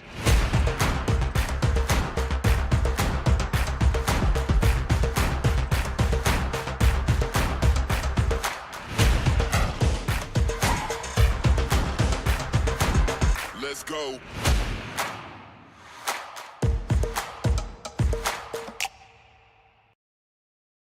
Record revenues from regulated gaming has boosted PAGCOR's social responsibility efforts, bridging gaps in the government's education, healthcare, disaster response, and national security programs. A solid proof that when gaming is properly regulated, it becomes a powerful engine for nation building.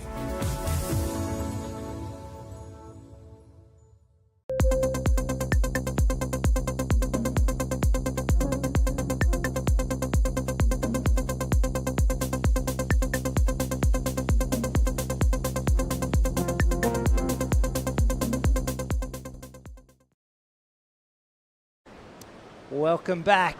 It's heat number 14 of the round of 64. Just 3 more heats to go for day 2 of the La Union International Pro World Longboard Tour Qualifier. 4 continents, of course. We've got France, we've got USA, we've got Philippines, we've got Costa Rica, we've got Europe, we've got North America, we've got Asia, we got Central America. Dorian Torres, cool Pura Vida dude from Costa Rica. We got a very stylish Tommy Coleman from San Clemente, Southern California. We got local lad Andrew Esquivel, very talented, and we've got Roland Lefeur from Southwest France, who is new to longboarding, long-time talented shortboarder, but really been shining on the longboard in the last few seasons. Here's a replay of Tommy Coleman flying back into the seat with elegance. The Starling, the Jessie, you're here, and Tommy Coleman's on the cam.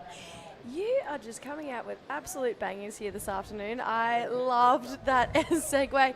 Tommy Coleman with a pretty long 5 during that. Just keeping it relatively low, just a 2.33. Little quick one there for Dorian Torres. But I'm loving these full international fair heats that we're getting all over the falls. I love that wipeout as well. That's one of those wipeouts that just, they feel awkward. Yeah, they do. I'd get scared that the board was going to like slingshot back at me. I'd be like, no, you just stay over there if that's all right there. But yeah, you can see had all the right intention here with this wave. A lot of speed off the start. Really nice, delicate footwork. Held the 5 for a pretty long time here. Started to take this board back to the power source, and then a little bit over the nose, unfortunately. And our Filipino surfer, Esquivel, we know that name pretty well around this part of the world.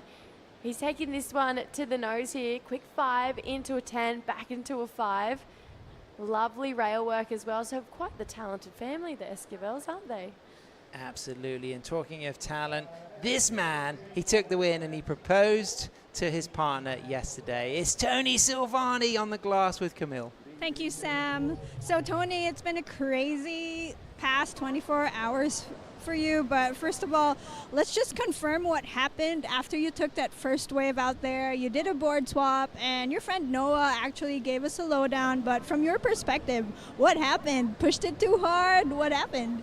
Yeah, I pushed it too hard. I came a little bit too far in on the reef, and my fin hit the reef, and so it broke the board like across right before the fin box. But yeah, that was just an error on my part. There's been so many emotions going on. I proposed to my girlfriend, and now my fiance, and yeah, she's here, and we're just having so much fun. And yeah, I think, lack of sleep. I was up all night, reading all the messages from everybody around the world, and just having the moment, sharing that moment with my fiance. Congratulations to both of you. And you're with Luffy. You've been riding Luffy boards for quite some time. Tell me about your relationship with your shaper, and also you and JR. You go back a long way through competition. So how is that friendship developing? Yeah, actually, Luffy and I just started our relationship just over a month ago. So I've only been on the boards for close to a month. New year, new beginnings. My fiance, there's just been so much great change. And yeah, I feel like Luffy's boards are really elevating my surfing. I'm having a lot of levitation on the nose. And as I noticed, when I switched boards and that heat, it seemed that my the one model actually lifted more, and my nose rides were a little bit more levitated. Are you looking forward to maybe surfing against JR, both of you on Luffy, in the upcoming heats? Yeah, so JR is a huge inspiration in this community, and he's done so much for the youth, and he really pushes the level of surfing in the bar, and he's actually one of my really good friends, and it's a real treat to be here in his backyard surfing his point break, and I'm really looking forward to pushing each other's surfing, because I feel like the Luffy boards are really calming my style down a lot, from coming from a performance standpoint. It seems to, give me a little bit more time to walk on the board and have that elegance and that flow. So I think that's what's been missing a lot in my surfing. Thank you so much for sharing that wonderful insights from Tony Silvani. Moving on to the next round, but before that, is there anyone you want to say hi to aside from your fiance, friends and family watching you back home? Yeah, I want to say thanks so much to my family, Adrian's family, all my friends, all the supporters, all the fans, and also, Luffy for sponsoring me and, having belief in me and my surfing.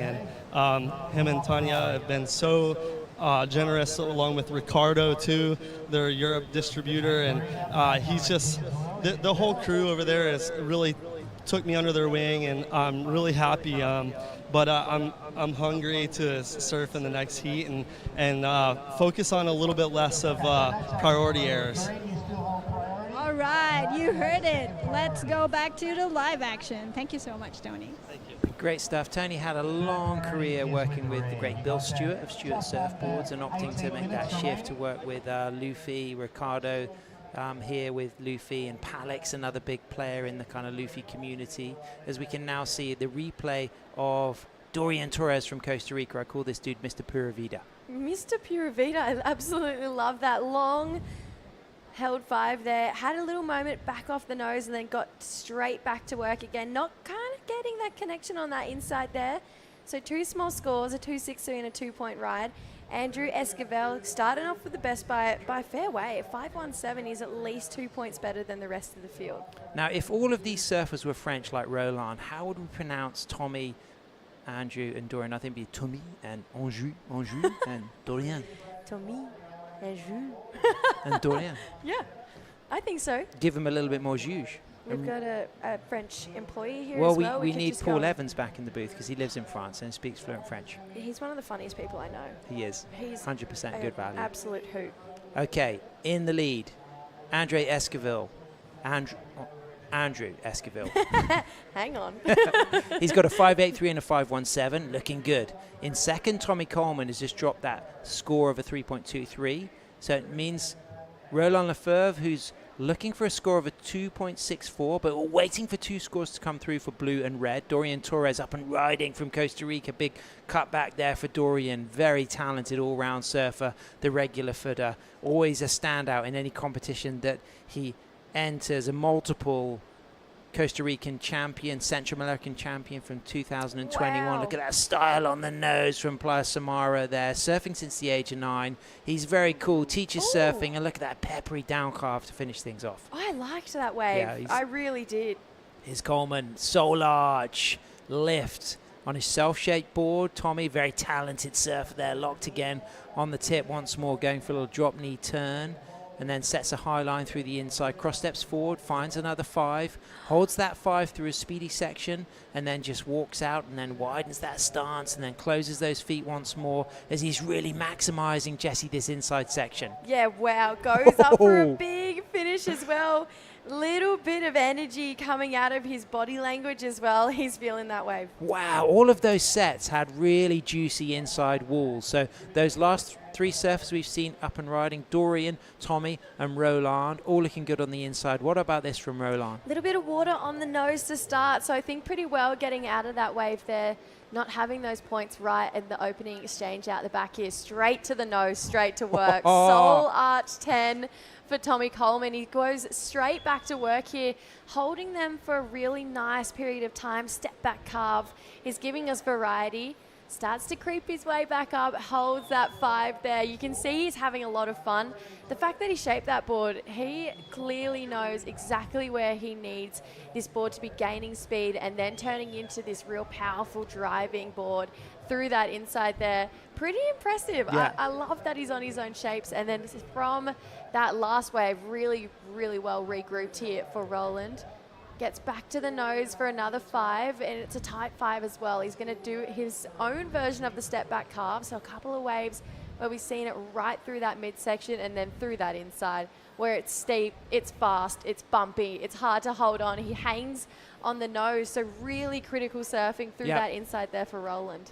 Brilliant stuff. And this is the replay also of Dorian, straight to the tip, looking very strong as well, Jesse. Yeah, these guys locking in at the start of the wave. It's exactly what they've got to be doing. We know the judges, they're loving these outside nose rides. Straight to work, giving us some of that rail surfing flair. Moves up to the middle of the board to try and keep this energy moving. through the inside and then holds Nice. it on the nose. It starts to Lift, lift yep. again, and even a bit of a lift through that second 5. I know that wasn't on the face of a wave, but that was a really nice power carve on the inside there for Dorian. 3 really great waves there from those surfers. Unfortunately, I'm feeling like it's going to leave Andrew Esquivel. Yeah, going to need, well, he's going to be in the lead. He's got 2 scores, but he's going to be needing to push a little bit because I think we've got some good scores coming our way. Yeah, I like Dorian's wave. I like Tommy's wave a lot. What I really appreciate about Tommy's wave was a few different postures on his nose ride. You know, one kind of arms up, another arms down. I like the work between them. Dorian's wave had quite a lot of variety. There was a lot of rail engagement. There was a lot of different maneuvers, but there was great flow and speed between everything. So on instinct, I'm wondering if Dorian might get the best of that exchange. But as far as flair goes, I really also enjoyed watching Tommy surf on that ride. I really enjoyed Tommy's wave, Yeah. especially I think getting those nice long held nose rides. They were really clean. We didn't see that nose started to bury under any water, and then to combo that up with that strong looking power surfing, you got some really nice flow. They were almost kind of check turns before he got to that big finish there, but you just see his weight distribution, the energy, those hips consistently moving forward and using that for the speed on the end turn. I think Tommy Coleman adding that element of drama to it as well. So I agree. I think it's really between those two. I really enjoyed Tommy's, but I also really enjoyed Dorian's. But Yeah. I'm going to think personally I prefer Tommy's. Yeah, and I think Dorian's might come out pretty high because of the variety in the ground covered, but a strong score for Coleman, a 5.43, puts him up into second. So as it stands, he's needing a 5.58 to move into first. Dorian needs a 6.03 to go into second. Roland also waiting for a score, only needs a 3.6. Now, we haven't talked much about Roland's ride, but you think that he's probably going to get that score. Oh, yeah, definitely. I mean, he also himself had a lot of variety, had a lot of flair in that as well. And I think he really showed his competitiveness in that, where he had that wave prior, like literally 30 seconds before, where he buried the nose, had to regroup. I think showing that he's a really classy competitor to regroup from that wave and then put together this beautiful performance from start to finish. He's a real threat into this heat as well. We've still got some scores, but the judges giving Dorian a 5.17 for that wave. So he comes out in his top 2. It doesn't take him up into second. Tommy Coleman gets the edge on that exchange. So as it stands now, Dorian Torres needing a 3.5, so he's right back in the mix. Andrew Esquivel in first with a 5.17 and a 5.83, but Roland just needing a 3.6. So all of the surfers, it looks like they're going to have a score in the 5 range to better, and it will be about who can improve on that 5 to really get first and second. Yeah, so Roland with another score to lock in and Tommy with another score to lock in too. So that 5.43 was his previous to last. Wow, that's exciting because we did really appreciate that last ride, and it may well come out higher because there it is. What's he got, Jesse? 6.5, best of the heat so far for Tommy Coleman. So this is going to give the judges a really good platform to be able to compare Roland's wave to. Had this similar style, had that similar nose ride as well. I feel like we're probably going to see Roland push himself up into second potentially, only needing a 5.93. Okay, that's going to be interesting. That's a big score to get. Dorian Torres unable to ride out of that nose ride. Thinking about to Roland, if he still only needed something in the 4 range, I felt for sure, but getting close to a 6, perhaps it needed a little bit more linking smoothness between the critical maneuvers, and I've noticed that throughout yesterday and today, the judges really looking to see that continuous flow and that control through engaging the rail, walking in and out of clean nose rides. And wherever there appears to be a little bit of a lack of control, sometimes that can bring the score down a little bit. But Roland having a look at this wave, up and riding, kicks out, opts not to go. He was in 3rd priority there. Coleman on the tip, little rock and roll, drops down, back to the tail. Climbs over that foam there. He's already got a 6.5 and a 5.43. Just hoping that board didn't catch him on the kick out. He looks good. So Probably not going to go into his top 2. He's paddling out for more. We get to Yeah. appreciate the style of this guy, though, on the replay. Yeah, use second priority on this wave. You can see just a little bit hung up at the top of the wave, unfortunately. They got some nice big end turns in on that one, but unfortunately, yeah, I just think that was a strange use of priority on that wave. I like the point. I like the Philippine dream catcher nose ride pose where he brings the arms up into the air. As we can see, Dorian Torres, no link on that wave, so everybody's very active. I think all of these surfers know that they're right in the game. They're all carrying a significant score, but the strongest score being carried, 6.5, as we get to see medical team there in the house looking good. Yeah, Belle and her team, they've been doing incredible work here, not just through this event, through the World Juniors as well. So they've been here for almost 2 weeks. And that woman on the right, Menchie there, she's one of the pioneer female longboarders here. She absolutely shreds. She's a real charger.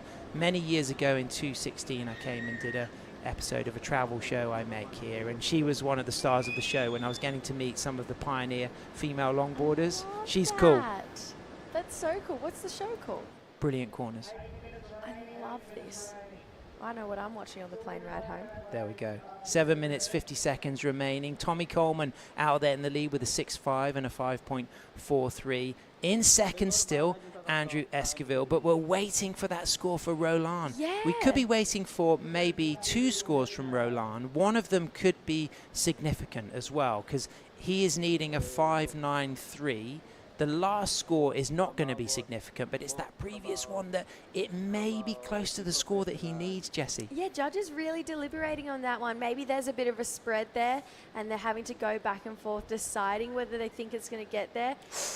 Ooh, comes in at a 5.4, so it falls short of the score that he needs. As we see Dorian on the tip, runs out of that nose ride, stalls it on a smaller wave, but speeding through this section here, sets himself up for a chance of a little bit more damage done on the inside, but he's going to kick out there, hold on to that rail. He still needs a score. Tommy Coleman is also got another score to come through, but that was a smaller wave. We don't think it's going to go into his top 2. Andrew Esquivel, he's been pretty cool out back. He's been patient. Yeah. He's in priority. He's also in a strong situation. Yeah, so when we look at Roland, that last wave, like you mentioned, the 5.4, but it's the best of his exchange so far. So bringing that requirement from 5.9 down to a 5.61, he's going to have a paddle here and trying to get that number. Here he is, fading in, the Frenchman from southwest France, based in Biarritz. Wow. Really nice 5 into a 10. Out of that 10, widens the stance. Big float, doesn't make that connection there. 5.61 needed. Ben Skindog Skinner coming up. Lucas on the sand watching, who's already got through. You got Bo as well, coach there representing Surfing England.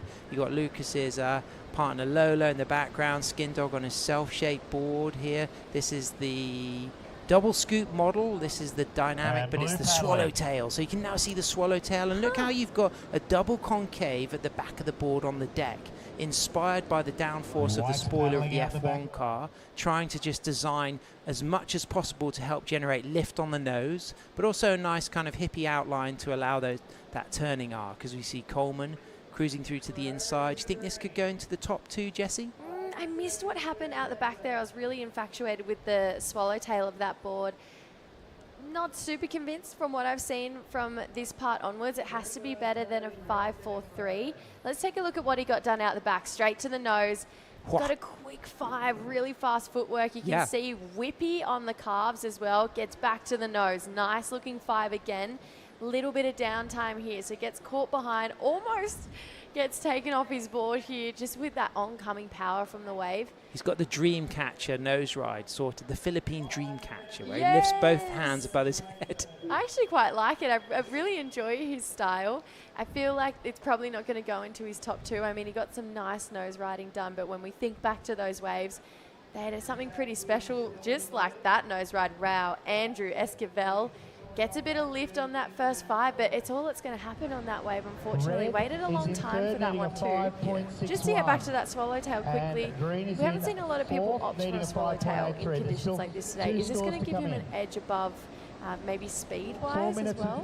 Turning arc, criticalness, engaging that rail. He's going to have the lift still in the nose ride, but what you'll see is that extra bit of spice to really drive and continue gaining speed throughout the rail turn. So he's always pushing boundaries, a fantastic shaper, and of course learning so much now with not only his son Lucas, but Lila, his daughter, is a great shortboarder, and they have young Levin as well, is their youngest son, who's also a really good surfer skater. So real pedigree in the family. I saw some footage of him skating. Yeah. It looked unreal. I was like, wow, how cool is that? Great family. Big shout out to Mum Michelle as well.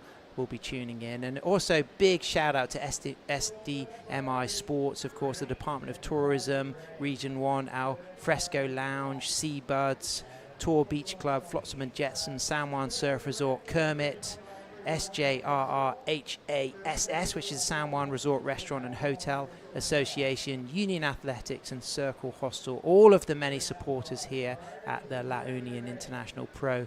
As Dorian Torres kicks out, he's been unlucky with the shape of some of the waves through the middle section. Yeah, especially when we start to get, particularly this part of the afternoon, you can see there's a little bit of onshore fluff on the face now, so it's starting to cause a bit of bump. Nothing crazy though. Obviously this is the best longboarders in the world, so they need to be able to handle just a little bit of wind. But when we get to this part of the tide, it's almost like morning sickness in reverse. It's afternoon sickness, especially on the inside of that reef where the water starts to draw off. Look at the size of this set for Roland. This is a significant opportunity, chasing a 5.61. What do you think? Yeah, loving that outside nose ride, back to it in a steep part of the wave. Has some foam to deal with. It's gotten the better of him twice, but I love the outside work that he got done. Comes unstuck on that turn. So that wave felt like it had the score in it, but he needed to keep control. So he's got 2 minutes, 30 seconds. Cool cat Tommy Coleman just stroking his way out. Do you know who Mike Hinson is? One of the great longboarders, star of Endless Summer 1. If you Google him, late great, unfortunately no longer with us, but what I love about Coleman is he's kind of a reincarnated Mike Hinson. The swept back, blonde, cropped hair, you know, the kind of Southern Californian aesthetic.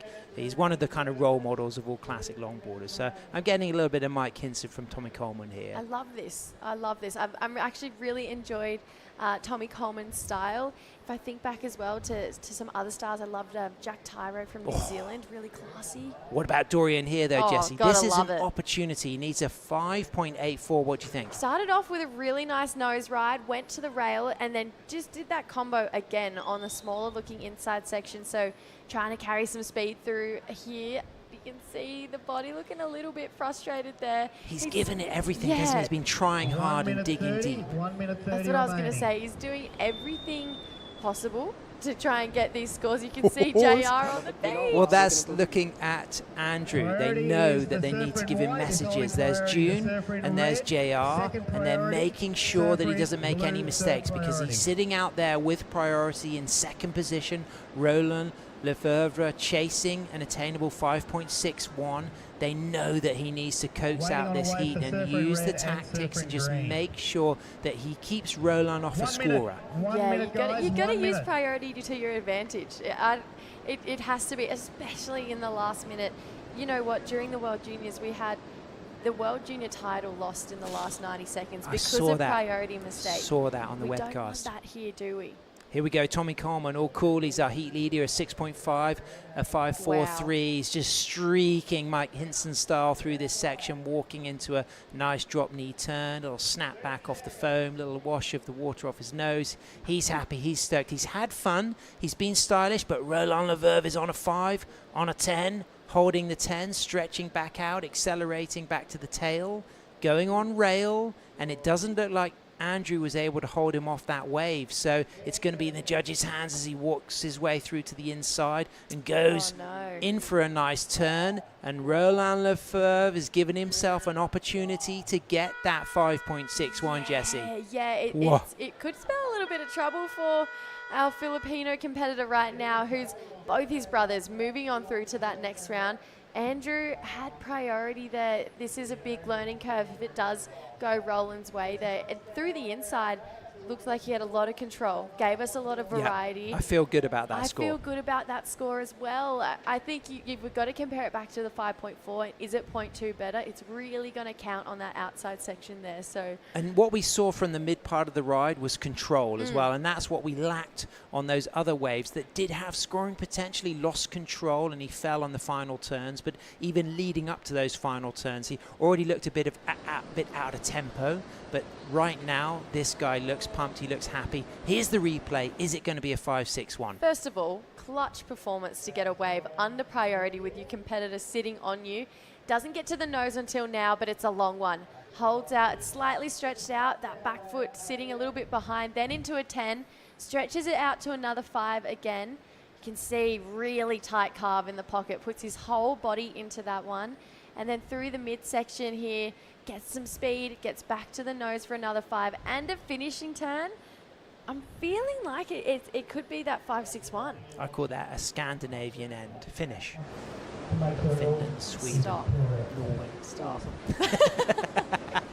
Oh, big moments for Roland from France, chasing a score. It feels like it could be very close. If there's anything that's going to penalise the scoring potential, it was maybe the lack of dynamic surfing out back. The good work happened midway through to the end. I love the way he committed to that final turn. Nervous moments for the Esquivel family. It's going to be close. It could be the score. It might fall just under. It might go just over.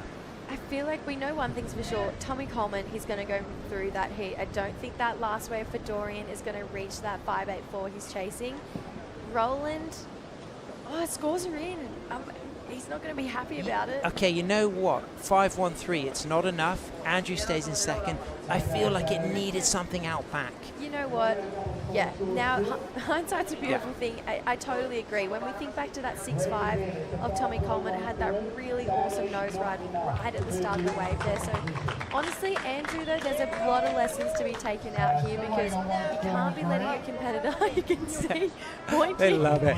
A little bit cross with that one. You can't let your competitor get a wave in the last 30 seconds when you have priority. But he did it. He hung in there. Tommy Coleman takes the win. Andrew Esquivel stays in second. Roland Leverve eliminated along with Dorian Torres, who's still awaiting a score, however. So we have to recognize that Dorian's waiting a score, and it comes in. It's not enough. So the situation is confirmed. Coleman takes the win. Esquivel second. Roland and Dorian eliminated. 2 more heats to go. We got Ben Skinner coming up. We got Kai McPhillips in that final heat of the day, and we got 3 times Women's World Longboard Champion Rachel Tilley to call the last 2 heats with Jessie Starling. Thanks so much for tuning in, but stay with us, more to come. The WSL La Union International Pro LQS 1000, presented by the Philippine Sports Commission, is proudly hosted by the province of La Union, the municipality of San Juan, and the Department of Tourism Region 1.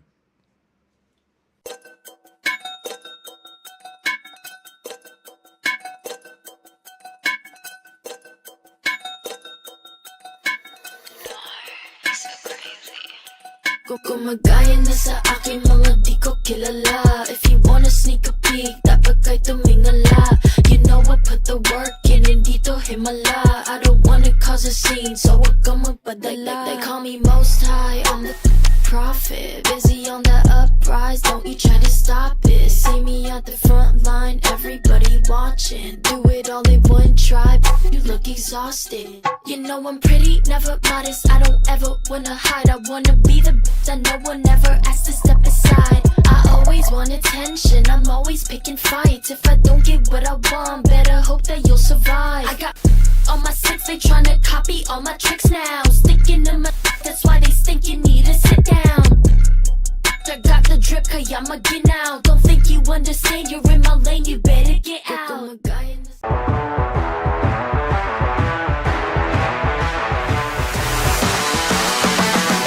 SDMI Sports. World-class sports management made in the Philippines. Welcome back. Thank you so much for being here on day 2 here at the La Union International Pro. We are into our final 2 heats of the day. Heat 15, Ben Skinner, Oliver Janes, Yam Wisman, and Eduardo Baje. It's going to be a great one. Some of our veteran greats competing in this heat. It's a slow start at the moment, a couple of minutes past. You're joined here by Rachel Tilley and Jessie Starling. But to start out, we're going to see Ben Skinner having a look at this one, opening up his account. He had a quick in and out already, a 0.5. And this is where he's now actually really going to put something onto account, looking really nice. His very first heat in this event, he was seeded into this round. Wow. We saw Lucas Skinner, his son, win his heat yesterday and then win his heat earlier this morning. So he's already gotten a vision for what he needs to do out there, and he is executing it. Oh my goodness, Ben Skinner, talk about power surfing.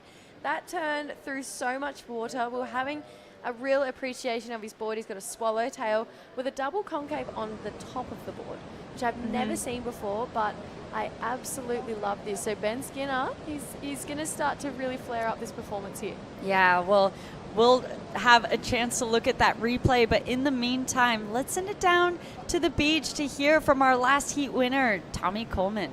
Thank you, Rachel. Yes, so Tommy, congrats to you. You're moving on to the next round. And one nice fact about Tommy is he is also a surfboard shaper. So let's talk tech specs for a moment. What is in your custom design? Not much, pretty simple.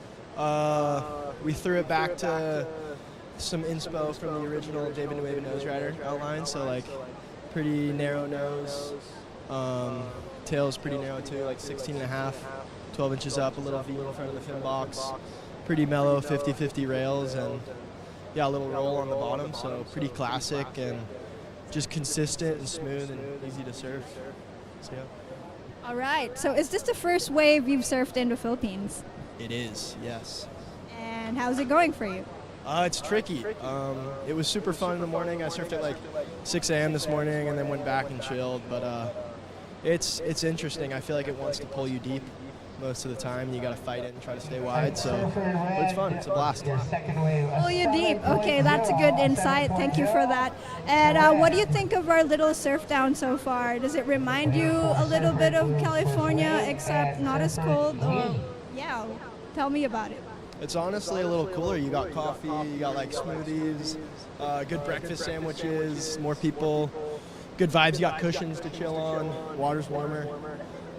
Yeah, it's a little more fun, I think. Any Filipino food you've enjoyed?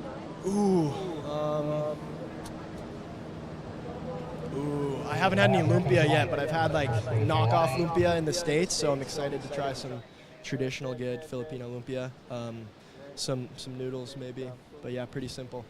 Okay, let's get Tommy some merienda or some Filipino snacks, but until then, anyone you want to say hi to back home? Yes, hi to my family. Thanks for watching. My girlfriend, Ava, thank you for watching. Shout out Caton, supporting Coolest Trunks, most OG brand, and Bing Surfboards, and Surfboards by Tommy. And thank you for everybody for watching. All right, day's not yet done. Almost, but not quite. Back to the live action, guys. Thank you so much. So great to hear from Tommy there as he makes his way into another round. His sister, Chloe Coleman, as well, competing on the World Tour for a few years. But let's take a look at this replay from Ben. Judges really liked a 7-point ride, Jessie. Wow, 7 points. He goes all the way to the nose. We actually haven't seen a score go into sevens for quite some time. You can see he just has that control that these guys are looking for, that big power carve. For me, that was a real solid standout moment to back it up again straight away, and then moving back towards this inside section. I believe he got one, I was going to say solid finishing turn as well. So 7 points. I mean, just that total control from start to finish. It's hard not to love that wave from Ben Skinner. And then Ollie James, he got his campaign started. It's just a small score. It's a 1 and a 0.67. And then Eduardo Bage, really delicate footwork straight to the nose, almost tiptoeing his way there. Gets a bit of foam in the face, unfortunately. Just a little avoid. Little dodgems there for Yam. Moving away from Eduardo, getting a pretty solid connection there with the lip line. but not getting too much after that, unfortunately. So a couple of good moments, but no overall performance like we've seen from Ben Skinner yet. Yeah, Ben running away with it, but now Oliver trying to back it up.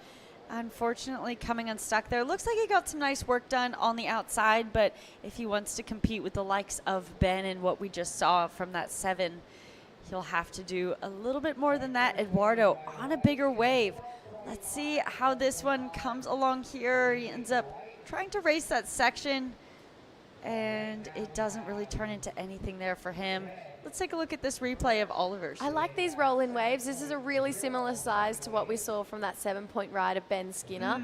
Great looking rail work using both sides of the board, and then just must have just slipped off, to be honest. Yeah, it seemed like he really tried to extend. He got unbalanced when he got his front foot up there, and then really tried to extend. You can see his like upper body kind of come unbalanced from his lower body, and then that back foot looks like it just slipped right off. But talking about the 7-point ride from Ben, that was a small wave, one of the smallest waves we've seen go as high as it has, and I think that's really showing just how high he surfed, at what a high level he did. Eduardo knowing what he needs to do to try and get up into that range as well. Unfortunately coming unstuck. Ollie back up and riding. Some nice tail work to start off. Waiting for this wave to set up, looking for that opportunity to get up to the nose. It's not going to provide that, unfortunately. So it is Yam out there at the moment with priority. Ben sitting in second priority. Yeah, Ben obviously with so much talent, so much experience, needs this event to get back onto that world tour though. Yeah, he does. Which is bizarre by his standards. It's very surprising. Yeah, so Ben's been on tour, I think, for about 20 years now, and just kind of had an unlucky year. A few results didn't go his way that ended up being detrimental to his place on tour, but yeah, here looking for a spot back. He's been one of those surfers that is usually always in that top 5 conversation. So to really give that, if you're a fan of longboarding, of course you know Ben Skinner, also the shaper and creator of Skin Dog surfboards. Lots of surfers here riding his boards. That double scoop model that he's riding, and a few others, Lola, Bleakley, Emily Curry, Lucas Skinner, of course, his son, and a few others. I've seen Lucy Small on his boards at this event. Most of them opting for that double scoop model for this wave here at Mona Lisa. Have you tried a double scoop model before? I have. I've actually been able to try switched waves with Ben a few times, and with Emily, and trying her board, and it provides so much levitation on the nose. The theory, there's like, if you look at it on the deck, it has a bit of that concave. We'll get back to that one as we take a look at what Eduardo can make of this wave here. As he wraps it around, sees that section building up in front of him. You can see Ben kind of looking over his shoulder, watching Eduardo surf this way through. They're both surfers that used to have a lot of battles back in the day together. Eduardo not being on tour for a while, but surfing like he's never left. And looking at our other Brazilian surfer here, now trying to back up his 4.5 to solidify his place a little bit more in that advancing position. That's going to help. What a beautiful nose ride. Found that wave that runs through the inside section and goes to just finish it off with a little stamp and cuts out. That was a nice wave. Yeah, I really loved that mid nose ride like you were talking about, and you could see he was really trying to push that back foot up the nose as well to really just keep creeping up the score with the criticalness of the nose right there. But Ben Skinner, obviously, like you mentioned, would have had a lot of battles going down with Eduardo. I feel like Eduardo, he's had some really great moments, but potentially not that overall control. But check this out. I mean, that's a really long nose ride, a good amount of levitation in there as well, just to get that lift out of the water. And then came through this inside here, got back to the nose again, and held it for a solid amount of time. So 2 long 5s there for Yam. I'm actually really intrigued to see where this score is going to go. Again, a mid-size wave. It's not one of those bigger ones that has a lot of energy pulling from out the back, but to be doing this and holding these nose rides, it kind of comes back to that bull riding comment I made a couple of heats ago. It's just like, yes, hold on, keep going. Like, I feel like it's really entertaining as a watcher, as a viewer, to be able to see these guys have these really long, extended, beautiful, clean nose rides. Yeah, absolutely. And that's in the criteria. That's what the judges want to see too. And that's why they typically reward that style of surfing. So I think Yam will be happy with how that score comes through for what a small wave it was. He really surfed it up. Yeah, I really like the arm placements here for Oliver. I just went straight to calling him Ollie at the start. Might hate that. So we'll call him Oliver, I mean. I don't know what it is. I'm having shockers when I come in with you, Rachel. But I feel like taking this one through, you can see he's got a really cool amount of style, powerful turns coming off that step back carve there. Just driving really hard off that back foot too. And big smiles on the beach there from Jonathan. Coming up next, let's see it from Skin Dog Surfboards here. Wow, what a beautiful nose ride. And there's that power that we know from Ben Skinner. He's a really tall guy and has a lot of power to lay in his boards. And unfortunately, that really not providing opportunity into that inside. But talking a little bit more about that double scoop model that Ben has. So essentially, if you're looking at it in person, the concave normally contours, different concaves, convexes happen on the bottom of the board, right? I'm not going to lie, I've never seen it on top of the board before. Yeah, it's pretty unique to Ben's design, but there's a little bit of concave in the tail on the deck, and the idea is that when you watch surfers on the nose, that water often always wrapping around the rail, and it's helping just hold that water a little bit more there on that tail to provide that, if you imagine a teeter-totter, putting more weight on that tail and lifting that nose up. And I think that's why you're seeing such great levitation both out of Ben and Lucas earlier today in these conditions. And it really works for him. Yeah, that's really interesting and really quite like physics. I really enjoy it. I mean, when I saw that walking down the beach, I was like, huh. It's not very often that you come across a board that has concave on the top deck, but I feel like that genuinely does make sense when you think about the water really starting to come over the tail there. Just like you mentioned, that teeter-totter kind of idea, it's going to push you up, and then that's automatically more scores. And I think as well, Sam was explaining to me just having that swallowtail as well. You can tell straight away as soon as he put the board on rail, the amount of water, obviously he's a bigger guy, but the amount of water he was displacing, it was noticeably different to his competitors. Yeah, absolutely. He's found something that works for him and then has continued to create models that work for a lot of the other surfers on tour, especially from that European range, opting to ride Skin Dog surfboards. So that's really great to see. A slower heat in terms of waves. I can't believe we're already at 9 minutes and 40 seconds remaining. I mean, I'm looking at the wave count right now, Jesse. Ben has 6 waves. Oliver has 5. Eduardo has 5. And so there's actually been quite a few waves ridden, but most of them are throwaways. For Ben, I'm looking at a 0.5, a 7, a 0.37, a 0.93, a 1.1, a 3.83, which he just got for that last one. So, of course, he has the strength of that 7, but pretty much everyone else's scoreline's looking pretty similar. Yeah, I feel like except Yam, that last wave score locking in a 6.17 there. So the judge is really enjoying that lengthy nose ride in the middle of the wave. At 4.5 to back it up, it actually is creeping him really close to Ben. He needs a 4.67 to get himself in the lead. So Ben, job's not done yet. You know, you can get a 7, but with the talent, especially and the history in these competitors as well. Eduardo obviously competing for a long time. He's got to keep an eye over his shoulder right now. It's not an easy win here. Yeah, as we see Oliver up and riding, wrapping it around. Beautiful cutback. Yeah, thanks a lot, Jesse. Unfortunately, not much more on offer there from that one. Shout out to Oliver, though. He rescued my board when I lost it this morning from the rocks. So thank you very much. Thank you very much. We've seen Oliver compete for Team New Zealand in the past at ISA events and now back here on the world stage. Great to see him competing as we see our final surfer, our heats in the final heat. Whoa, it is contagious. Our surfers in the final heat there. walking out. That's Warren Lopez getting ready for the last heat of the day. Bit of pressure on Warren because every single one of his siblings You has need a made it through. 7.5. You're still in Yeah, front. including on the women's side too. Yeah, so you want to be making it through as well. Really wide tail there when you look at Warren's board. So he's got to be. They want to make it 4 from 4. The Lopez family. He's got a job to do, and he's got a pretty stacked heat as well. Kai McPhillips, he's going to be out there. Ryohei Teoka.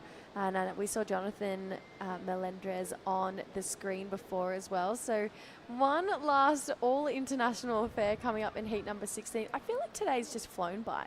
Yeah, I agree as well. Of course, we got a lot of heats done yesterday with getting both women's round 1 and 2 done, including men's round 1. So 16 heats to complete men's round 2 today. Nearing the end as we see Ben trying to throw away that 3.83, flying down the line, and just chooses to cut out of that one from the nose. Maybe going to get a wider opportunity here, but no, he's actually just going to deck dive it. So sorry to build up that excitement. You can see, though, even by all the heats, we're only at we're not even finished day 2 yet, but we're already up to the women's quarterfinals. Yeah. So we're plowing through some heats now. We're going to see the men's go into the round of 32, which is the round before the quarters. And it feels like, obviously, that first 8 heats of this round, we saw it be completely dominated by the Filipinos. Lucas Skinner being the one to kind of break that run. And then now in this back 8 heats, we've seen a lot more international names start to win. So it's going to be a really cool matchup between Filipinos and internationals again, especially in that next round. I feel like we're going to start to see it get very, very, very competitive with these 4-man heats. Yeah, I agree. And interestingly, Eduardo going against Lucas Skinner in that first heat they shared yesterday, and whoever was going to get second place in that heat, which it was Lucas sitting in that second place, Eduardo was in that first place. Yes. Whoever got second in that heat was getting seeded into this heat against Ben Skinner, and Lucas managed to get a score at the end that then pushed Eduardo into second. So he's going from one Skinner to another. He's looking for a 6.97, and that is a really great way to start that campaign on your way to a great score. Huge nose right out the back. Let's see if he can get a little bit of variety in his maneuvers here. Through the inside, nice cut back up to the nose. And there we go, that's variety. Almost comes unstuck there, goes to save it, has to get that leash wrapped out from his feet. And Yam trying to hold on to that second place position. Unfortunately, that is not going to do it. As we see Oliver now looking for a 7.5. Nice opening nose ride. You can see those toes were really hanging out. Basically half his foot was hanging off the nose there. As he goes to readjust, you can see how bumpy it is on the face of this wave. He's navigating a lot, so for him to be looking as graceful as he is right now is just showing how talented he is at the fundamentals that he's built. Even like that, you know, digging that nose a little bit, coming unstuck, but his upper body not moving too far around. Ben Skinner on another one, making this way to the inside. I'm excited to watch this one on the replay and see what happened on the outside, because he's been pretty picky cutting out of waves pretty early on. Yeah. As we look at that wave count, that was his 8th ride, but a lot of those waves are just he's been cut in and out of. Yeah, finally took one all the way through there. We can see Oliver James on the inside, so he's a fair way in, which gives us a good feeling that maybe something pretty special happened on the outside. A wave for all 4 of our surfers here. All of them getting a nice moment on the nose as well, which the judges are going to be super critical about. Another little question I have, will the judges, can you add points to your scoreline having more of your foot over the nose? I think it just, no, it's not like they're going like, oh, it's 30% farther over, and that's 30% more score, but it's that style, and you're really showing your convincing control over that nose ride. Where you do start seeing scores actually, you know, maybe left on the board is if you leave, if your foot is any inches away from the nose. Yeah, okay. I was like, oh, I wonder if that counts. Yeah. So you see a lot of guys have basically their entire foot over the nose, and some people just the toes. So yeah, it's pretty cool to see the difference between this wave here for Yam. Just, yeah, unfortunately a little off kilter through that section there. And he started to make his way back up the nose, but you can see just that one moment of kind of flexing his back out really put him off guard. Beautiful 5 to start that wave off here for Oliver. Had that nice clean lift on his board, and like you mentioned, buried the nose a couple times, yet still looked so graceful. Didn't look phased by all of the lump and bump that he was battling with on this wave. Got back to the nose for another 5, and one last quick one again. Beautiful carve back to this power source coming through the inside, and that was the last kind of turn we saw from that wave from Oliver. It's not going to be that score he's chasing, but it's a 5, so it's going to bring down the requirement. Here we go, power surfing from Ben Skinner. Quick tap on the nose as well. Oh. You can just see that swallowtail, it looks really loose under his feet. Again here, he worked hard to get through this section, which I'm really glad he did, because he got some nice nose riding done through this midsection here. Got to the tip of the board twice, so I feel like Ben, he knew that 383 kind of needed to go away, hearing Yam edging towards him, so I'm glad he took that wave all the way through and just got some really great pivot points done on that wave. Yeah, waiting for this one still to drop of Eduardo. I think we're going to know what that drops as under that. Probably one that's going to be a throwaway for him. Yeah, definitely. It's a shame he hasn't really broken out of this 3-point range yet. So much history, plenty of years competing when you look at the name of Eduardo Barge. But Ben Skinner, he's kind of just been the most convincing for the get-go. Obviously, though, you think about it with siblings, like your sibling makes it, you want to make it. Your son makes it, and you're Ben Skinner. You want to be making this round too, so I feel like there's a bit of family rivalry going on as well. Yeah, absolutely. Well, Eduardo's son as well competing in this event, so really cool to see both of these fathers just surfing at an extremely high, exceptional level and bringing their sons up into that community as well. That has given them so much. So Ben, kind of looking for this victory lap. We're still waiting for the previous of this score to drop. And this is just a small one, but he surfed it exceptionally. I think this board could potentially be the best board I've seen in competition all day. It looks so loose under his feet. Like you mentioned, with that tail, with the double concave on the deck, it is really showing that he's lifting just that little bit more, even in those flatter sections like on that last wave for Ben Skinner. 2 scores to lock in. I'm easily convinced that he ran away with this heat. Ollie James chasing a 5.68 here. Yeah, let's see what he can do.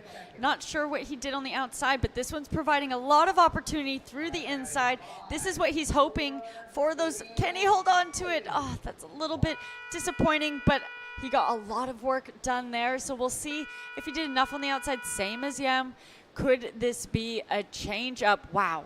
That one just standing right back up in front of him. Are you kidding me? A beautiful nose ride through that inside section. All of these athletes kind of having a hard time finding that inside section on the earlier parts of this heat. Man, for that back half, just absolutely. You can see that he loves that. He's feeling so good about that, trying to replace that 4.5 to up that requirement. We are waiting for the judges now to drop scores for both for all of Ben, Yam, and Oliver. Unfortunately, it looks like that is it for the campaign of Eduardo.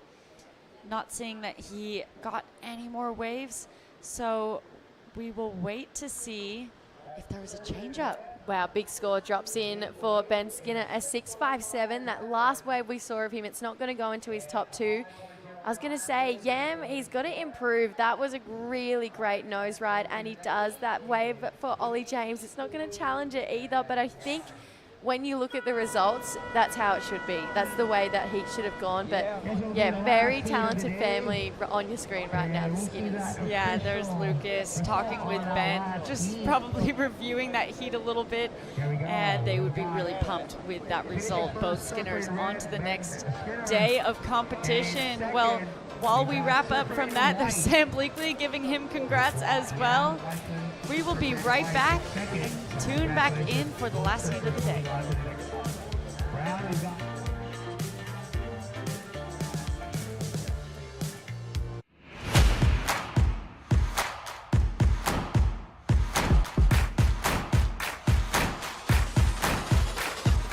Let's get started.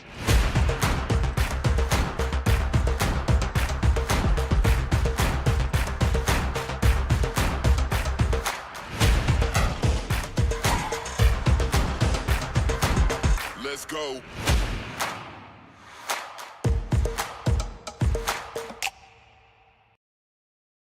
Record revenues from regulated gaming has boosted PAGCOR's social responsibility efforts, bridging gaps in the government's education, healthcare, disaster response, and national security programs. A solid proof that when gaming is properly regulated, it becomes a powerful engine for nation building.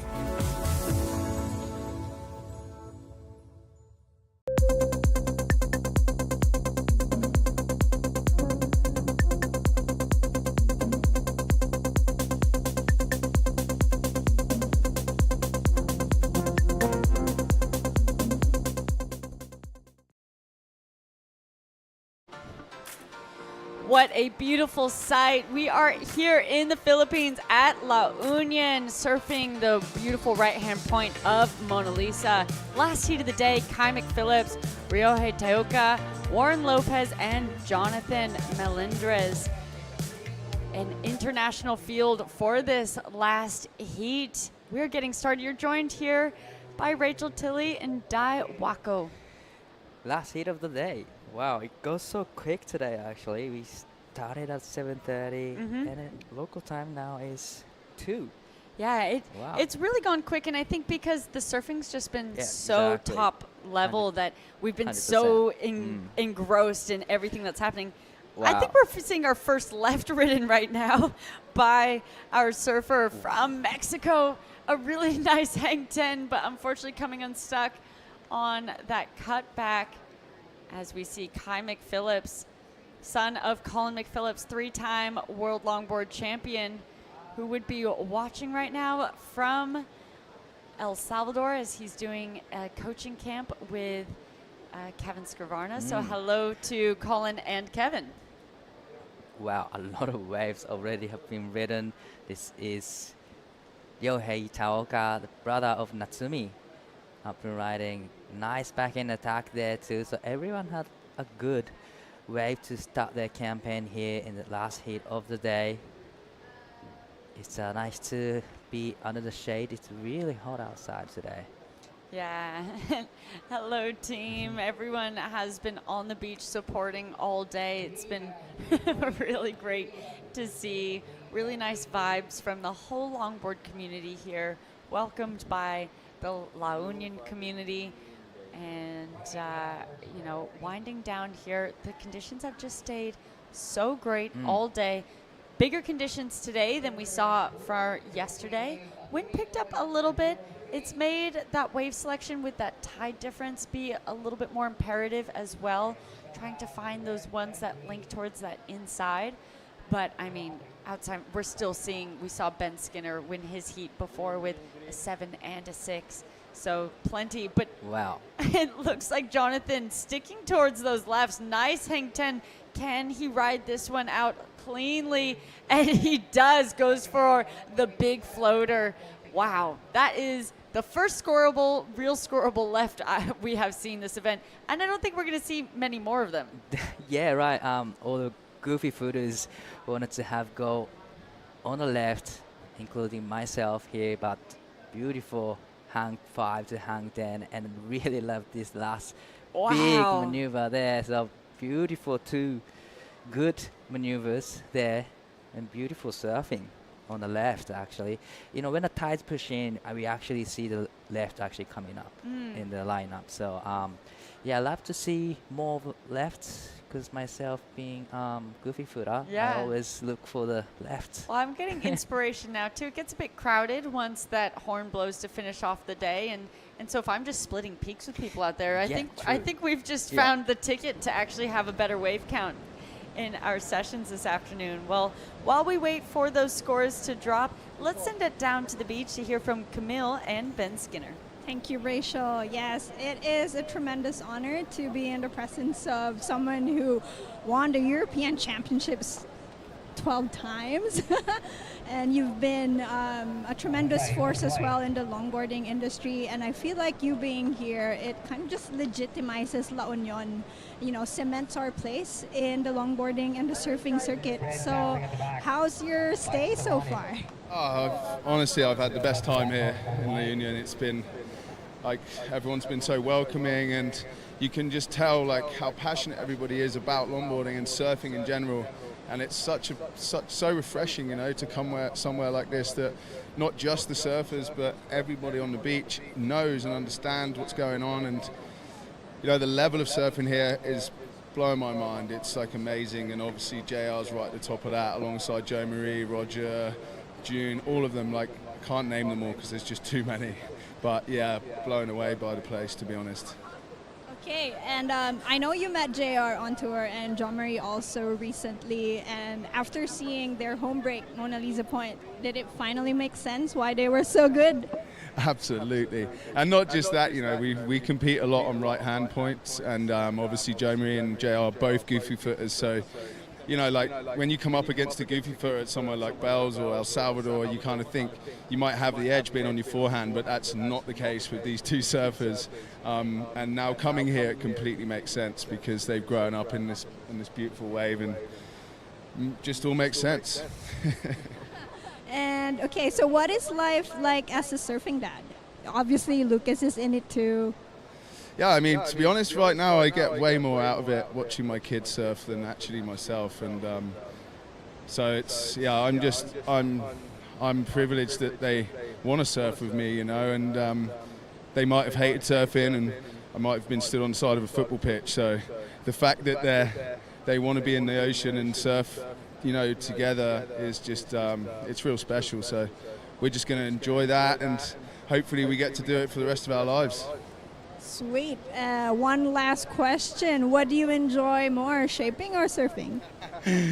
I enjoy surfing on my shapeboards the most. But before I go, just say hello to Levin and Michelle and Lucy and Lila.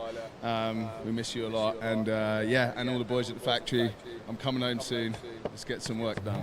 Get tickets for the entire fam. Bring them all over here. Have a little tropical vacation. Congratulations again. And last seat of the day on deck.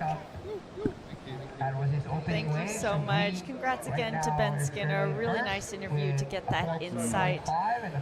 As we take a look at what is happening in the lineup right now, Yusuf priority, and can he get back into it? He does. Stands up maybe a little bit early, but now he's starting to get that board speed back up. Unfortunately, kind of getting him out of sync.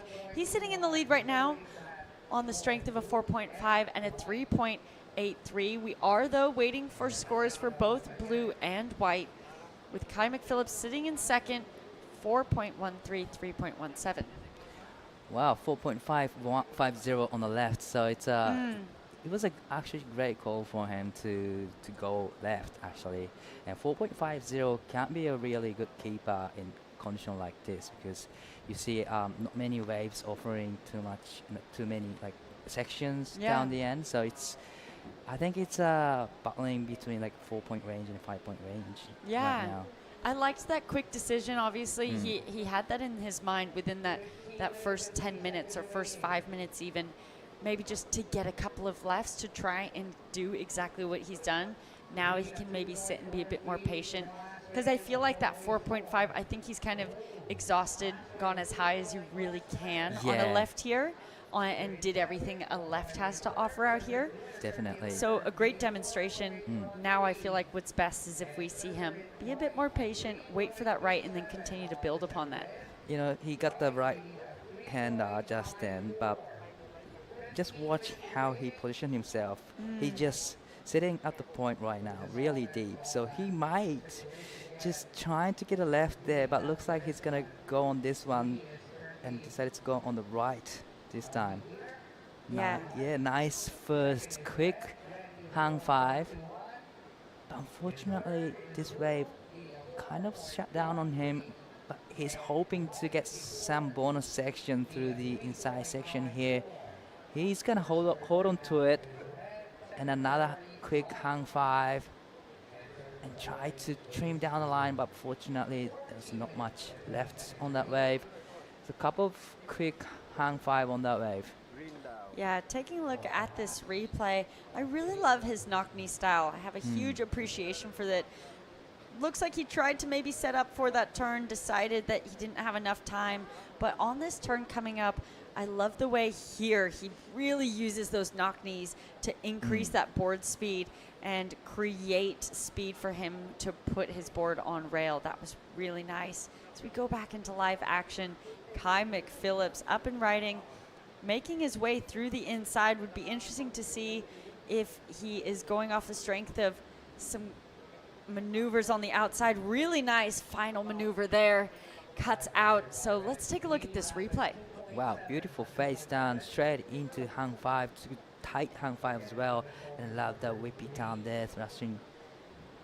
And another 5, and just stay on the wave, waiting for the wave to just stand up, step up for him. And this is where he gets another hang 5 there. Beautiful footwork, generating so much speed, and a beautiful turn to finish this wave. So great couple of turns and great hang 5 to tight 5.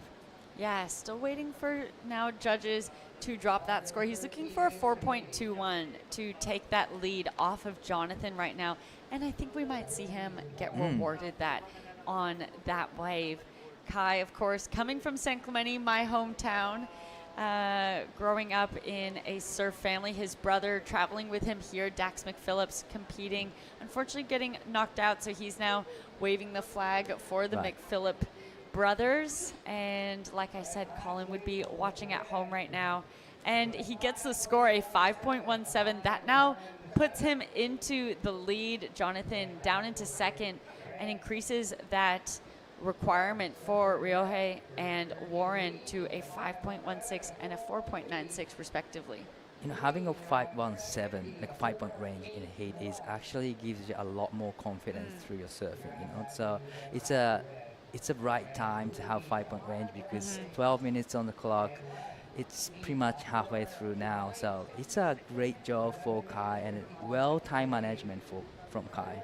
Yeah, I agree. He's having a really nice heat play out at the moment, but compared to this morning, conditions slowing down a lot, which is really making that wave selection be so important.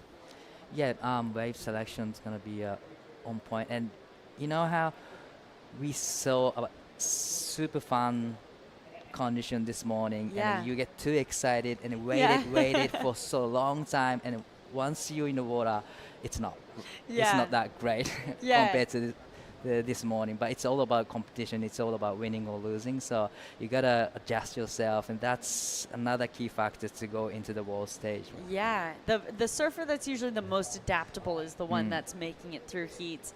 As we take a look at Warren now, trying to knock on that advancing position, needing a 4.96. This is standing up so nice for him. Beautiful hang 10 as he wraps it back around. Some of these waves getting a little bit bumpy towards the inside, but this one looks like it stood up quite nice for him. And he takes advantage with one more little hang 5. And you can see he's so pumped about that one. He's excited. That one would have just, it looks like it felt good to surf. So requirement is 4.96. And that was I think it was a great call for him to go on this wave. Nice little phase to start, gets a quick 5 there, and a nice carb trim down the line, and he gets another hang 5 to 10. Beautiful turn, and setting up for next section here. This is where we see the wave stand up, but unfortunately it didn't really cooperate. But beautiful, you know, hang 5, hang 10s, and turns at the back. So it's gonna be really close. Yeah, to me, I think that's the score. But to the judges, let's see what they decide. They decide it was not a 4.43, so just shy of that requirement, but it does lower that. So now he's only looking for that 3.91. Well, now it's a small score for him to go into the second, and now he knows how to get this 3-point range. But probably he's not looking to get 3.91 Right. right now. Yes, you know, absolutely. Probably he's gonna look for the wave that actually offer him a lot of sections and steeper sections, so that he can get probably 5-point range. Mhm. There's still 9 minutes left and plenty of time left, so you don't always Yeah, go you for don't. the requirement, right? Yeah, I feel like it's not really until within that sub 5, 4 minute range that you then start going for Yeah. the requirement. But when you still have time, like 9 minutes remaining, you're just hoping to build that heat total up to as high as possible. And especially, Warren is just building up scores really great. First wave 0.50, but second wave 3.37, and then now he got 4.43. So definitely he's just looking to get into the 5-point range right Mhm. now. And especially when you know the other opponents has 5-point range. Yeah, so it's going to be a crucial moment for all the surfers now. But Ryohei is sitting there patiently now. Well, let's talk about him. He is the brother of Natsumi. Natsumi got the highest single wave score yesterday in 8.33, and coming from Japan, just like yourself. And then, definitely she's watching his brother surfing right now on the beach nervously and giving him a little bit of advice. So, yeah, hopefully the advice will work out for him. But he has a shortboard background as well. He's great on the shortboard as well. So he has a good technique on the turns and a nose ride as well. So it's I'm hoping to see his surfing and then on the better waves. Yeah, hopefully we find that opportunity. I think very smart of him, since he has that priority. With this much time remaining, you can see two strategies. You have Warren here in 4th priority. You can see he's trying to stay busy and hunt, see if anything stands up that surfers aren't looking for with that higher priority. I really like that from him, that he's staying busy, as opposed to Ryohei looking for a more quality wave and sitting with that priority, being really patient. And because it's one of those, usually when those high quality waves come through, you can tell that, okay, this is the one I want to use that on. Definitely. This is going to be really important wave for him here, trying to get rid of the 3-point range. But beautiful hang 10 there in a critical section and powerful carve down back to the parcels. Beautiful surfing so far. Yeah, that is so nice. Getting now the board on rail through the inside, walking back up, and I love that down carve, just finishing that wave with a stamp. As we see, Warren looks like he got the wave just behind it, making his way to the inside. So interesting, Ryohei did not choose to use his priority on either of these ones. Maybe that would have been a nice choice, because it looks like both of these waves were really well scoring ones. Well, Ryohei is still with first priority, and time is ticking away. 6 minutes remaining, and you don't really want to be sitting there and just waiting for the right ones, because just like you said, as the tides come in, and it's play of the last of green, beautiful hang 10 to start with. I'm a big fan of the big turns on the longboard, and just setting up for the inside section here. This is where he gets another hang 5, and then love the join up. Yeah, I love that. Down So there. much flow and power, and it really puts an exclamation mark on the finish of that wave. As we see Kai McPhillips now trying to improve upon his 4.13. Love that drawn out cutback, navigating his way into the inside. Great footwork there. And again, having that downturn carve, just giving that little exclamation point, leaving a nice thought in the judges, as the finish when they go to score. Let's take a look on this outside. Gets a nice nose ride. Well, beautiful hang 5 footwork there, and then love the floats generating so much speed, and then that drawn out turn there, beautifully done. I love how he linked those 3 maneuvers together. Lots of flow, not a lot of downtime. It was like rail to rail. Definitely, there's a lot of flow in surfing, and that's exactly what you want to have to meet the criteria for the judges, and the judges will love that ride. Well, important ride for Kai just before as well, trying to drop that 4.13, because he has now moved into a 2nd place position, as we see Ryohei using that priority and unfortunately getting unstuck. on your backhand, when it's bumpy like this, can be tricky navigating all of that bump on the face of the wave. So he's going to try and race back out there. But Jonathan going into the lead now, his last score coming in as a 5.67, and he finds another left. Holy smokes, how will this one line up? And it doesn't quite. So he jumps off. Looks like Ryohei will just get priority back out there potentially. It's a race to get back in the lineup. So Kai now defending that second place position, waiting for scores for Warren as well. See how that one comes through. We know that wave was just behind Jonathan's, so we'll see if that was going to be the 4.88 that he requires to get into that advancing spot. You know, there's not much difference between all the three surfers. You know, 5, 6, 7 is stand out in this heat so far. So Jonathan has a little bit of relief feeling right now, but wow, that was another probably the mistake from Ryohei Taoka. And using priority for that one too. It stings within 3 minutes remaining, so he's gonna go for it pretty late to the section, so unable to get on that wave. But this is another wave from Jonathan. Great hang five there. Unfortunately, he wasn't able to come out of that section. Yeah, getting a little hung up there, but scores are in for Warren. It's a 3.9, so it does go into his top two, but it's not enough to lower that requirement of a 4.88. So he is still looking for that as we head into the last 2.5 minutes of this heat. Ryohei now just getting busy as he is under priority. Kai sitting with that second priority. This is where it gets nerve-wracking when you're trying to defend that second place position, but you don't have that higher priority of the people underneath you. It's a paddle battle here. I love watching paddle battle here, but I wouldn't be happy if I were in the situation right now.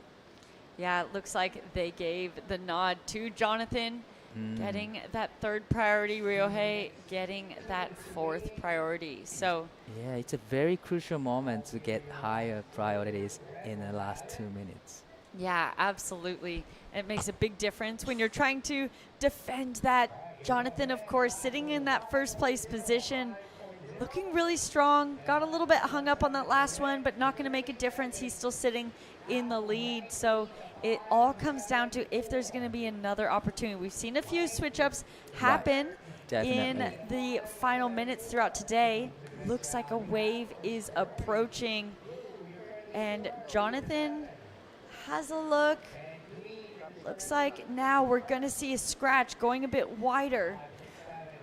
Well, Kai's having a look at this one. He's got a second priority here. He's going to utilize that priority here. Wants to get on this to better the 5.00, but unfortunately, you know, this wave kind of shut down on him. 1 minute to go. It's a crucial moment for Warren and Ryohei. But good thing is Warren has fast priority. He gets to choose the next set. Well, that score for Kai from just before it comes in, it came in as a 5-point ride. So that ups that requirement for both Warren and Ryohei to a 5.74 and a 7-point ride. So a decent wave is really going to have to come through to even give that possibility for either of those surfers to have a chance. Right, even 5.74, you pretty much have to get 6-point ride here to get through. It is a decent score. You've got to have something special at the back, and you got to have a great finish to get those scores. But this is surfing in the lead. Yeah, on his backhand, he's been having a really great heat, starting with a couple of lefts and now been finding some beautiful rights as he makes his way. Beautiful hang 10. Wow, really love how perched he was.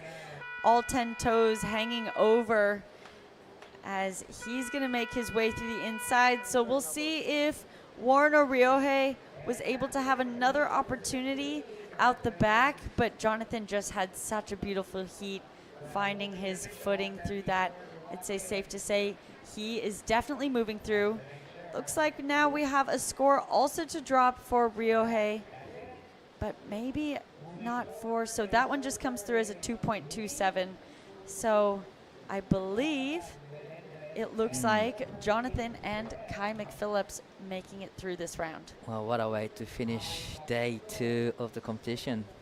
Yeah, huge way. And I think we actually will see that wave potentially go into Jonathan's top 2. Yeah, still, judges are taking a good time to think about the last wave for Jonathan. It's potentially going to his top 2 scores, but 2 scores locked in. I don't think it's going to be his top 2 score. It's 3.93.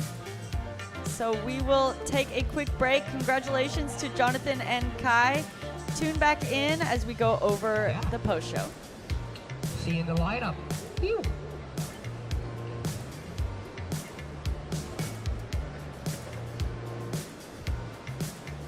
The WSL La Union International Pro LQS 1000, presented by the Philippine Sports Commission, is proudly hosted by the province of La Union, the municipality of San Juan, and the Department of Tourism, Region 1.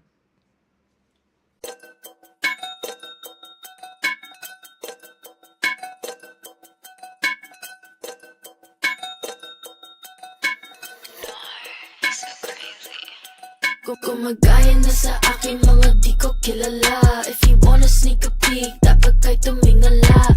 You know I put the work in, hindi to himala. I don't wanna cause a scene, so wag kang magpadala. They call me most high, I'm the prophet. Busy on the uprise, don't you try to stop it. See me at the front line, everybody watching. Do it all in one try, you look exhausted. You know I'm pretty, never modest. I don't ever wanna hide. I wanna be the that no one ever asked to step aside. I always want attention, I'm always picking fights. If I don't get what I want, better hope that you'll survive. I got on my six, they tryna copy all my tricks now. Sticking to my that's why they think you need to sit down. I got the drip, kaya mag-get now. Don't think you understand, you're in my lane, you better get out.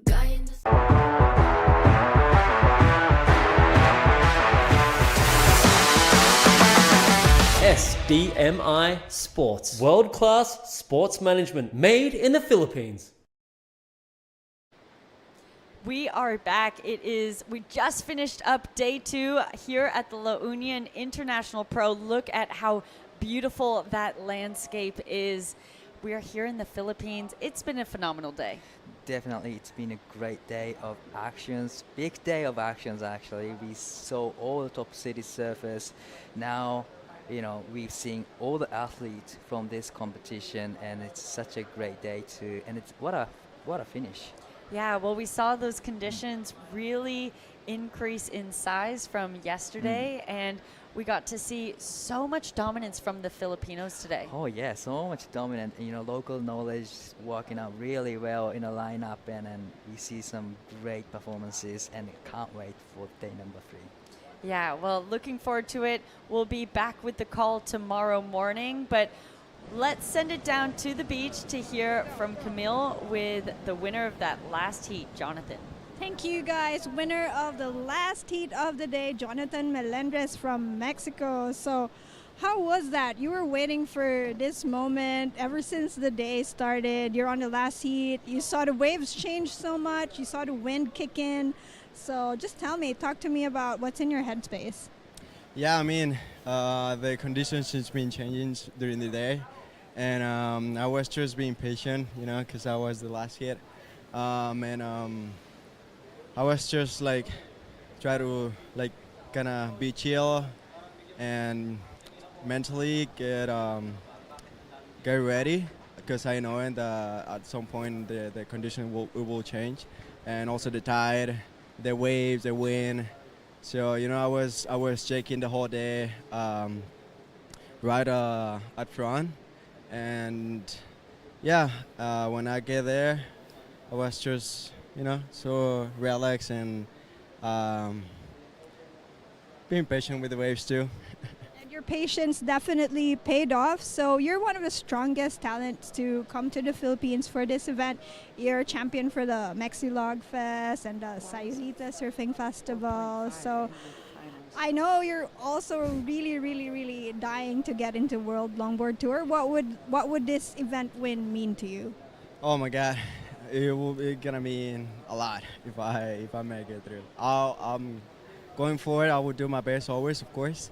But yeah, I've been waiting this opportunity for a long time, and finally I made my first qualifier longboard tour in Pismo. And when I hear about this contest, I was like, I gotta go, you know. So finally, I'm here. Happy to be here. Happy with all of the support that I've been having during my career. Thanks a lot to all of my sponsors, all the people that I've been meeting, and I've been meeting a lot of people. So thanks for that, and grateful for that too. And just looking for win this contest, and we'll see how's it go. Culturally, Filipinos and Mexicans have a lot in common, so we hope you're feeling right at home here in La Union. Oh my God, I've been feeling like totally at home, you know, since I get here. Everyone has been saying like, welcome to Philippines, and everyone out there in the point, it's been like so amazing, you know, and like everyone is smiling and say hi, good morning, like, you know, that type of things is just make the date different, you know. And yeah, just happy to be here. It's an incredible place, and yeah, I just happy. Awesome. Let's close the day. Anyone you want to say hi to back home? Yeah, totally. I want to say hi to Livy, Josue from Tranquilo, all of the people from Tranquilo. My mom, my brother, Vicky. Thanks to everyone that has been watching the contest, and of course waiting for me para entrar al agua. Sé que ahora es un poco tarde allá, pero gracias por estar al pendiente ahí, por la desvelada. Pero se agradece todo el apoyo que me han estado brindando. Muchas gracias, y familia, nos vemos pronto, seguro que sí. Thank you so much. Waves are still pumping. We might go for a free serve. Back to the boot. Yeah, I think that's a good idea. I think we'll probably be going for a free surf this afternoon Definitely. too. I'm gonna paddle out, just see if there's some wave left for us. Yeah, well, we saw it absolutely ripped up today. Let's take a look at our top 5 waves of the day. This is our surfer from China.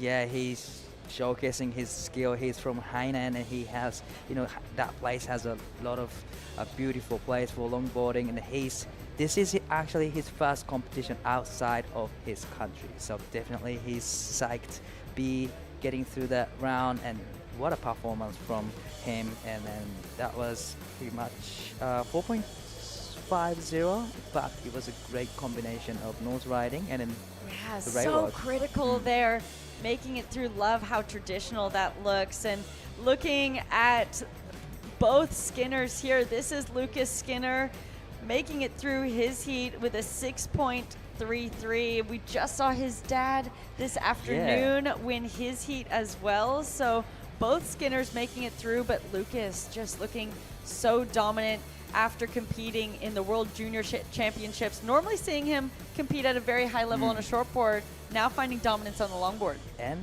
this is his dad. Actually he got the best scores out of 2 of them, but it's beautiful how dad and son can compete in the same event and getting through to the round 32 on a bigger stage. That's how amazing is that? It's a huge feat, and hearing Ben talk about it in his post-heat, just saying that it's so meaningful for him to be here with Lucas, and all of his children at home watching, love surfing.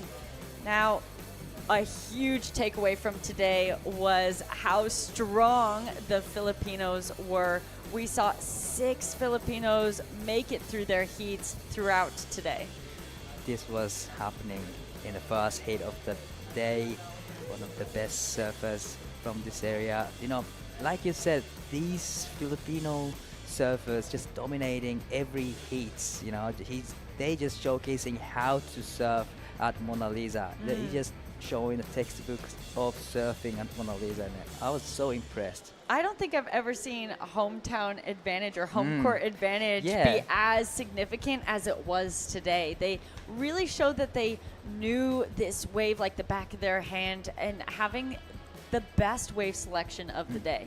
And definitely, local knowledge is coming to play, and it is a really important factor to be able to get a really good waves here at Mona Lisa Point. So, everybody has to be careful with a team Filipinos here.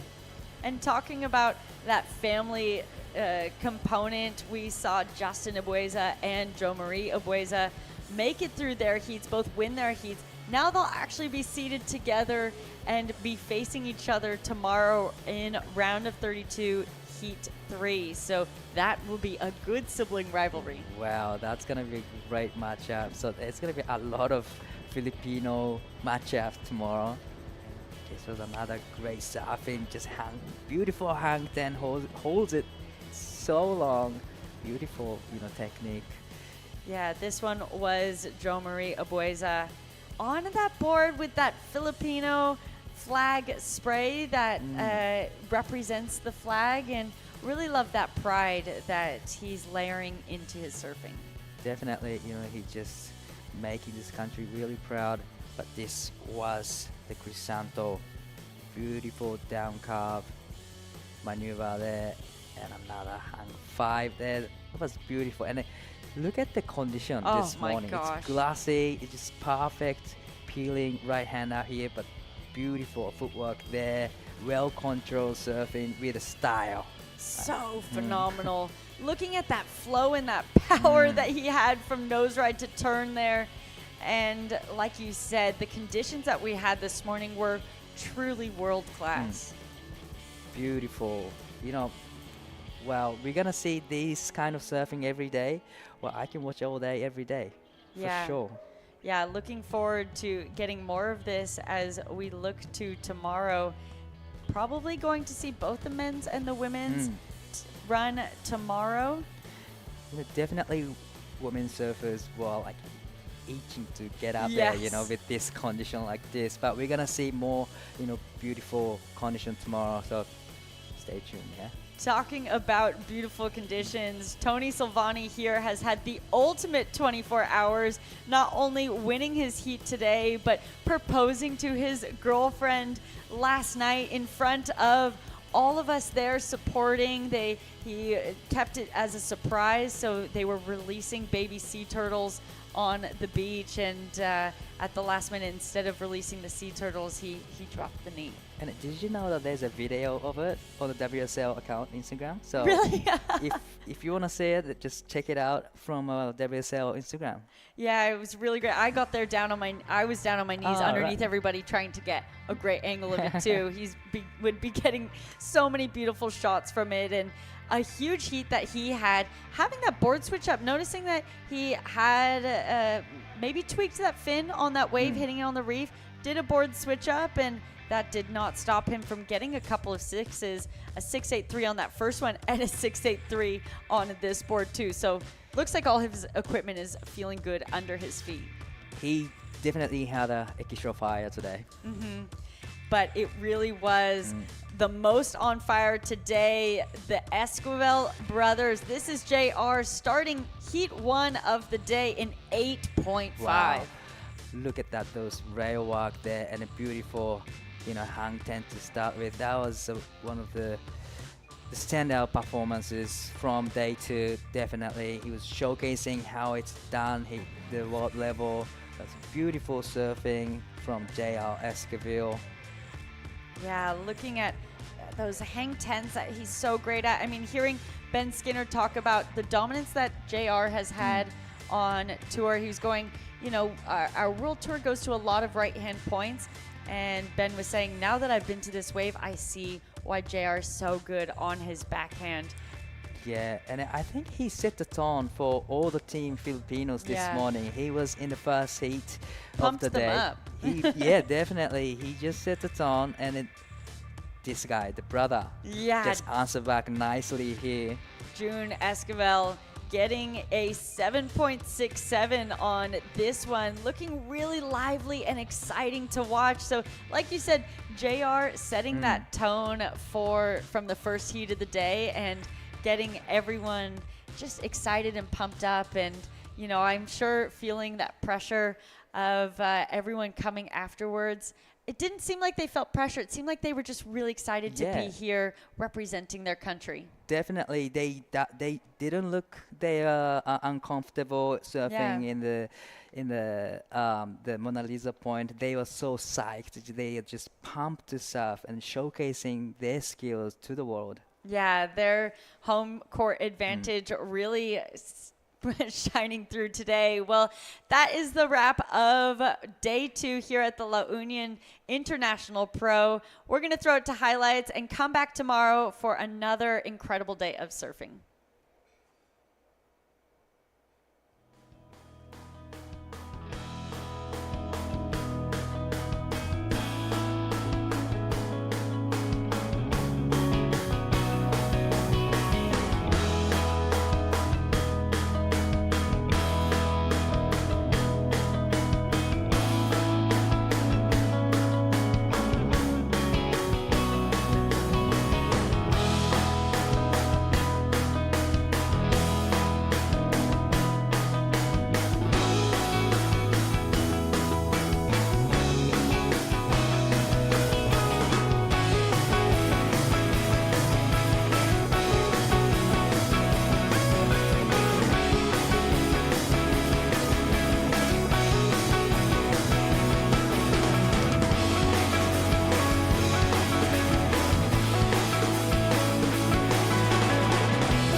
This copyrighted event broadcast is produced by the World Surf League for broadcast around the world and may not be retransmitted, reproduced, rebroadcast, or otherwise distributed or used in any form without the written consent of the World Surf League.